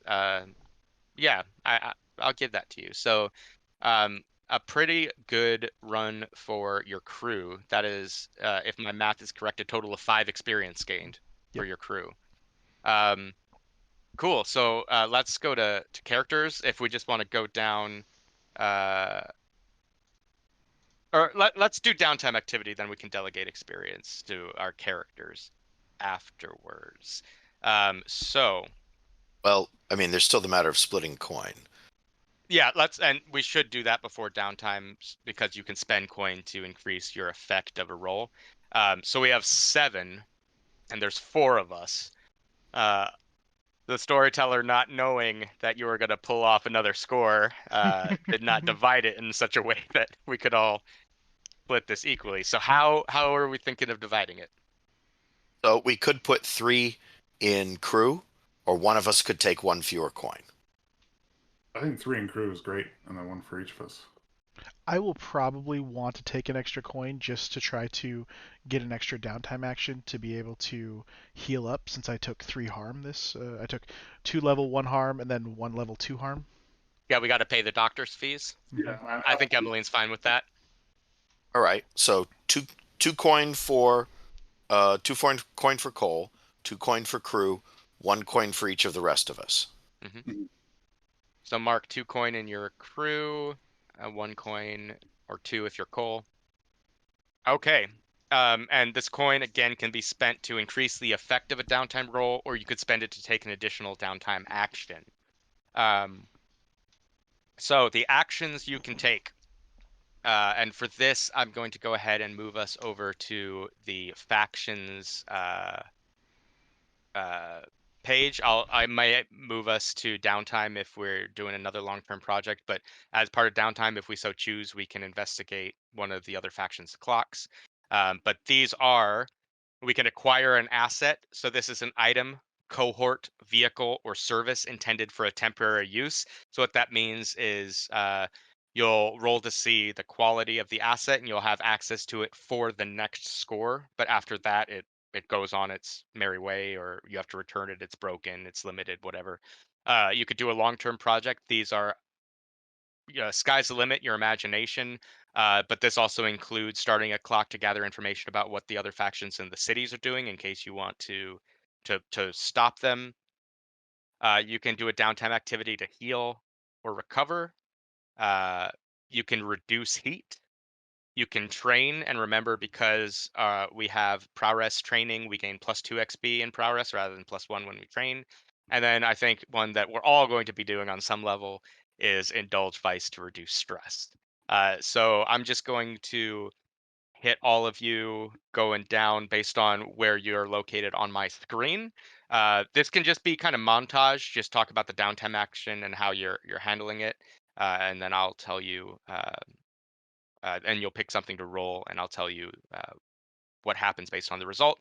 So starting with the first person on my screen, Lysander, Cole, what are you doing in the following days after this score? Oh, you're muted, Charles. Thanks. First thing I'm going to do is I'm going to hit up Sawtooth, aka Dr. Sauter, since our Stitches doctor is not here currently. And I'm gonna try to get healed up a bit. Sounds good. So we'll give your sawbones will give you a +1 dice. So for this, you'll roll 2 dice, and you'll take the highest result. Okay. What does that result give him? So on a 1 to 3, you're gonna fill up 1 segment of your healing clock. On a 4 to 5, you're going to fill up 2 segments. On a 6, 3 segments. On a critical, 5 segments. And this which is 1 full clock plus. Yes. So, and just to be clear, I have 3 clocks basically, right? I have. So you have 1 clock that will need to be filled up multiple times, and what happens when you fill up the clock first, your level 1 harm is healed, and your level 2 drops to one of your level 1 spots. Oh, okay. Cool. 1 dice. That was weird. I hit healing and it didn't actually give me the thing. So I'll just do 2d6. It didn't let you choose bonus dice? You can also do a fortune roll. That'll allow you to choose how many dice you want. I'll do fortune then. Because I think healing's pulling from your character sheet, not knowing that you have help, right? Sure. Well, it let me do that, which is why it said dice 1, because I typed in 1 for the thing. But where is the fortune roll? Oh, it's right there. Okay. How many dice are you? Number of dice 3. I don't have any. I'll put healing. So 5, 4, 5. All right, so you heal up 2 segments.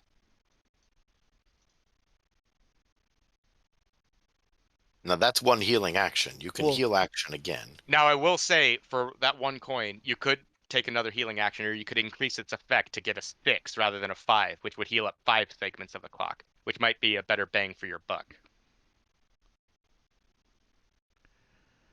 Right, because that would clear up your and get you part of the way towards another. Yeah. Or sorry, no. No. You need a critical. That would fill up 3. So Yeah. I was wrong. Ignore me. Yeah, it only gives me 2 segments no matter what. On that. Okay. I guess I will then I will then use my second downtime action to also do that. Come on, Doc. Fix me up. Oh, wrong thing. Number of dice. There we go. Now could he spend 1 to bump that up to a critical? I can, yeah. Yeah, he could turn that 5 into a 6. I will spend a coin, turning that into a critical. That completely heals one of your... Well, the criticals actually does 5 segments, so I've completely healed 1, so I'm no longer gonna say I'm no longer rope burned. All of your level one's gone. No All of my longer level spook one's gone. or rope burn. Yeah, they fall like a Oh. cascade. Okay, gotcha. So now my broken ribs are going to become bruised ribs, and it's You're 3/4 of the way to healing them. 3/4 of the way to healing them. Yeah, so you just don't want to get hurt next up. Yeah. So I guess then the other thing I'm going to spend my last coin, because I needed to use all that to get there, to do a third action, in which I'm going to go indulge my vice. Awesome. What's yours? Pleasure. Gotta do something. So Yeah. I'll tell you what. Go ahead and you can do the indulge vice roll, and then after that, we'll know mechanically what happens. But I'd love to hear just a brief description of like how your visit to the doctors looked, and then Okay. what happened when you Yeah. indulged your vice. And there's no bonus dice for indulge vice, right? You can get a +1 bonus if a friend or contact is helping you out. This cannot, obviously be your vice purveyor. Yeah. They're not, but like if two people share the same vice, they could indulge together. Gotcha. I know the spider can get stuff that can manipulate Okay. how you resolve stress, but Well, I don't think I have that, so I'm just gonna submit it. But I got a 4. sweet. I currently So have 6 stress. down to 2, and you do not overindulge. Cool. Okay, yeah. So so Lysander Cole Colburn, he barely makes it home after his night in the drunk tank. His ribs are broken. By home I mean the lair. He comes into the lair, with enough time to hear about the success of everything and kind of celebrate. He's actually covered in like blood, and he's clearly been gotten the shit kicked out of him. It sounds like we're successful in not necessarily drawing more ire from the Bluecoats, so he took it on himself. Personally, I think it became a personal vendetta between him and Marcellus, which they already hated each other.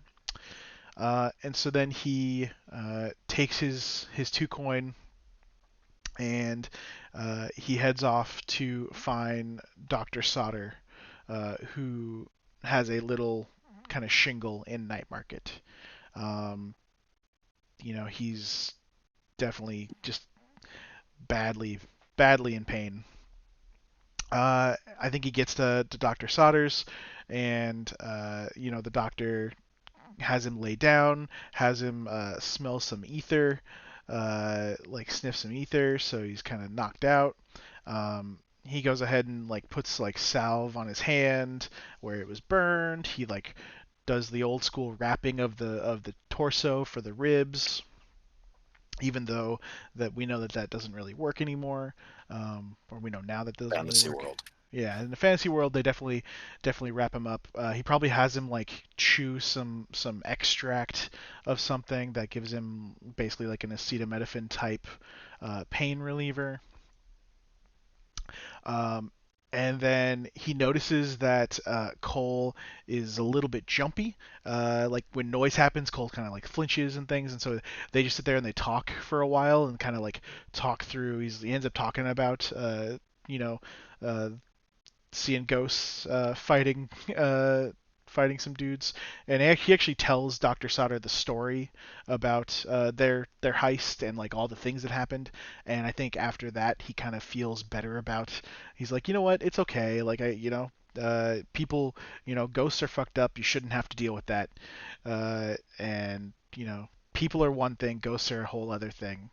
And eventually, he after a couple hours of rest and whatnot, and being given some just like some like probably like valerian root or something stupid that's not actually going to work, but it maybe has some sort of effect to chew. He's sent on his way, and so his his broken ribs heal kind of over time, but he's definitely close to exhaustion after all of this experience. So he decides to, I think he I guess actually to indicate he spends the coin, he goes back to the lair. He puts on his finest clothes, and he heads to probably Charter Hall, back into Charter Hall. He's like cleaned up Returning to though. the scene of the crime. Yeah, and like he like has like a cane and like walks around, and he walks past the consulate probably, just as a kind of like a haha, that's where we did this kind of thing.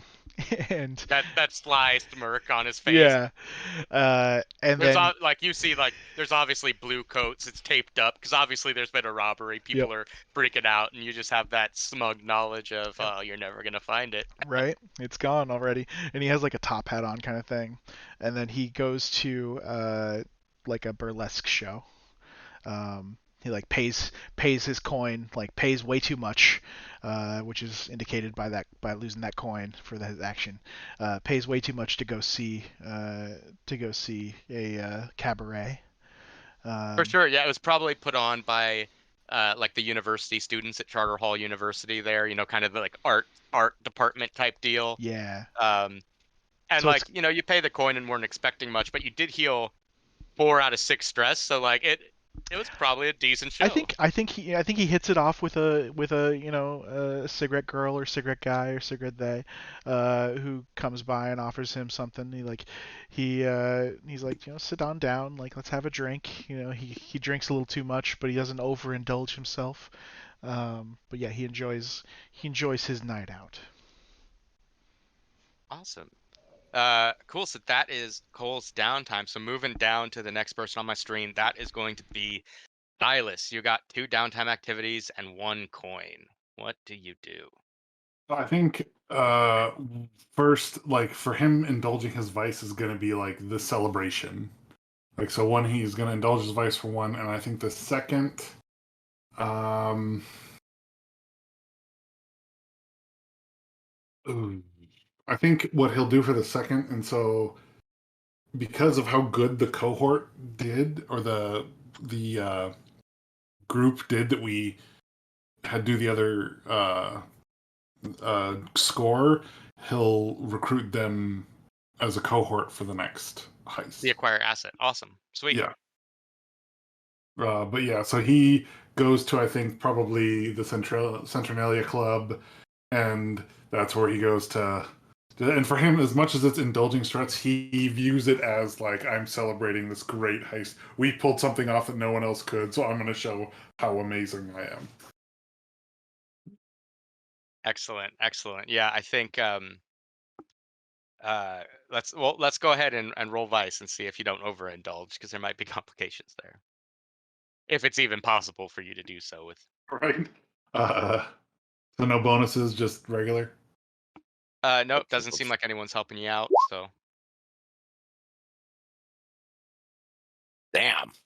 wow. So you clear it exactly. So I think yeah, this was a night to remember, and Silas parties just the right amount. You say enough uh to brag about yourself, but not too much that you could bring heat upon the crew. Yeah. And just yeah, enjoy the luxury that the Centralia Club. I bet there was that like exact moment where someone was like, "Hey, let's do something else." And he was like, "Nope, nope, I've done my piece. I'll be here next time." And then as far as the acquiring assets, yeah, I think the Scovelander refugees that you guys had, because their score was so successful, like they jump at the opportunity to assist you guys. You're kind of, as I said, you're kind of making a name for yourself, and who knows, eventually these guys might be brought on permanently as rovers in our gang, or operators of our boat or something like that. So cool. Now, would you like to spend your coin to do another downtime activity, or are you wanting to What's the save other that? options? You could start a long-term project, including investigating other factions. You could reduce heat, which currently we have 2. You could train in, which will give you XP or 2 XP in prowess. Um, and I wouldn't recommend indulging your vice again, and you have no harm, right? So you don't need to recover. I think I'll use it to investigate another faction.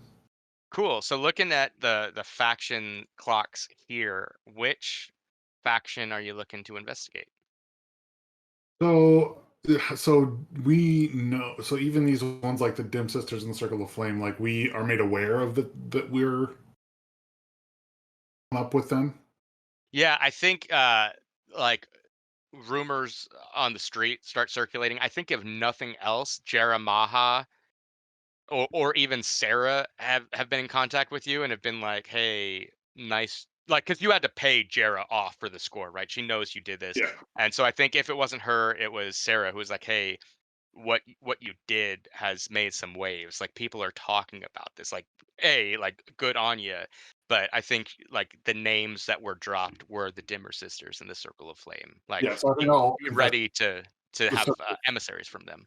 Yeah, I'll investigate the Circle of Flame. Awesome. So I'm going to move us to downtime and uh, start there's a 4 segment clock for Silas called Investigate Circle of Flame. Go ahead and give me a um, a roll, and this could be any one of your attributes. You tell me exactly how you're going about finding information about them.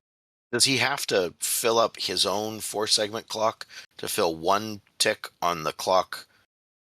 No, so the On factions themselves are actually working to fill up their clocks. So I'll roll that after the game's concluded to see their progress towards their goal.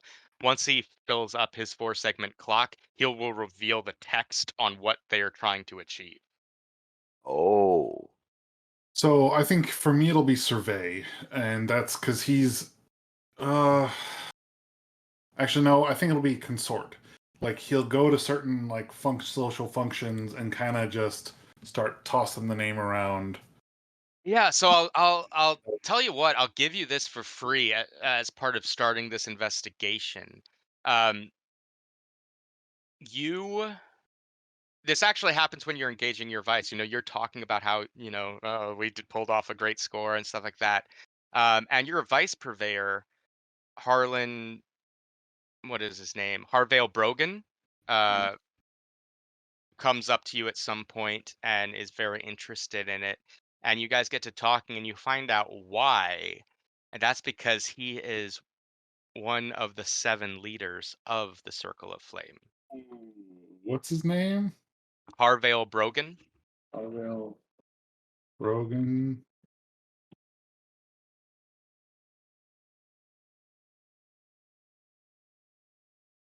Ooh. All right, so let's see your survey roll to see how you fill up this It's clock. gonna be short. Yeah. It's gonna be much like a healing clock. So on a 1 to 3, it's 1 segment. 4 to 5, 2, 6, 3, critical. Uh, you auto fill up the clock. This is controlled Yep. and standard. Mhm.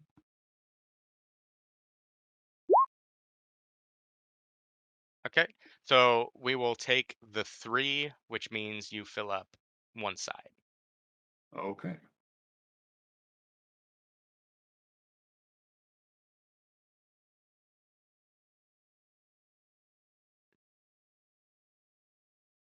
That's me. So we know who's doing it. Now I will say we've started this clock. Silas is the one um, who began it. Other people can contribute to this investigation if we want to continue working on this clock. All right, so that leads us to the messenger. You have 2 downtime activities and 1 coin to spend. downtime activities, 1 coin to spend, and 8 trauma. So yeah, the messenger is absolutely going to the occult stacks. They've learned a little bit, some tantalizing things. What is the name of that language again? Hadrathi. If I want to write that in my notes, how is that spelled? Yeah, that is spelled HADRATHI.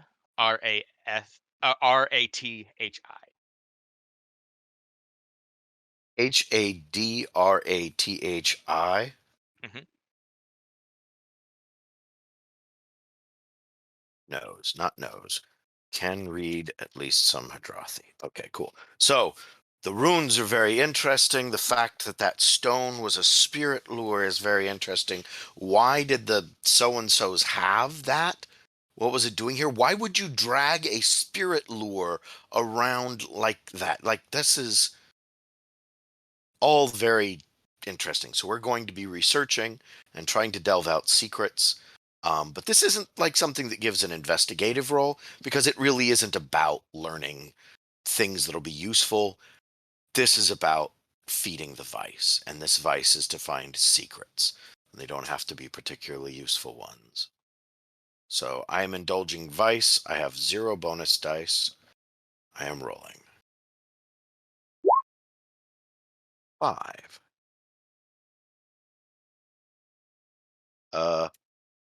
I can't turn stress off. Why can't I turn stress off? Should be a little X. Well, no, you click to the new level, so just click on the third one. It'll reduce it down.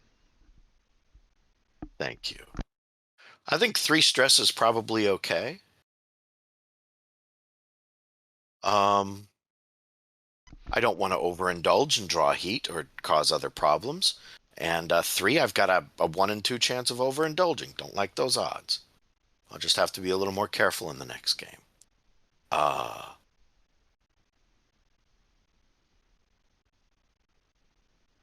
And I haven't put any dots in any ticks towards prowess, so that's not going to raise me up. We didn't talk about other XP yet. Not yet. Yeah. That. Yeah, all right. I'm training. In prowess or another ability? Prowess. The extra bonus there really counts. And if I get 1 away in something else, then, or even 2 away, then yeah, training something else makes sense. But no, I'm going to our training facility and working on prowess. What is our training facility? What do we have that's suitable for prowess? Is it the dummies that you do the thing with? That's I kind think, of my thought, like punching bags or something, maybe. yeah, I think there's some of that. I think there's probably like a pegboard as well. Punching bags or something. Ka-chunk, Yeah. ka-chunk. The salmon ladder. Mm-hmm. Yeah, all right. And I'll sit on my coin for now. All right. Um, Now for Emeline, she is pretty stressed. So I think she's going to indulge her vice. I think much like well, I tell you what, like I think so long as you're willing, Silas, I think Emeline probably came to you to the Saturnalia Club um uh to celebrate this score, as we're kind of the 2 founding members of We're the gang. celebrating tonight. Yeah, and I think at some point in the night, you guys are having a good time, smiles all around, and then it's one of those, like, you look over and there's just no Emeline to be seen, and she's in the back room somewhere, smoking on her dream smoke, being like, I saw probably more ghosts than I even wanted to see, and like my control of the ghost situation was not what I wanted to be. I need to say no to ghosts for a while. So she's going to indulge in her stupor. I'm gonna say that because I didn't give you a bonus dice because we hadn't determined that she was there with you yet, I'm not going to take one either again, because I think she just kind of dipped out at some point during the celebration to like the We're both basements. there, but we're doing different things. So Yeah. I'm out like being like lavish, like spending, buying things, all that, and then you go off to do your thing. Yep. So here it is. 6, which is exactly what Yeah. she had. So like, yeah, I think like I'm very proud of the restraint showed by the founders of the Nighthawks today. I think They did just enough. Like I think Emeline smoked to the point where like she no longer saw the ghosts that are ever present around her, and she could kind of forget about the sapphire and everything she saw, kind of put it behind her, but not so much that it becomes any more of a problem. And I think like when it's time to leave, you go searching for her, find her in a back room. It's like, oh, it's ready to go, and it's kind of like wipe the eyes, like, yep, I'm ready to go. Let's go back Yeah, to I the almost hideout. think that I'm going to like, oh, it's time to go, and right as I get to that room, you're already walking out of it. Like that. Yep. That's how like perfect it was. And we're like, yep. Um, for her second, I think she too is going to train in prowess. I think having filled in as kind of a surrogate lurk for this operation, uh, she kind of realizes like, hey, hopefully next time they need to steal something, Nebra's available because that was stressful. But two, like, let me do my part and provide a good example. And if I need to do it again, let me be ready for it. So she's doing the punching of the punching bags and stuff like that. And then uh, I think along with Silas, because Emeline and Silas are so tight, um, let's say you probably discussed with her, like, hey, did you know Harvin Brogan is a member of this secret society? Which I think got her curious about what the Circle of Flames got going on. So I will spend her coin, take an additional downtime activity, and she's going to help your clock by prowling. And she's going to prowl around Six Towers where uh, this secret society meets because she knows the area, having been born and raised there. And she's going to see what she can find out about um, these guys. Yikes. All right. So we take the two. So that's one more segment. I mean, they are a secret society, so Yeah, True. exactly. All right. So that wraps up the downtime. I think final thing before we wrap up Yeah. the game is to go Would through it experience. Quick would it question. Okay. would it not be would it be unsquare? Well, I don't think it should be.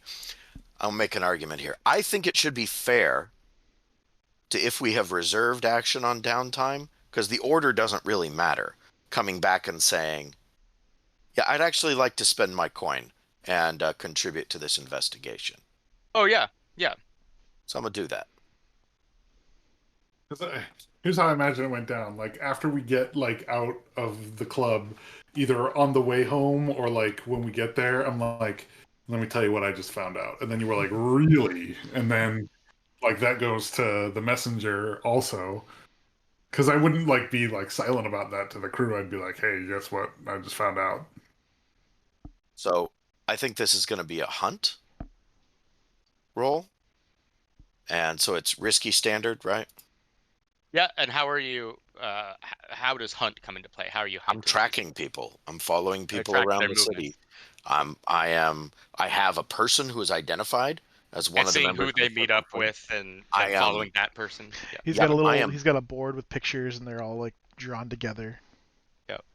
yeah, yeah, yeah, yeah, yeah. Crazy board is great. Hmm. Um, and yeah, Yeah. We look at this guy and we're like, of course he would do that. I think that fills it out, doesn't it? 4 gets me 2.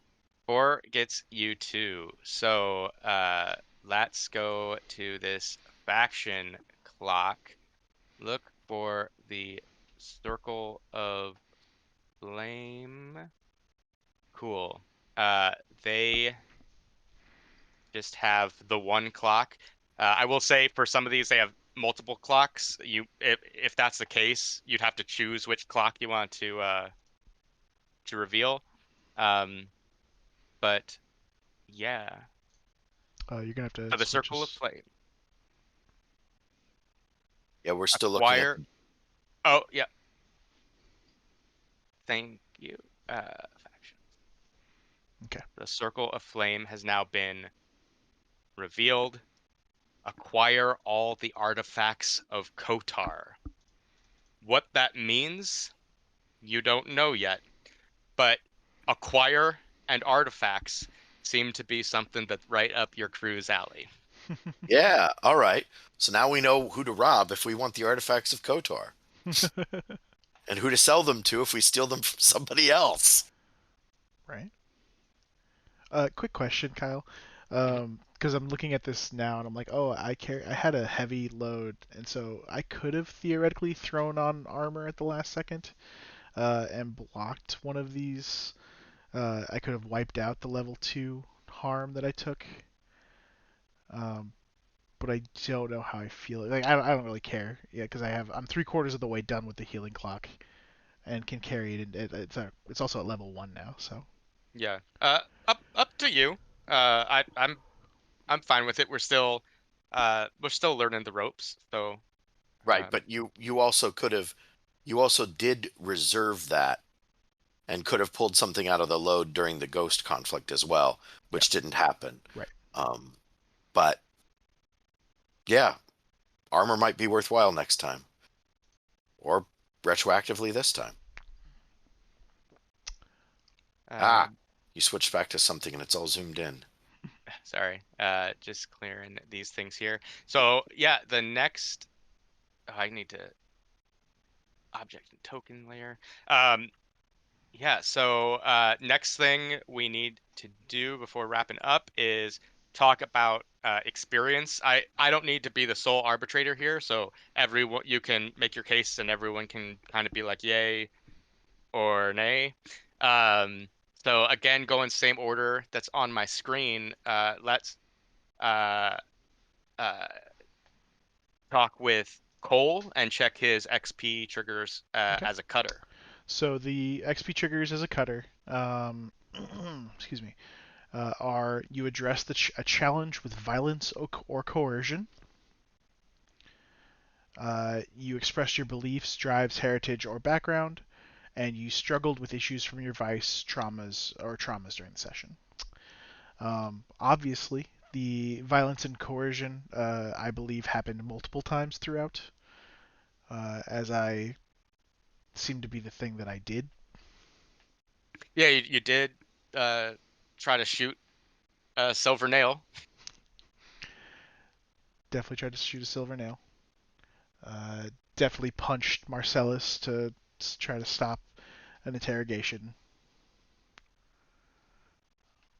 Um, but yeah, so that my argument would be that that's 2 for that. Uh, Beliefs, drives, heritage, or background. I think this happened throughout with things around obviously his heritage as a Scovelander, tying into the Scoveland refugees, giving them the job, trying to watch out for homegrown boys and gals and non-binary pals. Uh, and then also his background in the military, falling back on that several times, either in good ways where brought us the job with Logan, or got myself healed with my former army buddy who's a surgeon, or you know went after the blue coat, who was a former officer of the regiment, and also Marlane the Iron Nail, who Silver nail. or Yeah. Silver Nail, yeah. So Yeah, for sure. I'll say for this, I'm definitely looking more at like RP scenarios, like how did you act something out? But I will definitely say you achieved that with just that contempt you had for the silver nails and some of those conversations of I want to take him out and like no, now's not the time, etc. So and I don't think he triggered from his issues with vice or trauma. So yeah, so I think we're looking at 4 XP. Yep. To be divided up uh, as you so choose. Okay. What do you mean divided up? So you get 4 XP and you can put them in any flag you want, and under playbook or in a ability. Okay. Yeah. So Nate, what about you? Your triggers as a spider. So, one, you addressed the challenge with calculation or conspiracy. I don't think I really did that here. Unless delegating counts. That is conspiring. Yeah, Yeah, so for the work you did with the Skovlanders, I'd give you one for sure. then for express beliefs, drives, heritage, or background, I think I think that also would count for heritage in that he recruited Skovlanders. And I don't think he struggled with any issues from his vice or traumas. The Cool. So opposite. for those first two things, are we thinking it was just those one time each, or were those things you had done multiple times? So I think they really kind of just like, does this take into account like downtime? No, not particularly. Yeah. This So should be yeah, so primarily focused I on the think it's story. really just one for each, just because I said okay, let's do the delegation, and then I was the one that did the roll for that, and then because they were Skulllanders, I think that counts as one as well. Cool. Yeah. So awesome. 2 XP to delegate where you so choose. The messenger. How about you, as a hound? All right. Well, I do have the special one. You got payback against someone who harmed you or someone you care about. If your crew helped get payback, also mark crew XP. I need to make a list of people I owe payback to. I think Marcel might be on there, but because he did beat up my boy Cole. But we need to start collecting. We need to get a list of what do they call them? Known abusers, and start Yeah. canceling some fuckers. I think definitely put Marcel on your list for vengeful, because I think we all saw Cole come back to the hideout, beat to hell. Um, What's happened? Did I just lose everyone? Nope. we lost video. Yeah. Weird. Okay. Let me. How do you spell that? Marcel? Marcelus. Celus. And Marcellus he has a last name as well. It's Cole. Gravane. Greyvean? EIN. EIN. And he is a blue coat officer, right? Yeah, yeah. All right. So now I need to just find time to make his life a living hell, so that we can get some crew XP if y'all help out as well. And I'm sure we'll extend that list as the scores continue rolling. Oh yeah, Definitely. Like Baz could have easily been on there today if things had gone a different direction, right? Yeah. Absolutely. I look forward to getting Baz on that list. I mean, I think Baz is already on that list on account of the slide. But see, we could have gotten crew XP if we'd fucked over Baz. But y'all just didn't want to do that. You wanted to step up to it. Anyway, down to the regular stuff. You addressed a challenge with tracking and or violence. I addressed 2 challenges with violence. One was someone's going to shoot at part of my crew, and the other was these other 2 fuckers are going to shoot at part of my crew. I don't think I did any tracking during the score. Yeah. The whole diving off and then upside down. Yeah. So I think I got 2 there, or I got multiple there, which is 2 XP. And then you expressed your beliefs, drives, heritage, or background. We got the heritage in the I'm going to use my demonic heritage to transfer the spirit lure into the silver nails, and we use the background of the academic background. I know enough Hadrathi in order to determine what these runes do and to repurpose them, or at least imitate them enough so that we're not removing this thing from its protection right away. So I think that also counted for multiple for 2 more. Yeah, and again, much like I was saying with Nate and Charles, I am looking more for those role play elements rather than actions taken during a score. But I will say I think you definitely got it for your interactions with Mortis as the score was concluded. I loved uh, you know that interaction and learning a bit more about what conversations between 2 Taikarosi may look like when they have deals together, right? Okay, cool. And then you struggle with issues from your vice or traumas during the game. See, this is why we need to get traumas. You need a couple of traumas so you can bring them up for more XP. Now I'm thinking I really should have just pushed myself and like actually gotten all the way to the trauma, because then I would have had another freed up downtime action. It's true. Nope, that's not true. Actually, I forgot.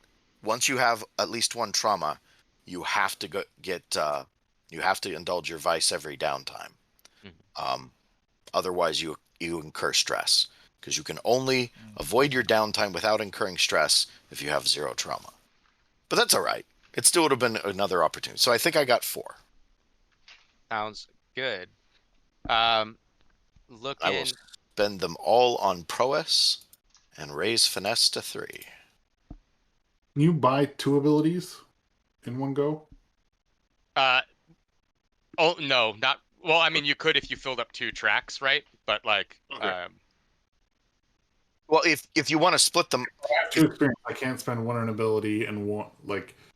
I'd have to do 1 in ability and 1 in something else. Well, you actually don't buy an ability. You have 4 experience or 2 experience, and so you mark 2 flags on the track, on the experience track. Like Monster of the Week, only once it's filled up all the way do you actually gain the ability or the. Oh. do you fill up your flags? Once those are full, you get a dot to place. Right. I placed a dot because I got 2 in prowess from training, and then 4 that were playbook ones. But instead of putting in my playbook, which I probably should have so I could get that extra stress from Survivor, I put them in prowess because I want a stat at 3. Yeah. I'd rather hunt, but that's not the way it worked out. Yeah. So for Emeline, you addressed a challenge with knowledge or arcane power. I think this was done at least twice. I helped the messenger read the runes. In a flashback or something, Nate was like, "Oh, here's what Emeline said about the whole thing, so you know what its deal is." And then finally, the messenger and I warding the ghosts on the canal. So I think that's 2. You expressed your beliefs, drives, heritage, or background. I'm an Akarosi noble. I think this game, I don't see a time where that really popped up. Correct me if I'm wrong, if you can think of one. And then you struggled with issues from your vice or traumas during the session. I don't believe she did. So I think much like Silas, we're definitely the delegators, it would seem, because we both get 2 XP while our minions get 4. Yep. And I'm gonna put those into my playbook advancement. Yeah. Yeah, I put so I failed a bunch of times doing stuff with prowl and whatnot, or not failed, but I had a bunch of desperate rolls, so I ended up with 3 in that, so I dropped the other 3, and I took a second dot in prowl to try to fix that. But then otherwise, I have my 1 left over is in my playbook advancement. Awesome.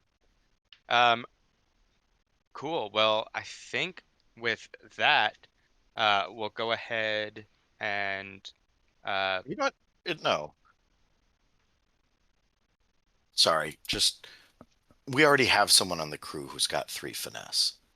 I don't want to. Yeah, Nebra. That's right.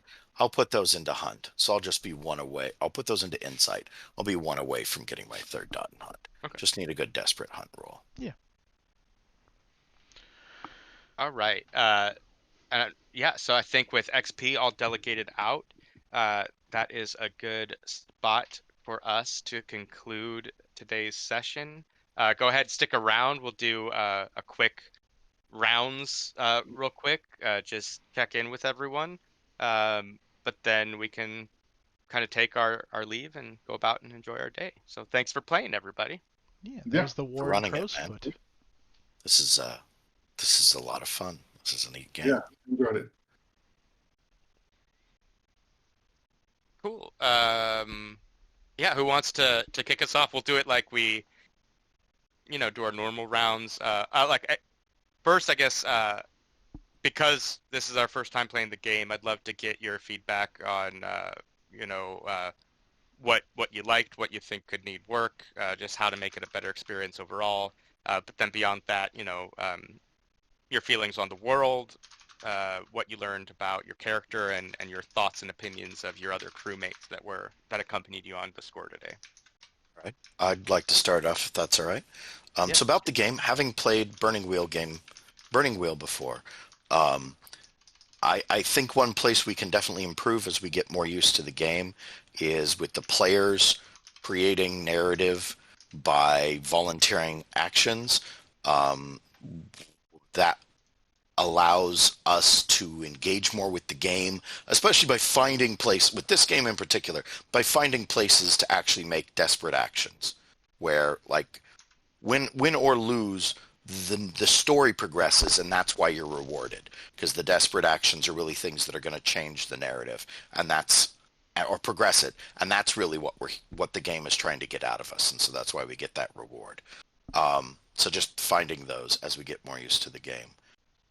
I like how it works. I get some commentary while we were playing, neat things that it's doing, and I like that. I like how the different playbook give you a real a flavor for your character without being a cookie cutter like 4th edition D&D, or without being here is a box of parts, please build a person, like Pathfinder or 3.5 edition D&D, or God help you, White Wolf.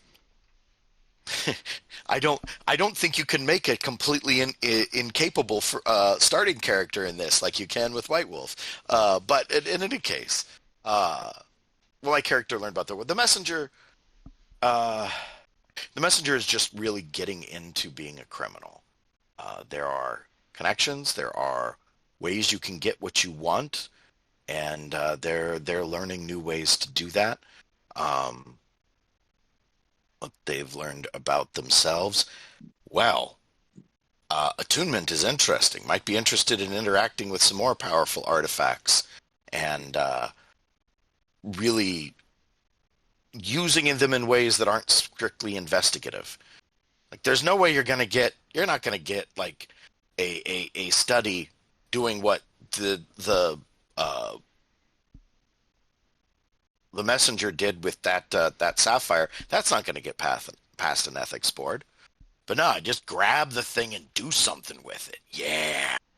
What could go wrong? Well, right or wrong, we'll learn something. As long as you publish. So our spider, while reluctant to go along with the plan that the messenger proposed, took it and made something work out of it. So, like, there was a respect thereof. Yeah, let's do both, and let's do both by delegating, and it worked. And they made that plan work rather than just shutting it down. They ran with it.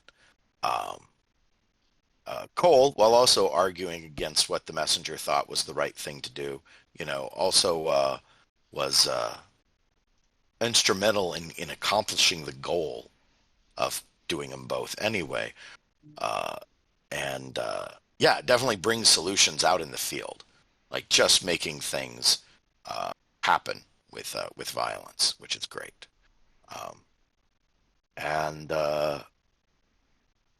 Emeline? Is it? Emeline. Emeline. Yeah, Emeline knows what she's doing with the spooky stuff. We need more people like that around. People like ignore just how much arcane there is around them. Do they not understand that these lightning walls are standing between them and some very fucked up shit they're not ready to handle? How could you live like this and not want to understand these things?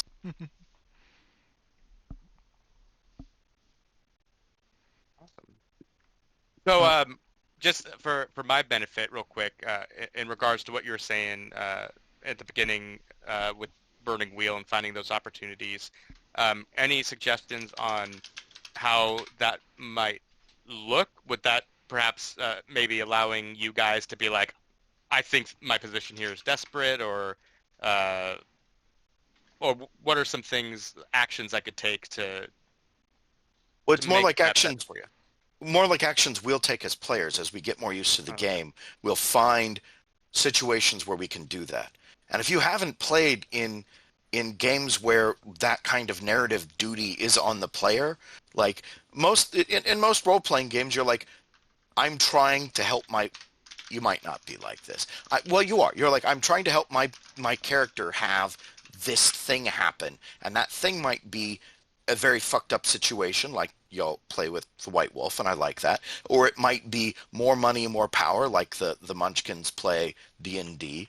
But you're going toward that, where with this game, you're incentivized to create a high-risk situation with that reward for desperate roles. So we as players will be encouraged to seek those out and say, okay, I want them to be successful, so I'm going to try and create a high-risk situation that fits one of my goals here, right? Mm-hmm.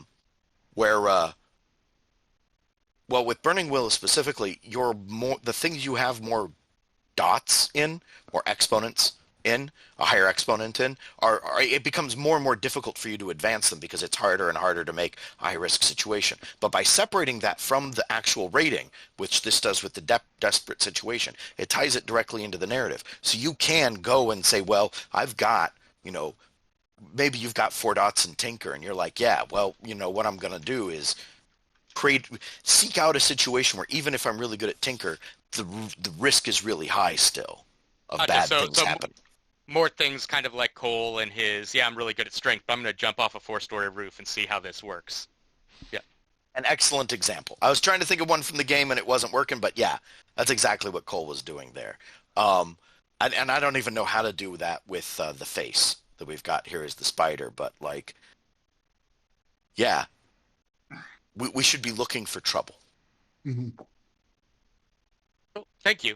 Just wanted to make sure I was clear on what we were saying. I'll go next. I don't know that I have any specific feedback in regards to how I think the game went very well. I think I'm kind of in agreement with Palin that once we get more used to the game, willing to take or able to take better risks. I'd done some reading up on the spider before playing, and there were a lot of people that felt that wasn't useless, and I really did not feel useless. I felt very useful this game. I think that it's even just the help you were able to provide free of stress was. Yeah, that's amazing. And I think next time I real calculating functioning vice so that I can always make sure it's exact if I need to, and do that for others too. Yeah.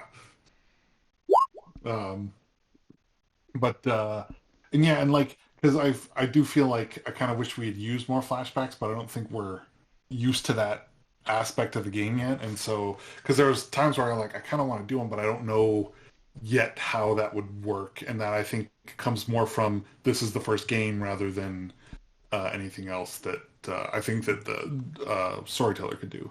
As far as the world, I think this was a good exploration into it. It was a good sort of because we had the little bit here's some stuff that's going on in Crow's Foot, and here's that. So we're getting this little bits into almost how our characters would start learning about it, because we are very insular in our little crew, yet we'll start to learn more about what's going on, like the Circle of Flame and all that. As far as Silas, I think he is going to be more of a risk taker than I think he will be in the future, but he was definitely very reserved in all of this. He doesn't want to start burning bridges or pulling tails too early. He also has zero problems at all with working for someone who the slide hates, especially if the slide's not here, and would find ways to spin it if he found out later. Well, no, see, we're getting in on with him so that later you can go get your vengeance. That sounds like spider bread and butter. Right? Yeah, I had no moral scruples with, or even with Nebra. I feel like that was also least concern for him, because he was probably in his mind, it was see, this is why she's one of the ones I trust the least, because she's going to be a liability, not an asset. But that's only because we haven't seen her yet in this game, play yet. as far as the other characters, I think his assessment of the messengers, he goes in to get a job done and he gets it done. I don't think Silas realized at first how much he was into the dedication of the vengeful bit, and that's a very core part of his morals. But then it's like, oh, why do you have to have morals? We could do so much more if you didn't have morals. Um, Also, that name drop earlier in the game was for Netherton was a little. As far as Cole, fellow Skovlander, and I do like that we're close enough that he was the one that initially suggested the whole get a crew of Skovlanders, but then I was the one to go out and do it, and so he definitely still trusts Cole. I think one of the most. That was both a super cool plan, and B, the fact that it rolled a 6 and worked out like it did. That was amazing. That was really cool. It was great. I also didn't realize that there was a potential for negative. I didn't realize that if they failed that we would lose reputation with those people. That would have sucked, but...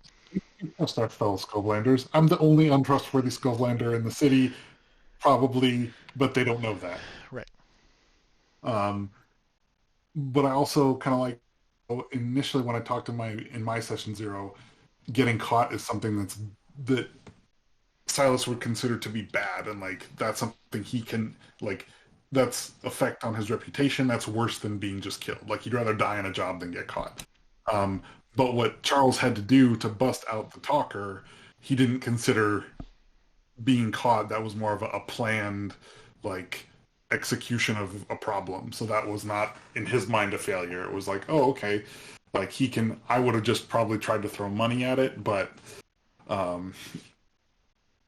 he was the one that was willing to take the punches for it. And then Emeline, I think, we're still super tight. I think our two characters will always have this, we understand what our goals are and what we want. And so that's why we went to the same place to indulge our vice. And why I think that a lot of my I helped you with the navigation, but also my one callback was I'm going to help the messenger with this because I just talked to her. We had this conversation and I had to be like, what is the deal with this artifact? Can you tell me what you know? And then able to use that transversely to help the crew when she was likely engaging in something else. Yeah, and I'll say, you used your foresight for that, but that could have also been a place, thinking of, you didn't know where to call a flashback, that could have been a potential flashback as well, right? Yeah. And that's... Okay, I'll go. I like this system quite a bit. I think this is very interesting. There's a lot of really cool interactions that happen. It is really interesting to have it's an up or down success essentially. I mean, obviously, partial success or success with the consequence, but it's no matter the amount of dice you roll, your chance of crit goes up, but otherwise, you can't there's no.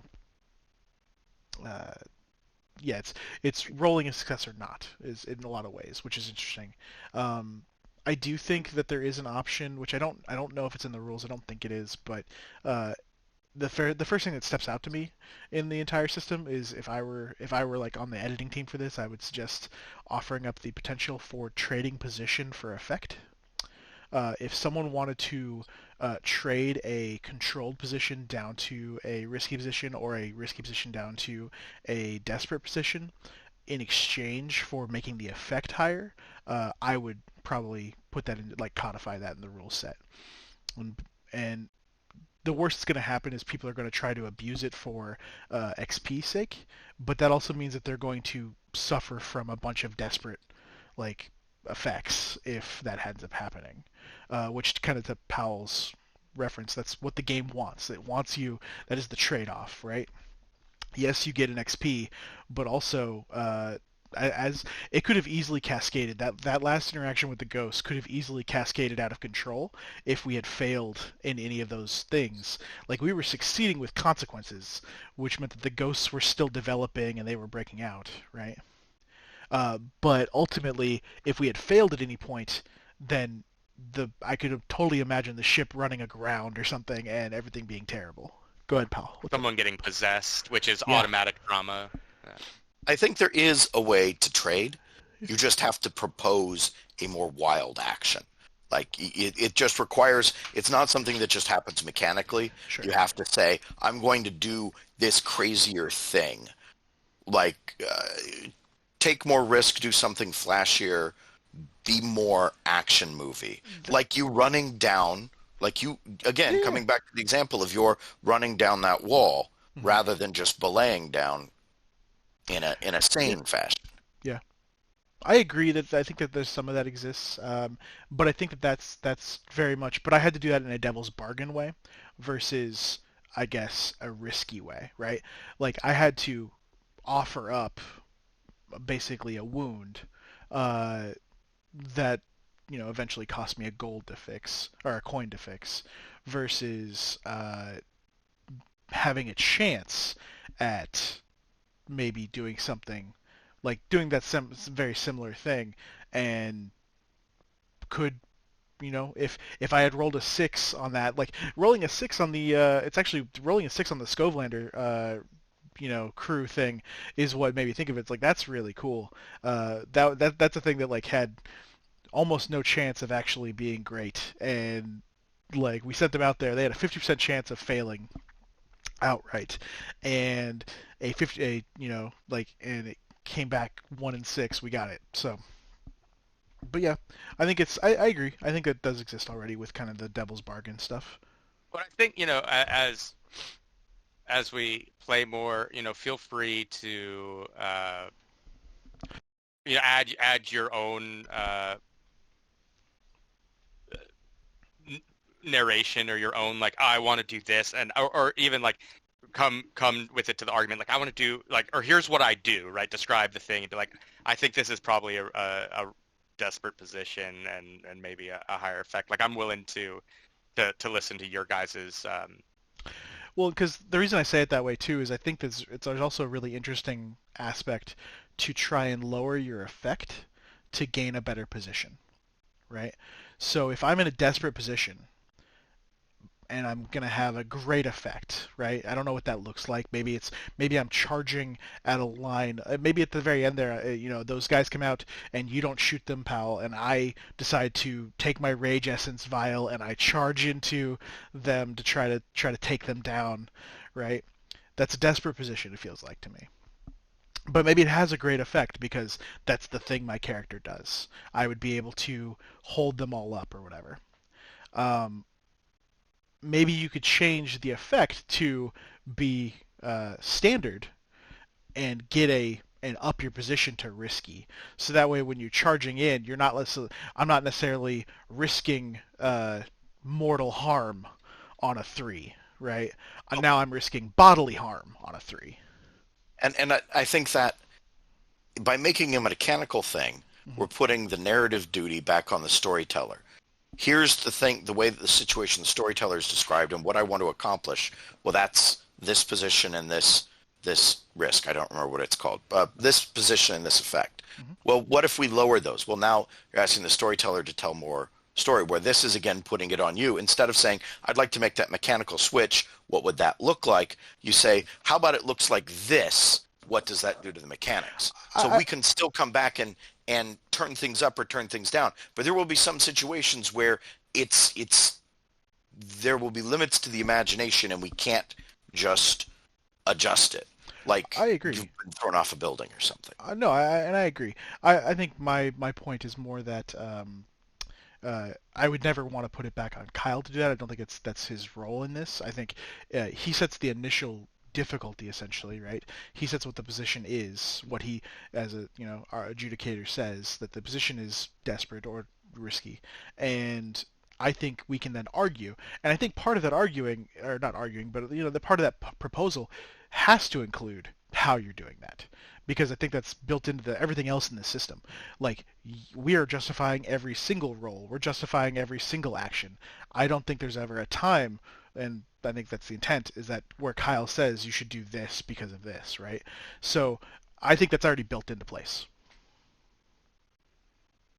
I will no longer interrupt your round. No, you're good. But otherwise, I like the system. I think it's really cool, and I also really like this setup.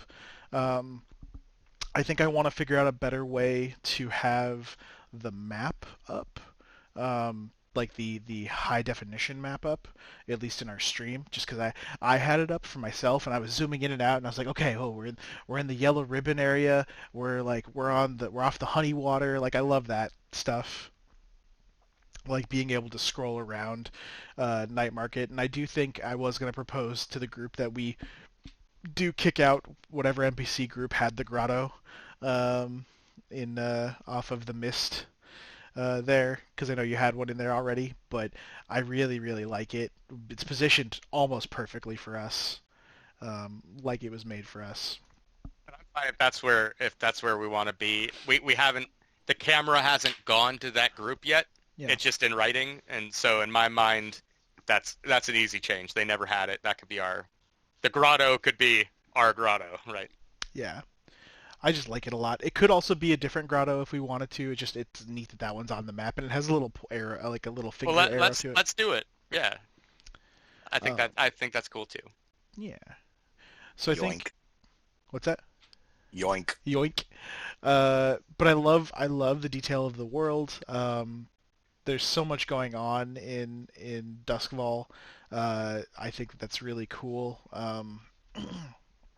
I appreciate, Kyle, the detail you put into all of this and into the story, kind of like what the other two have already said, like the intro of, this is the war that's happening, or this is the war that's been brewing, like 3 nights ago this happened, and this is the like political situation that's happened right now.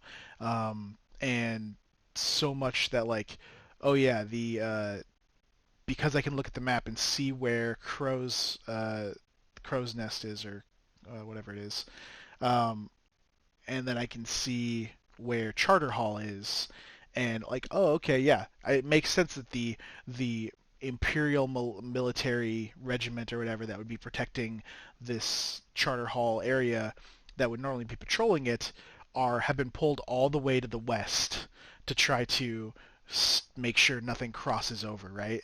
And so us coming in from the eastern side, getting up into this building that's pretty near the eastern river, right there, and then being able to jump back into our boat and get out, basically probably I imagine like sail out to the mist and then just make our way down to the grotto is pretty cool, right? And the way I imagine that. Also with the ghosts forming along the mist, or it was the soul water or whatever it was. Trade water. Trade water, okay. Trade water. Because we were meeting Mortis and Oh, that's right. the southwestern side. Oh yeah, so we definitely had to go down the mist and then into the Merchant's Way, and then hit the trade water, which I love all that detail. The map is very cool. It's very well done. And I think that there's a lot of really interesting things here. I do like that there's a little area in Night Market called Eventide. I imagine that's hilarious for him. I like our lair. I like all the detail that we've built into that. I also really like all the NPCs, and I like the concept. Actually, having all of those makes me want to make more of them, right? Like wanting to come up with new contacts and new different things like that, because it's really fun. As far as Lysander Colburn, aka Cole, I think this character matched up to what my envisioning of him was. He's very much a cutter.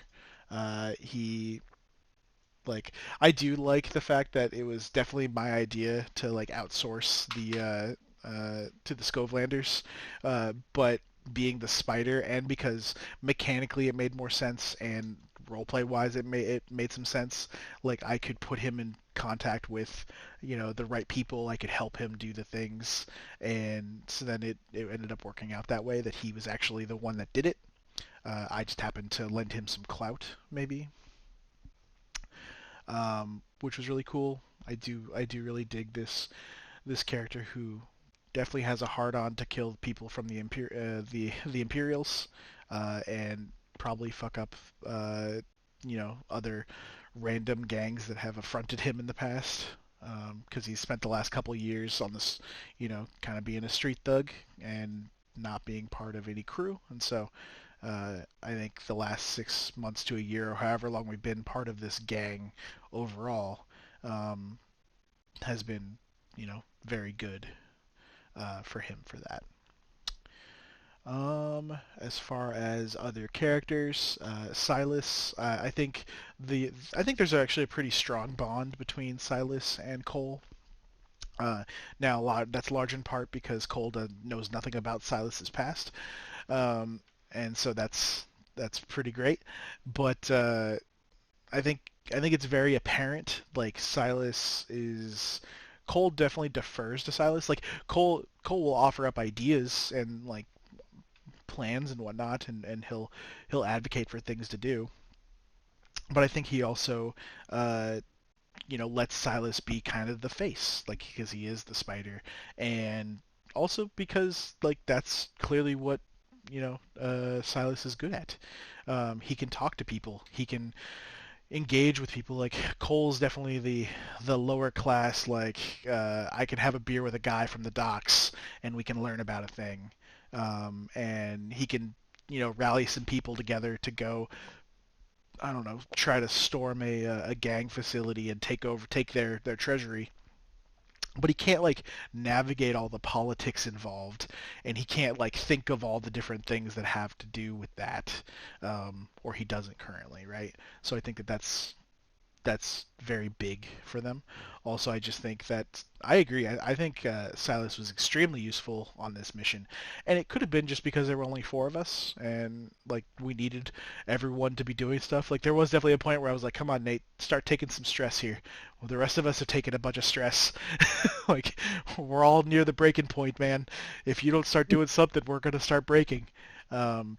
But then you did, and your powers are cool, and they did cool Very things. much like employee-manager dynamic, right? A little bit, yeah.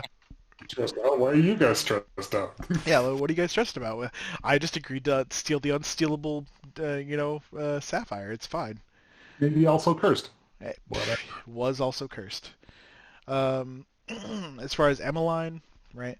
Or Emeline, I think Cole has a lot of respect for Emeline. Probably a little scared of Emeline, in that Emeline's attunement to things.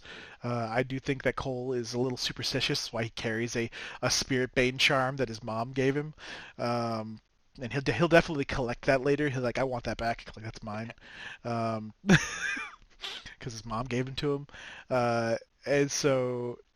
Yeah, it's just he's very superstitious. It doesn't really like dealing with ghosts or anything supernatural, which I think is pretty great for him. People he's fine with, but that's why it's really interesting to be part of this weird artifact hunting group. Yeah, well, and I dig that. Like, keep in mind that superstition, I will say, for like when you're looking at have you expressed your beliefs drives heritage or background, right? Because that could be a potential That's a way good idea. Okay. Of like, all right, we're doing something creepy, but Cole's stressed out, Yeah. I mean, and it felt like that too. Like I did the first flashback scene because I wanted to try and see what we could do, and that was fun, even though it failed or kind of succeeded. It didn't actually it wasn't a wasted flashback. It ended up having an effect, which I thought was really a nice balance for the way to do that. But yeah, for Emeline, I think he's a little weirded out by her, but also at the same time, I think has a good healthy respect for what she does, and also as feels very strongly about her. Like when ready to get going, like okay, well we don't have a lurk. You're basically the lurk right now. I'm just gonna tie you off here, and we're gonna throw you across the thing, and like you're gonna do this whole thing, and I'm gonna anchor us, yeah, and then I'll just jump my way across. Felt very much in tune with that. And then with the messenger, I really like the messenger. The messenger's crazy, and yeah, Cole is very he may not be able to manage all the political nonsense that's going on, but he does think of himself a little bit as like strategic, in kind of a military sense, and also that the fact that he doesn't want to just go pissing in anybody's cornflakes right away. Like, he's happy to go fuck up, gangs that are within his, like, general purview, but he's not wanting to go, like, the Vultures, fuck those guys, or, the Silver Nails, those guys suck a lot, so he might make an exception to try to fuck with them. But he's not going to just start trying to steal 12 gold from Bezo Bass after getting information, which is, as much as I would love some gold. Gold is great. Gold is everything. As you can see, because gold is literally XP, because you can spend it to train in downtime actions. So yeah, he's not willing to go that far right away.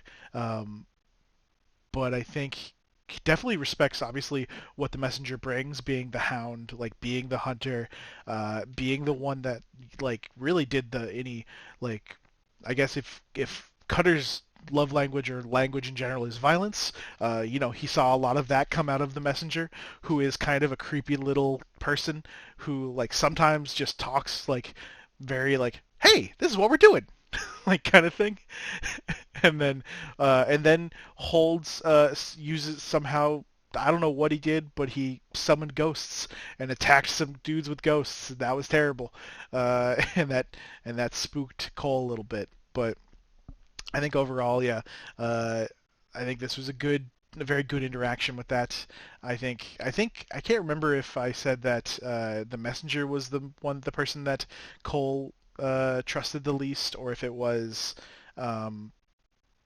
Cameron's character. It might have been either Cameron or Nebra, but ultimately, I think the messenger's definitely, if he had a personal little chart of like who had trust or whatever, the messenger definitely has moved up on Cole's list of things because they did some stuff together. Now at the same time, he's not going to trust the messenger to like go be a political envoy. He's like, don't let that guy do anything. Don't let him talk to people.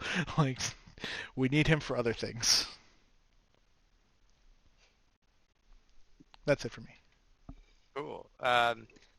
So going quickly over Emeline and my stuff, I'll say as far as game and my thoughts on it, I enjoyed it. Thank you guys all for playing. I think for me, like the game is very crunch heavy, which on some level I do enjoy that there's kind of mechanics for every little detail. I think I look forward to a time, and maybe this ties back into what Powell was saying, where we can find that nice balance between the crunch and the RP and have some more like conversations between characters and stuff like that. This is also our first time playing, so we're still just kind of getting to know our characters a little bit. But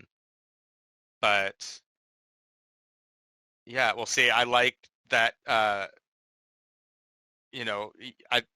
like that you guys had a choice of where you wanted to take the story, and you chose to go one direction. And now we can kind of see, based on some of the contacts you made from that, where potential other story hooks might come in down the line. That's kind of cool, and it's nice for ease if you don't need to think much about, oh, what's going to happen next game. It's like, well, you already pissed some people off and made some friends, so we know who we might see coming up, right? Yeah, as far as Doskvol, the world, yeah, I dig it. I think like one of the things that's pretty cool about the setup of this game is because there's so much going on in the city, it does feel like there's stuff going on around you that you might not see. Like in this game in particular, we hear about this war in Crow's Foot, and some people are impacting it by it, but ultimately we were like, nope, we're going to use the mayhem for our own benefit, and I think that's a valid way to go about it, and I think it really opened up some interesting paths to the future, both with what we were able to pull off with the Sapphire and also the fact that we had another crew help the Lampblacks out, and we gained some rep with them. For Emeline, like it was a bit hard for me, and maybe this gets easier with time, maybe not, of like in this game in particular, playing a character as well as running a game more so than some others, because it becomes difficult to be like, oh, I might have a flashback for that, but like I'm kind of solving the problem I just set up for you guys to solve, which feels a bit awkward. But I think it worked out all right because it was nice to have someone there who could kind of be a stress battery to help folks out, or lead group actions and stuff like that. I will say with the game, you guys were rolling very well initially. There was a lot of sixes, which as a storyteller are really hard, right? Just a flat success, no complication.